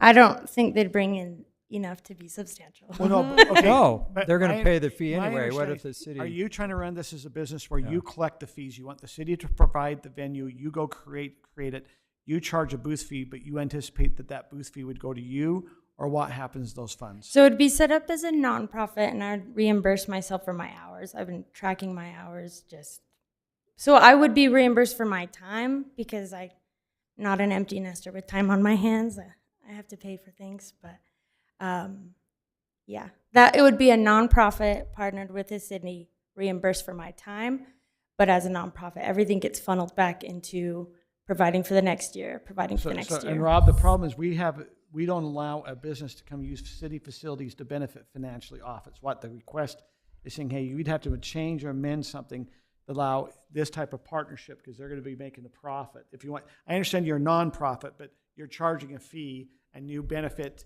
in some form that way. Yes, so we just relate it to commercial activities. We don't allow commercial activities in city parks, so this would count for that. So we'd have to change that code. The exception is for city-sponsored events. So if we partner with them in some way, we have some kind of a memorandum of understanding, an agreement, how we allocate, what the city does, what they do.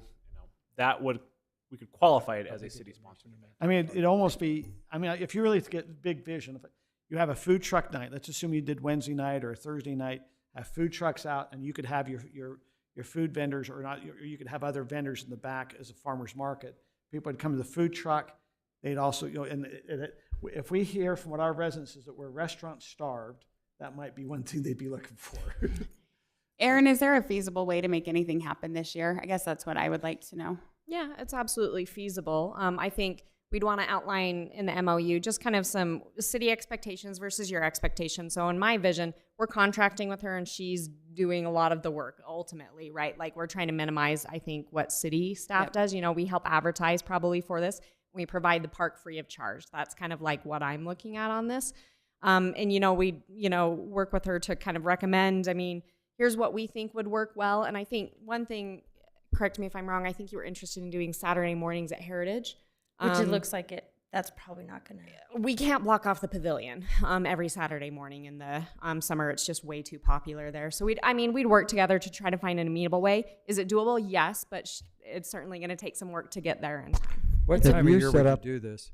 I mean, ideally, from what I hear from vendors, is that Saturday morning would be the best. If that's not possible, we could make Thursday evening work. So my concern is you have a lot of other food items going on Saturday. You got city events, which, I mean, if you're a food vendor, you're going to, I'm going to try to make as much money as I can. I've got to be where people are at. Farmers markets are not where they're going to. Traditionally, does Thanksgiving Point still do their farmers market? Theirs is on Friday. Although I can't find information for it this year, but traditionally it's been Then Lehigh has their own, so they have one at Thanksgiving Point, and then Lehigh has one, right? Any other city, and then does American Fork have one? Not that I saw. That's what- PG has one. Is Pleasant maybe. Grove? I know Provo has a very Provo has a huge one. Orem has a huge one. Evermore Park has one that I hear isn't that reliable or great. The other thing is that they are trending upward in general. So our biggest competition, in my experience, would be in securing vendors, not so much in getting the public. The public is always a concern. My but- recommendation is you get off Saturdays, because if I'm a vendor, I can go to Yeah. city events and make more money. You're going to start hitting those. But Thursday nights, most of them won't have anything going on. That's what we're considering. And if you look at our parks, like you're saying, Saturdays we have in most of our parks reunions starting to happen. They've already reserved them. They've already probably went in, and our pavilions are gone. It could be we could back in on some Thursday nights, that same problem. But I'm just going, that might be feasible. So my thought is, I think it's super awesome. I appreciate all the work you put into it. I would love if you would pursue it, and just as, you know, if it's something that staff has time to dedicate to in the next month. But I think it's a great idea. If it's feasible, I'm all for it. Have you done a nonprofit before? I was the board president of the lacrosse team for Timpanogos High School. But before they it was were already sanctioned. organized, right? We started. I started the team I've as done a it, senior. and it took 2 years. Yeah, You have to have I a know board of it's a lot directors. of work, and we'd It's have a to pull it lot of off work. in like a. You have to have a board of directors. I mean, you have to have the bylaws precisely written. It is really a kind of a massive undertaking. I mean, you can go and you might have to have an attorney, then you have to have a board. The problem is doing nonprofit, then you have to have a board. Yes. Does it have to be a nonprofit, Rob, for us to do something? Could we do an MOU with her, just as an individual? Just as an individual, I mean, I could do that. We could. It's the insurance. It's for and you liability. how much liability, Liability you I want wanna to take take on on. personally, because you have no installation if we're just contracting with you. So, and for the city, Our we'd have to company. make sure your costs as it come to your insurance. You're going to have to find an insurance provider, and you might be able to find one if you've partnered with one of the other, someone else out there that had insurance or something that way. Is this something? The Arts There's Council, is this actually, you know, I was, our events coordinator did some research, kind of some other cities, and I'm happy to pass this off to you. There's other organizations, you probably already know this, who like people partner or cities partner with already. Yeah. Maybe you could become like a. I was thinking about like You an know what I mean? agent Like, for them. that. There's a woman who runs like 5 cities markets Yeah, and Good for Life, Yeah. that kind of a thing. Like, and so you're just the one, you're in charge of the Highland one, but you're operating under Good for Life or whatever. And these you go other form an organizations LLC, which if you get all the LLC docs, you can have done within a couple of days. Yeah, I've done that. Yeah, you could just go on the state Yeah. website and fill out all the stuff for an Yeah, I've LLC. You can become that, and then what we're saying, if you partner with the city, you're underneath the city's insurance. Is that correct? We could make that into the MOU. Yeah, we'll figure. We're it going to have to address this as Mountain Ridge Park or whatever name we choose. As we breed food vendors in there, or we breed food trucks, we're going to have to decide what we're doing commercial inside our park. So it is a discussion we're going to have some. I'm supportive. I'm very Sounds like you got supportive. counsel that's supportive of this. So you want to work with Rob? We'll and- start working on some kind of MOU, and we'll be in touch. Are you ready to work? Yes. What I'm saying, it's a lot of work. I know. Thank you. Thank you for being interested to help us.